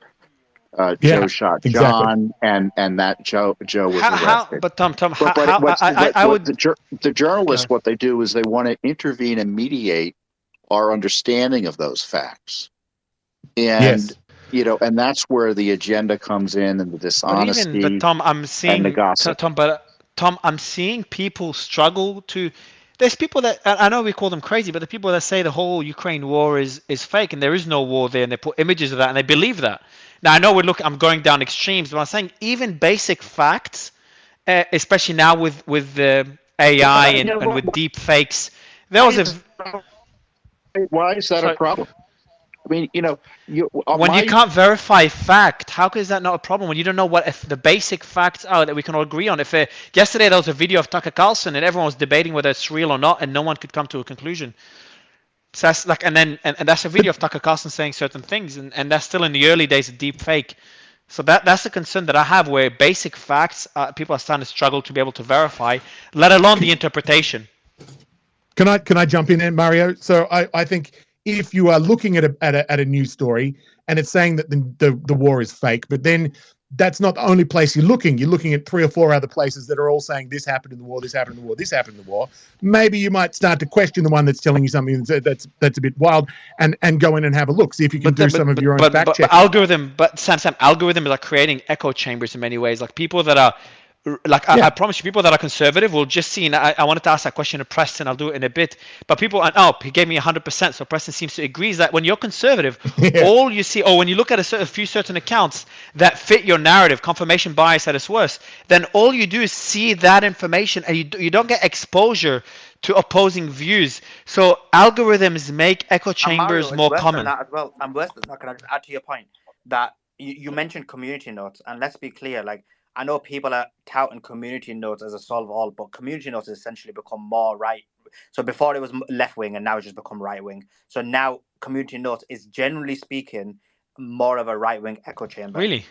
Really? Community notes is biased? No way. You 100%. sure?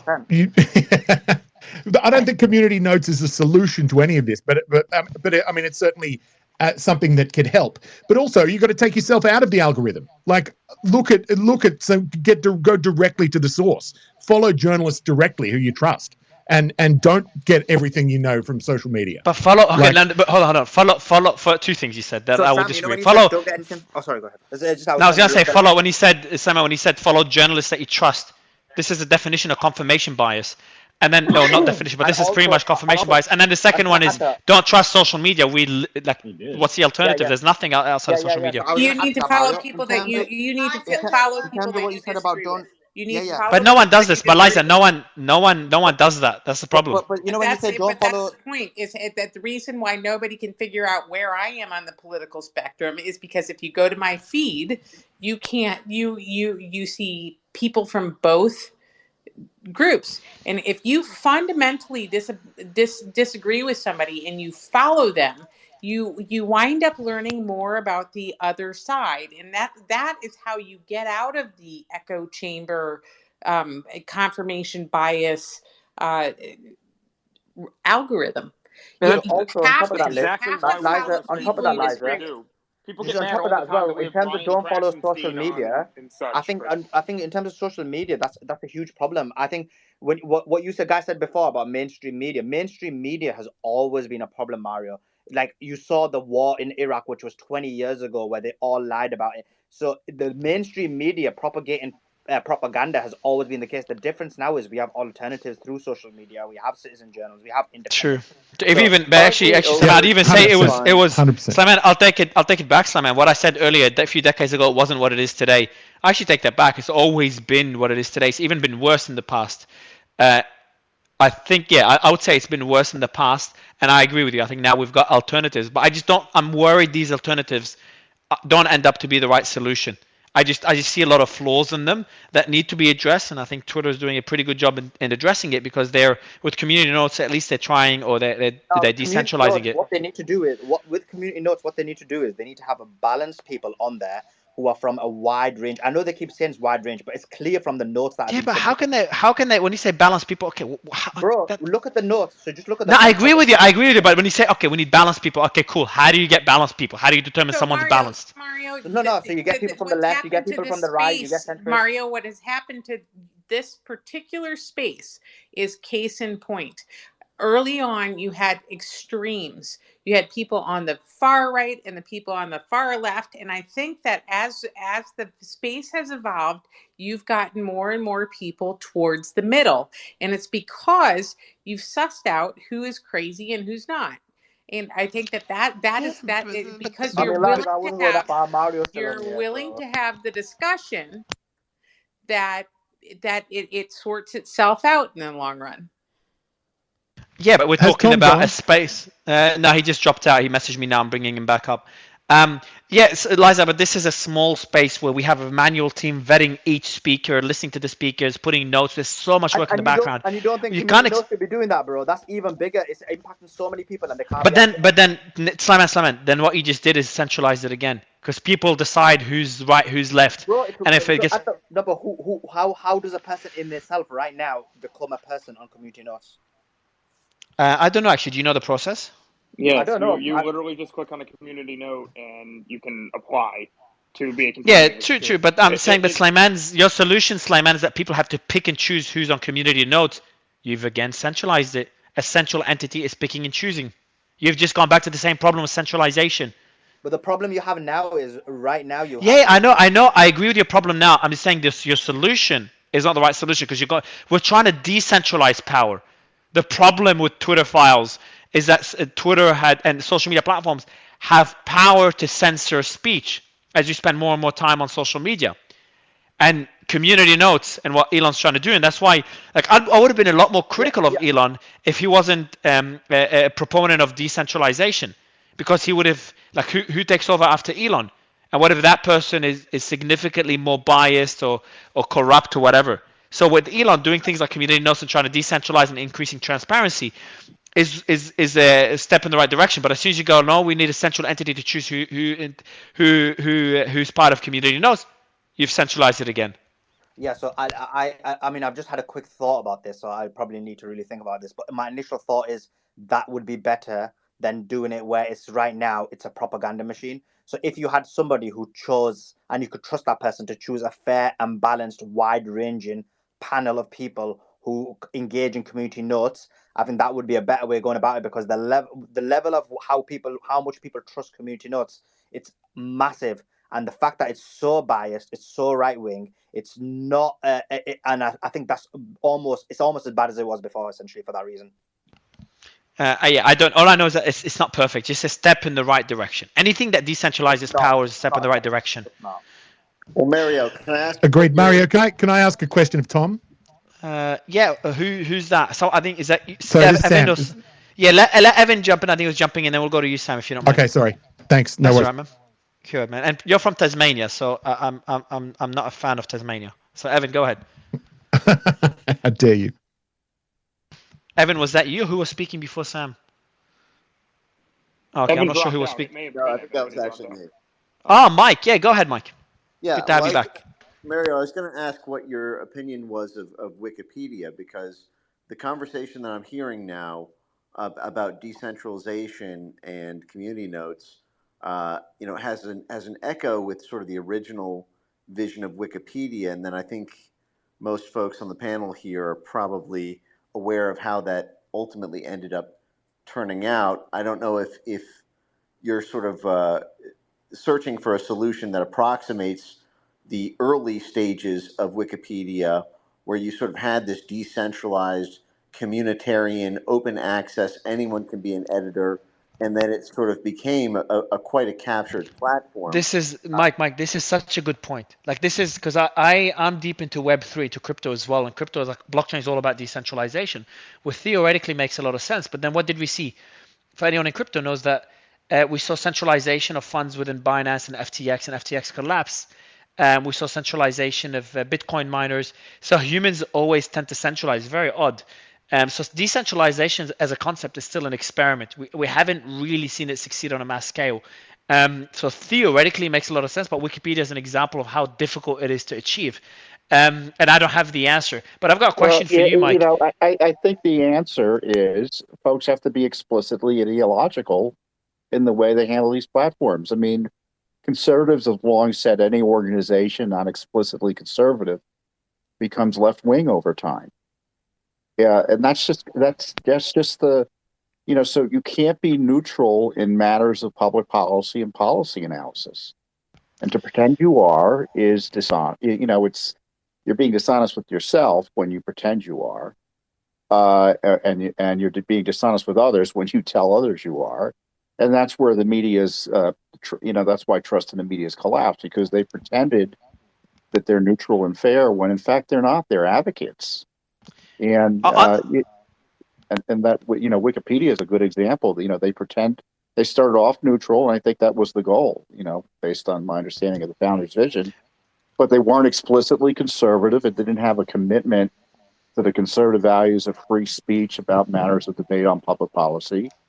And it eventually became a tool of the left to target their enemies and to suppress their opposition. And I think to the degree that Musk has tried to mitigate that on Twitter, it's very good. There's, as he admits, there's still a lot of work to be done. But I would recommend he just be more vociferous and be more direct in terms of directing policy internally to make these commitments clear. Figuring out ways to censor people while being committed to free speech, I think that doesn't compute with me, and I'm not quite On sure that, how it's going to work out long term. Mike, The on bit I just quickly, don't Simon. agree with. I Sorry, was I just was gonna go Mike, and then I'll let you go to Tom quickly. Mike, yeah. on that point, I've got a question for Mike, and then Simon got a question for you, Tom. Mike, my question to you is, okay, Wikipedia's obviously biased. It has flaws, etc. I don't know how biased. I'm guessing it's more left. I could be wrong. I don't know. But my question to you is, would you trust? Okay, so it is left. So Mike, my question to you is, would you think which ones would you trust more, Wikipedia or CNN? And I'm genuinely curious. That's a good question. I would say, this is sort of like, making someone choose between two flavors of ice cream they don't like, but sort of as a matter of, the lesser evil. I would say Wikipedia because uh, by force they are required to hyperlink statements. So is when something is on Wikipedia. Uh, the requirement of a citation for every factual assertion is something that provides a more honest forensic map of how they got it wrong, as opposed to the sort of dastardly rhetorical underhanded slights that CNN and others have sort of professionalized. So I would still say Wikipedia for that purpose. Although even with Wikipedia, I don't necessarily see it as a left wing right wing thing, even though obviously the skew is to the left. I mean, what you also have is this vast sort of national security state involvement, cleansing narratives essentially through the State Department and other government-backed entities. What you really have is a sort of State Department press release co-signed by political operatives on the neoliberal left and the neocon right. But you can still edit individuals can edit Wikipedia, and Well, sort of. it may get taken down shortly, but that democratizes it a little bit. I'm not saying it's not left wing, but you still have there's still that element of it. Right, but it's not just that it gets taken down right away. The pages also get locked. So anything sensitive, anything that's breaking, anything that involves sensitive geopolitics or certain matters, you don't even you can't even enter. Which is one of these things that has all the sort of classic hallmarks of something that can't be right if it has to be censored so aggressively to cut people out of talking about it. But as opposed to Right. No, that's true. As opposed to CNN, where you would need to, be a staff writer or on the editorial board. Certainly, that's true. But in a way, the fact that there is only partial access unless something's sensitive, and then you get zero access, can lull people into a false sense of democracy, if you will. So Tom, yeah, I just wanted to come back on what you said, and I get you're coming from a conservative perspective. So anything which isn't conservative, you're saying that they basically are using it as a tool to propagate an agenda, and you gave Wikipedia as an example. But for me, for me, it's quite clear. It's both sides do it. It's just who has the power and ability to do it. So, as an example, I gave the example of the community notes. The community notes does appear to be more going towards the right wing perspective and certain ideological positions. Let me give you an example. I just saw a few community notes today which were against Democrats, and some of these opinions, like Democrats, Republicans, have different opinions on issues, and then it's given a Republican perspective. Or on the other hand, I saw one where it was an issue between Palestine and Israel, completely propagating the Israeli position, obviously there's an alternative to that position, but then you can just see the ideological positions of the right or establishment positions permeating through the community notes. Tom. Your speaker's off, Tom. You're muted, Tom. I think he's just ignoring you intentionally, Slyman. I don't blame you, Tom. I do want to go to Sam, because Sam, I know you were trying to speak earlier. Yeah, I just had a question for Tommy before, when he was saying that journalists don't deserve to be in the place where they are. I wanted to see whether he misspoke when he said that, because I feel like journalists are entirely have earned the disdain that people have for them at the moment. That was just, it was a simple question. And I would go back to, not all journalists are equal. Like when I was looking into the Jeffrey Epstein yes. story, it was a journalist, and people have looked into it more than me, but from memory, it was a journalist that kind of triggered the investigation, that kind of expanded to all the revelations and Epstein getting arrested. It was a journalist that even said to others, he's like, hey, I will either, if the executives don't publish my story, I'm gonna quit. So there's still journalists standing and doing the right thing, going to war zones, doing the difficult things, putting themselves in danger to try to expose the truth. So I do want to tip my hat to journalists. I just think they're in a very corrupt system, and they just fall prey to the system. That's right, and so apologies to the good journalists out there, but I guess I was talking the generalization of where the average is. I suppose. If I could jump in, I could give a real world example of the opposite. Please do, Evan. Yeah, for those of you that don't know me, I was a Columbine survivor, and this topic is very personal to me because I was wildly misquoted in Time magazine in, I believe it was the December 1999 issue, misquoted, and at the time I had no avenue to disqualify those claims, that quotes that they said that I made, and it really set off a 20-year narrative of school shootings being caused by bullying, and we had bullying in schools and yada yada yada. I can go on a whole nother tangent on that, but the fact is, back when Time magazine printed those quotes that were claimed that I said, they were not true, and it did a lot of damage, I think, around the school shooting issue, around school safety, because really what it did was it made people think that excuse me, bullying is or murder is second to bullying, and that's why people said, oh well, we don't agree with murder, but we understand what they did because they were picked on, which was not true. It was not true. The whole narrative that Time set up, and it was based on a few things, but one was a quote that I had made, and it's been false for 20 years, and then there's a lie that has done irreparable damage in our society. Yeah, and I think we should all come up. There's so many examples of the Slammer was using the Iraq War as an example, so I'm with you 100% there. We are getting close to wrapping up, so we wanted to wrap up like 3 hours ago, and I need to get some sleep. So we'll go to maybe, I'd love to get maybe two new voices on this particular point. I want to go to Chris and Moneyflow, Mel. Your thoughts on where journalism is today, and what the solution is, because it's really easy to criticize something, which is fine, but it's really difficult to find a solution. And I think we're facing that now in a solution to where journalism is today. Like, can we fix mainstream media, or is there a better alternative? And we've talked a lot about citizen journalism here.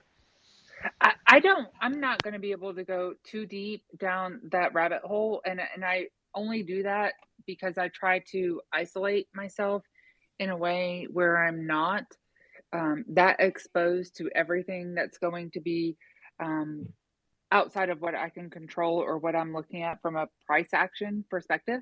But I do just kind of want to add a little bit more from a trading perspective, and what you see and where you have that journalism, where you have that news feed that comes in. And I always see this: why are we down? What's the news? Why are we up? What's the news?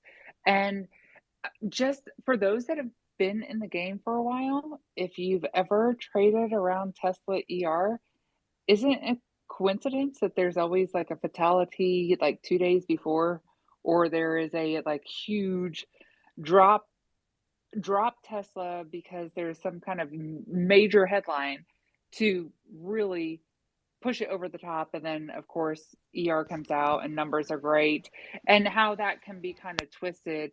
And so just trying to tie that from a trader's perspective, I know I have a few following that are traders. I'm not sure if this is focused on them or not, but just the impact that of course journalism can have, and of course the headline, and how difficult it is to also be a trader and follow news and balance out what should happen with what you think the headline should be driving. It's such a balancing act. So like And appreciate yeah, you bringing really, it to light. yeah, Yeah. yeah. In terms of what you're saying as well, in terms of the community notes, let me be clear. I was just giving one example, left to be right, but it's more deep than that, and I guess people are not failing to understand it. So even you could have a scenario where even the left and the right agree, and that's why you need alternative journalists, journalists who don't follow the mainstream media narrative and give a different perspective. So examples are in the past, at the beginning, Ukraine-Russia war, everyone was for it. Even now, neocons from both sides are for it. Or you have for example, COVID, both sides were for it. Or you have, for example, certain issues that I mentioned, Israel, Palestine. So a lot of these issues, the both sides, people from the aisle essentially agree to it. So when you have a community note that just has left or right, again, and that's why you need a wide range and depth of people. So you will have this issue with community notes when it doesn't have that perspective as well. Chris, any final thoughts on this? Yeah, and it's a great topic. And at first, I appreciate everything you guys have been doing. I've been following you guys for a while, and even Nick, following the work that he's been doing has been phenomenal. And it's independent journalists that are doing the work and being much more nuanced and transparent with their reporting. But it's wild because you see in the 117th Congress that they even tried bringing up about like the journalism, the Competition and Preservation Act, which that bill would have actually been a much more hindrance to independent journalists, and it would allow media like CNN, New York Times, Washington Post, MSNBC to then collectively bargain with big tech platforms. I mean, luckily, I think Elon's been doing a great job with Twitter, but when you're still looking at Meta and YouTube and Google, the influence that they have, it is such a huge force that those platforms have to upbreak their own content, especially when they're making for a profit. It definitely silences those voices and that diversity in thought and nuance. So I think it's as much as possible to try to do things like you guys are doing, do what Nick's doing. You have other great independent journalists like Jorge Ventura and many others for them to continue to keep pushing out content and for us to be the voice and share that as much as possible. But it's tough because you do have the powers that be, unfortunately, like even in Congress that they're trying to push. I mean, not right now, but they were in the last session. I'm sure they're going to bring up again. I like how, by the way, Simon, have you noticed that Chris didn't mention your name? Sorry, Slayman. No, I'm just praising you, Chris. That's what I mean. Look, I actually want to give credit to Nick here, and then I want to give a lot of credit to Slayman right after. But Nick, I want to give him credit for being so strict as an independent journalist in making sure, and you know, we're going to be working together in a few days, fully in building something incredible. Me, Nick, Slayman, and the rest of the team. But in verifying information and avoiding clickbaity things. And he said something to me. He's like, Mario, there's a lot of things we could tweet to get clicks. But as soon as you tweet something wrong, that could ruin your whole rep. And reputation is a lot more important than clicks, a lot more valuable. And I agree 100%. Now, he said that differently in a lot less eloquent way, but he still made that point. And I want to agree with Nick there. Now, Slayman, in the meantime, on that same day, posted something false and refused to remove it. So it just shows the dichotomy. No, look, Slayman, maybe I'll give you the mic as final quick words on this topic, and I'll give you credit again for running such a great space and doing this for the last few days. Like I haven't been able to. The only reason we're able to do daily spaces, obviously, is a lot of people to thank. Jim brought Michael Flynn today. Nick helped moderate and helped with Giuliani, who's becoming a different day. But Slayman is the reason I'm able to do daily spaces, despite lower quality. At least they're daily. Slayman, any final words? Yeah, bro. I mean, I wouldn't say lower quality, much better quality. We haven't got you making like dopey points. But in terms of the mainstream media point, it's important because you need this alternative perspective. You need this alternative media. In terms of posting, of course, you have to authenticate. But I always, again, find it dumb when people make arguments that are not consistent. So if you're gonna basically say that you're gonna verify a video, you should verify all videos. And we know there's a different ways of verification. It isn't just, for example, putting it through softwares or whatever it may be. So essentially, the argument is this: whatever you do it consistently and consistently throughout, and you do need an alternative to mainstream media. I think that's imperative. Look, I love you, bro, but like you just made zero sense. But I have a question for you. Do you think independent journalists are a solution to mainstream media? Of course, but then the risk with independent journalists are, and this is my concern with people who are like on the right or on the left. Let's be clear. Look, the aim of the game is this: if you want to, and I knew this when I was doing the test stuff. If you want to follow in, you consistently hold a specific position, you'll get a huge following. So, for example, I posted certain stories that were against what I knew a lot of my followers would like, but I still posted those stories because I didn't care that I'm gonna lose following because it's all about hitting the truth. But what I find with even independent journalists are they'll follow the narrative of their people to continue with that following, or they just haven't got the ability to just think outside the box. Well, yeah, but Simon, go ahead, Nick. Well, this is just one thing I was going to say here, and I said this to you, Mario, the other day, if you remember, where the mainstream media chases glamorous stories that have already gotten a lot of attention, ones that are going to get them, they're going to get the ratings, they're going to get a bunch of clicks and everything like that. But what independent journalists do is we go and find the stories, right? We're the ones that go and bust wide open these government cover-ups, and I think East Palestine was a good idea. That whole thing started on Twitter, right? And then you have Fox News and, all these mainstream outlets. This place is known all over the world now, but it's not because the mainstream media did it. It's because Twitter journalists did it. So that's Nick, I agree with you, but then, and I did the same with tape. But the thing is, my question to you is, would you ever, or have you ever published anything that isn't a position of the right? Yes, I have posted multiple videos now of me just absolutely shaming the Republican governor of Ohio when I was there. And, anything where you're praising people on the left? Well, it depends on who you refer to. But this is fine. No, but I take it back. I take it back. This is Simon. I have a more important question. Nick, I want to I don't want to disagree with you completely. You made it seem like independent journalists, and I'm being objective here. And again, I'm talking against myself because that's what we do. We're an independent journalism network. But independent journalists go and break stories. But mainstream media just do this whatever for clicks. Honestly, Nick, most independent journalists get the story that is trending and post about it or tweet about it or write about it. They follow the clicks, they follow the engagement, and they don't follow what matters. And mainstream media is no different. I think everyone's and that's what I'm telling you. Like, I don't think independent journalism fixes the problem. At least not yet, unless maybe a platform. That's not right though. Like, look at Nick. He did the Ohio story. Nick, yeah, but Nick is an exception. There's also Vice. You hate Vice. Are you saying Vice never did? Crap, bro. Yeah, Vice are crap. But are you saying they never? And I'm not a big reader of all this mainstream media. But he's saying, someone was talking about this in a previous space, Vice never broke any stories that no one's talking about. They went out and did investigations on things that was not on people's minds, at least the old Vice, before it became too liberal. They uncovered, as an example, or basically made it public, the Uyghur situation in China. So this is a really good example. And being objective, Slayman, this is a mainstream media that is going bankrupt right now that you despise. And it is very biased according to you, and I can't comment because I don't read it much, but it was very biased on tape. So it's very biased. Yet even that one did an investigative piece that was not on people's minds. And there's many examples. Like, I went on CNN right now, which I'm sure you despise as well, and they've got a piece here. Where is it? I haven't read it, but the title is "New Documents Show How Sandra Day O'Connor Helped George W. Bush Win the 2000 election." It's not on anyone's mind right now. It's not trending. No one's talking about the 2000 election.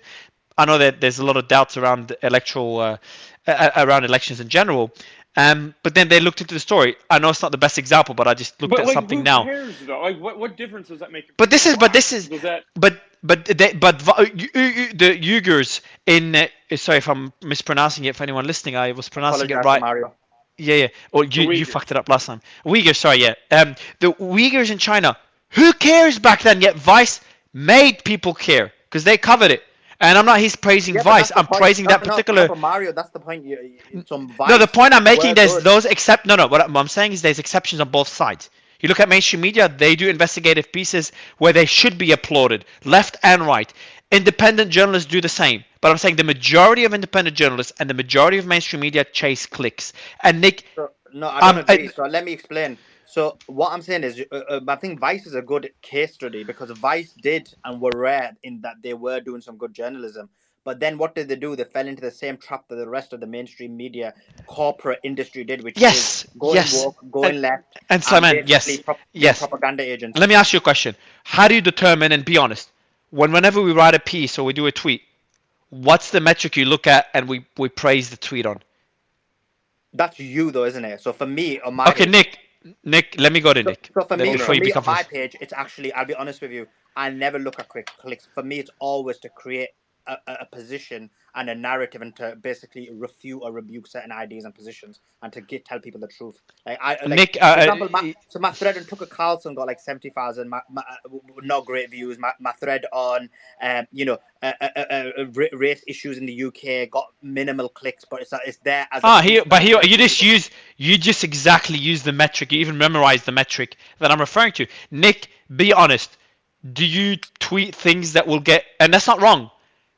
I do too. We all, and anyone that says otherwise is most likely not surely lying, because we all look at that little piece of thing that says views for a tweet, for a video, for whatever, and we're chasing the same thing that mainstream media is chasing, and that's Looking at clicks. views and doing it for the views are two different things. But anyway, so I can answer. Yeah, very good point. Very good point. But you get my point. Like the same thing for mainstream media. Looking at clicks or how many people read it or time on an article or scroll through rate. There's all these different metrics So they do it versus for doing it for those propaganda. metrics. I don't accept that they do it just for views. Like they do it for propaganda. So I'll give you another good example. Like my article on Tate that was published in a newspaper, it got millions of views within a couple of days, and then they still took it down because ideology was more important than clicks. So essentially, it's not just about clicks; it's ideology that's more important for the mainstream media. It's both. I don't think ideology beats capitalism, but that's a different debate. But I think I it's think it does. both. We've seen I them. think the We've seen them tank in the movie industry with a lot of woke movies and TV shows, and yet they're still consistently producing them and making huge losses. bro. Yes, I mean Look I at don't know. Apple Look, last time bankroll. that's the first time I heard about Vice this is is in one of bankrupt. our BuzzFeed is bankrupt. Slayman, can you stop making up shit, man? Last time you said this in one of our spaces, that bothered me because I'm like, oh, you and Ian were saying it. Remember that? And I was like, oh, interesting. I never knew that. That whole narrative of they're putting woke movies, they're doing them even though they're flopping.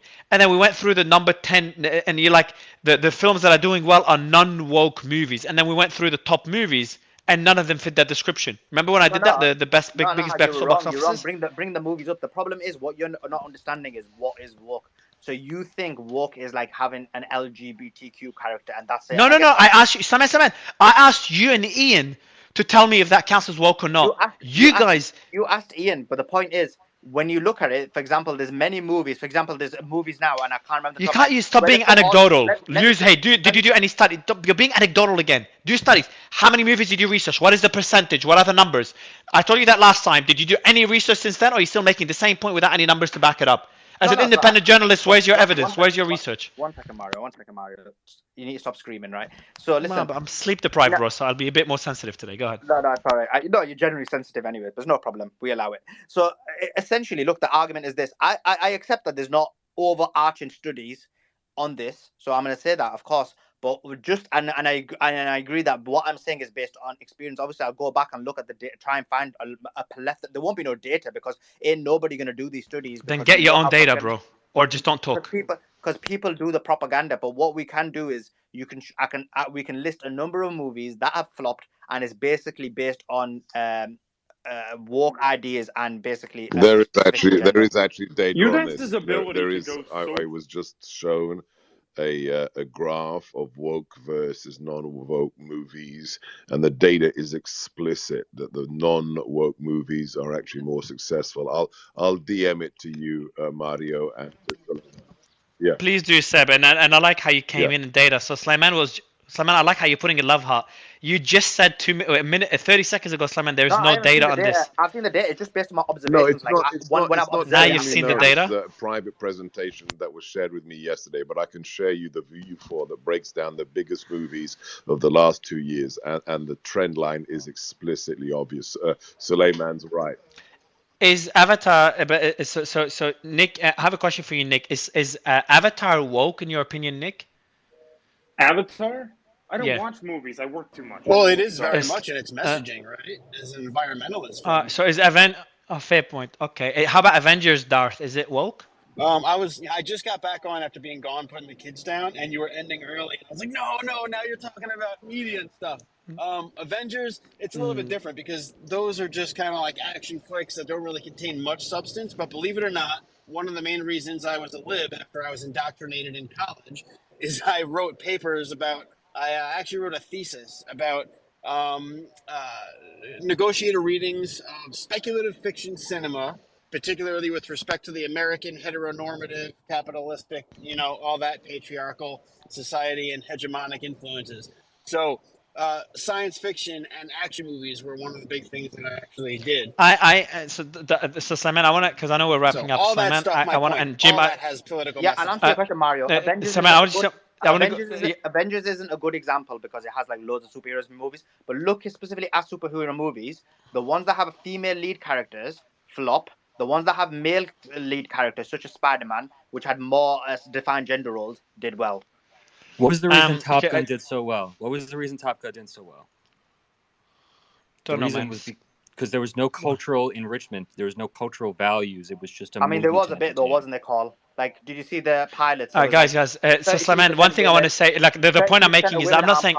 No, let me answer this point because people always say about Top Gun and it's actually inaccurate. So they're right generally speaking about Top Gun, but if you look at it, if you look at the main pilots at the end, I think there was 6 main ones. If you look at the diversity of it, it didn't make up the real diversity of the United States. So you're saying it was woke, but you're saying it was woke? So I'm saying there are certain aspects of it that are woke. But it did very well though. No. That's my no. Listen. So what I'm saying is, I agree with Carl. Overall, it wasn't woke, and hence why people loved it. And a lot of people went to see it under the idea, like no one's even heard this position that some of it is woke. So if you ask anyone about Top Gun, because it's all about perspective.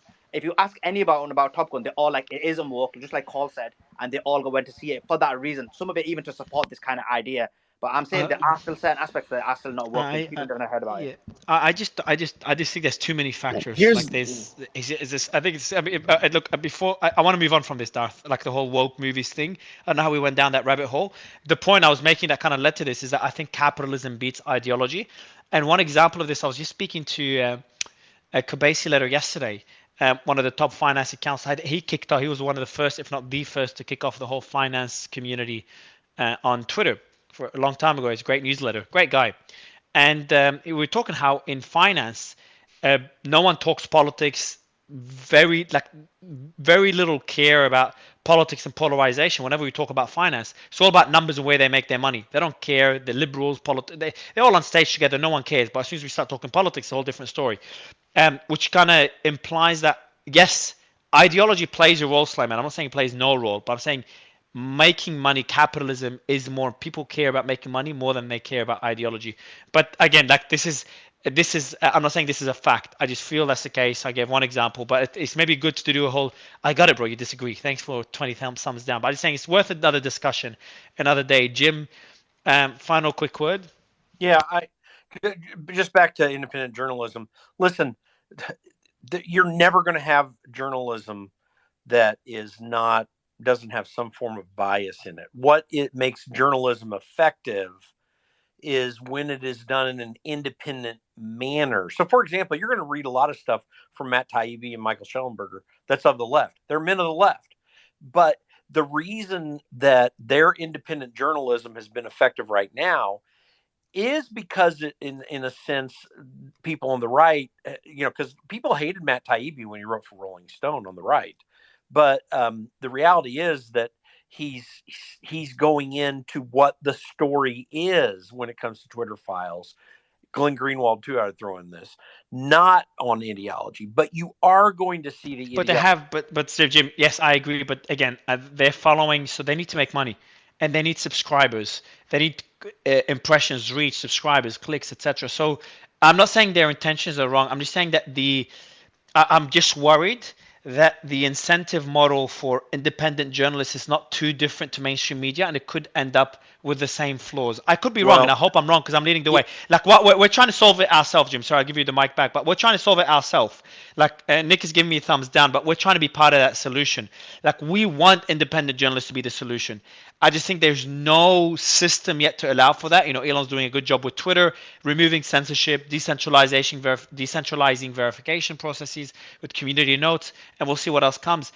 And what we're coming up with a plan as well with what we're doing, and I won't announce much, to try to solve the problem that mainstream media didn't solve, and that independent journalists I think haven't solved yet. And go to I can go to my thread right now and I can find a million freaking tweets and pieces of information that go viral that is blatantly false, just completely false. They've been seen by 10 million people. Yeah, well, let me throw this in here. The problems that you're pointing to have far more to do with where, particularly in the West, cultures are right now. It's not the journalistic style. That's all shaking up. By the way, we're about to have a major shakeup. When Tucker Carlson comes out in an independent fashion, we're already seeing network news in the United States, starting to lose its grip. That's going to change. But I'll give you an historical example in the United States. At the founding of this country, the media were as acerbic and polarized and actually, doing some pretty. The whole 1800 election between John Adams and Thomas Jefferson, was just a crap show. There was so many accusations, so many falsehoods thrown out, half truths, but yet, as a country, we had an independent nature that built up because the general foundation was of a certain sort. I would say of a moral sort, and I think that was a big part of it, but it was also of a certain sort. There was a belief in the principles of liberty laid out in the Constitution. People really grasped that. And so that bypassed all of the acerbic efforts taking place in all the competing newspapers. So that's not fundamentally the problem. It can be a problem, but it's not fundamentally the problem. Fundamentally, the problem is having ways to express truth and to do work. That's why I said the independent journalism thing is actually going to grow. And it's not because of ideology. Ideologies will be there. It's because of focus on stories that matter, even if the bias tends to come out. That's why Vice at one time was actually halfway decent to go to, even if you gritted your teeth, because there was interest in the organization to find things out. It's the finding things out and the desire to do that and the desire to do that in as effective a way as possible that really matters. That's what counts. Jim, everything you said, I love you, but everything, I don't know, but it doesn't, there's no solution there. Yeah, I agree with just the incentive, the biases are still there. I don't know what you agree with, but the bias is still there. No, it's a human endeavor. It's fraught. What does a human endeavor mean? What do you mean by that? Humans run mainstream media. Humans do independent journalism. I've said for years. Mario, 6,000. Suleiman, let me make my point since I was asked a question. 6,000 years of recorded human history proves the moral depravity of man. Fundamentally, we all tend towards bad. We have to work really hard to be good. It requires discipline. So no, I think what I'm saying does matter. What you need are people that are willing to do that. So I'm saying functionally, you need this approach that I'm talking about, but to make it work most effectively, you need people who have the passion and the desire as much as possible to do what's right. That's why a Michael Schellenberger and a Matt Taibbi, that's not okay. Even though they're going for clips, still are effective. I still don't think it's a solution, Duff. I don't know what I you agree. think. I see your hand up. I don't think people wanting to do the right thing is. So yeah, look, that's very broad. I don't know, man. Both of you were saying. Just a couple final points on the media thing. So, mainstream media could actually make a comeback if they did this. This is really the only thing. Jim's right. There's always going to be bias there. But if the mainstream media was like the Daily Wire, where they were open about their political biases, right? If every writer included their political affiliations and their political biases, then that would rebuild trust. Otherwise, there would never be any trust again. So I think that's a big key, because there's always going to be bias there. But if you share that bias, if you make that bias obvious, and like the Daily Wire says, we're a conservative media organization, if you know that going in, then you're able to look at what they report and you're able to take that into consideration. The other thing with respect to independent media, I think independent media is obviously the future. The biggest problem right now isn't how it's set up or how it's distributed or delivered, but rather the age gap. So in 50 years from now, all the people are going to be gone who need to have Fox News and CNN broadcasting on their TV. Right now, we don't have the ability to reach those people. And one of the reasons why losing Tucker is so bad isn't because Tucker was a voice of reason or shared my views or anything like that. He was the only person on anywhere on TV that actually platformed independent journalists. He would have on Savannah Hernandez to talk about what she saw at Antifa rallies or something like that. So he would give them a platform when nobody else in the mainstream would. And now Andy, boomers have that's no access exactly to that's exactly what happened with me, Darth, in East Palestine. He was the first person to call me the while I was on only, the I'm ground. sure. Was he the only one? Hold on, Nick. Was he the only one? He was the first one, and then after that is what it caused a plethora of others because they saw me on the show. So but then again, hold on. Then again, Darth, you said that he's the only one that brings independent journalists, and Nick just said he was the first, but many others did the My same thing point being, afterwards. if So it's not for Tucker, then he nobody blew up else the would, story, as Nick would say. true. Exactly. True, Nick. I'm just saying he blew it up. He maybe took charge, but again, Darth, you said the statement. He's the only one that brings independent journalists, and you have an independent journalist on stage that they said yes, he was the first. But then I came on many other The only outlets. one who brings them And into the fold. Other people may grab and latch onto them for ratings after because they see that what they're reporting is getting views. But he's the only one who's going to bring them into the fold and start, that process. That's what I meant. That's why the capitalist tendency is good in this regard, because the reason that Nick got any broader coverage from Tucker is because the rest of the media started in chunks, obviously not broadly, but they figured out we better get this story out there because we're getting one-upped on it. That's the power of entrepreneurial media. They all do that. Capitalism is a solution, but it's also part of the problem. Mainstream media cares. They might not cover a story because the person, like Pfizer, is an advertiser. That's capitalism. They take money from Pfizer. But Mario, okay, then nobody's critical of Pfizer. But I got to tell you, the problem. I got to wrap. I got final words quickly. I have to wrap. The problem with saying that is because the corporatism out there that gives certain people certain benefits if they fit the narrative. That's why you get that consolidation of power in various aspects of an economy, including in the media. And that's been the main problem. Independent journalism will eventually break from that because the platforms that people listen to are far bigger than the network platforms right now. Cool. Well, I think it's a great way to end it. Jim, I appreciate it. And I think it was a great space. I am pretty dead. So Slayman and Nick, thanks for running the show. And Jim, thanks for getting General Flynn. Nick, thanks for getting Giuliani. It was a great chatting to Giuliani today, Nick. Very well done, man. Just want to applaud you. You did a great job getting Giuliani today. So it's my favorite segment of the space. Yeah, you asshole. All right. Thanks. Thanks, everyone. And Dr. Gorka, good to see you again. Bye, everyone.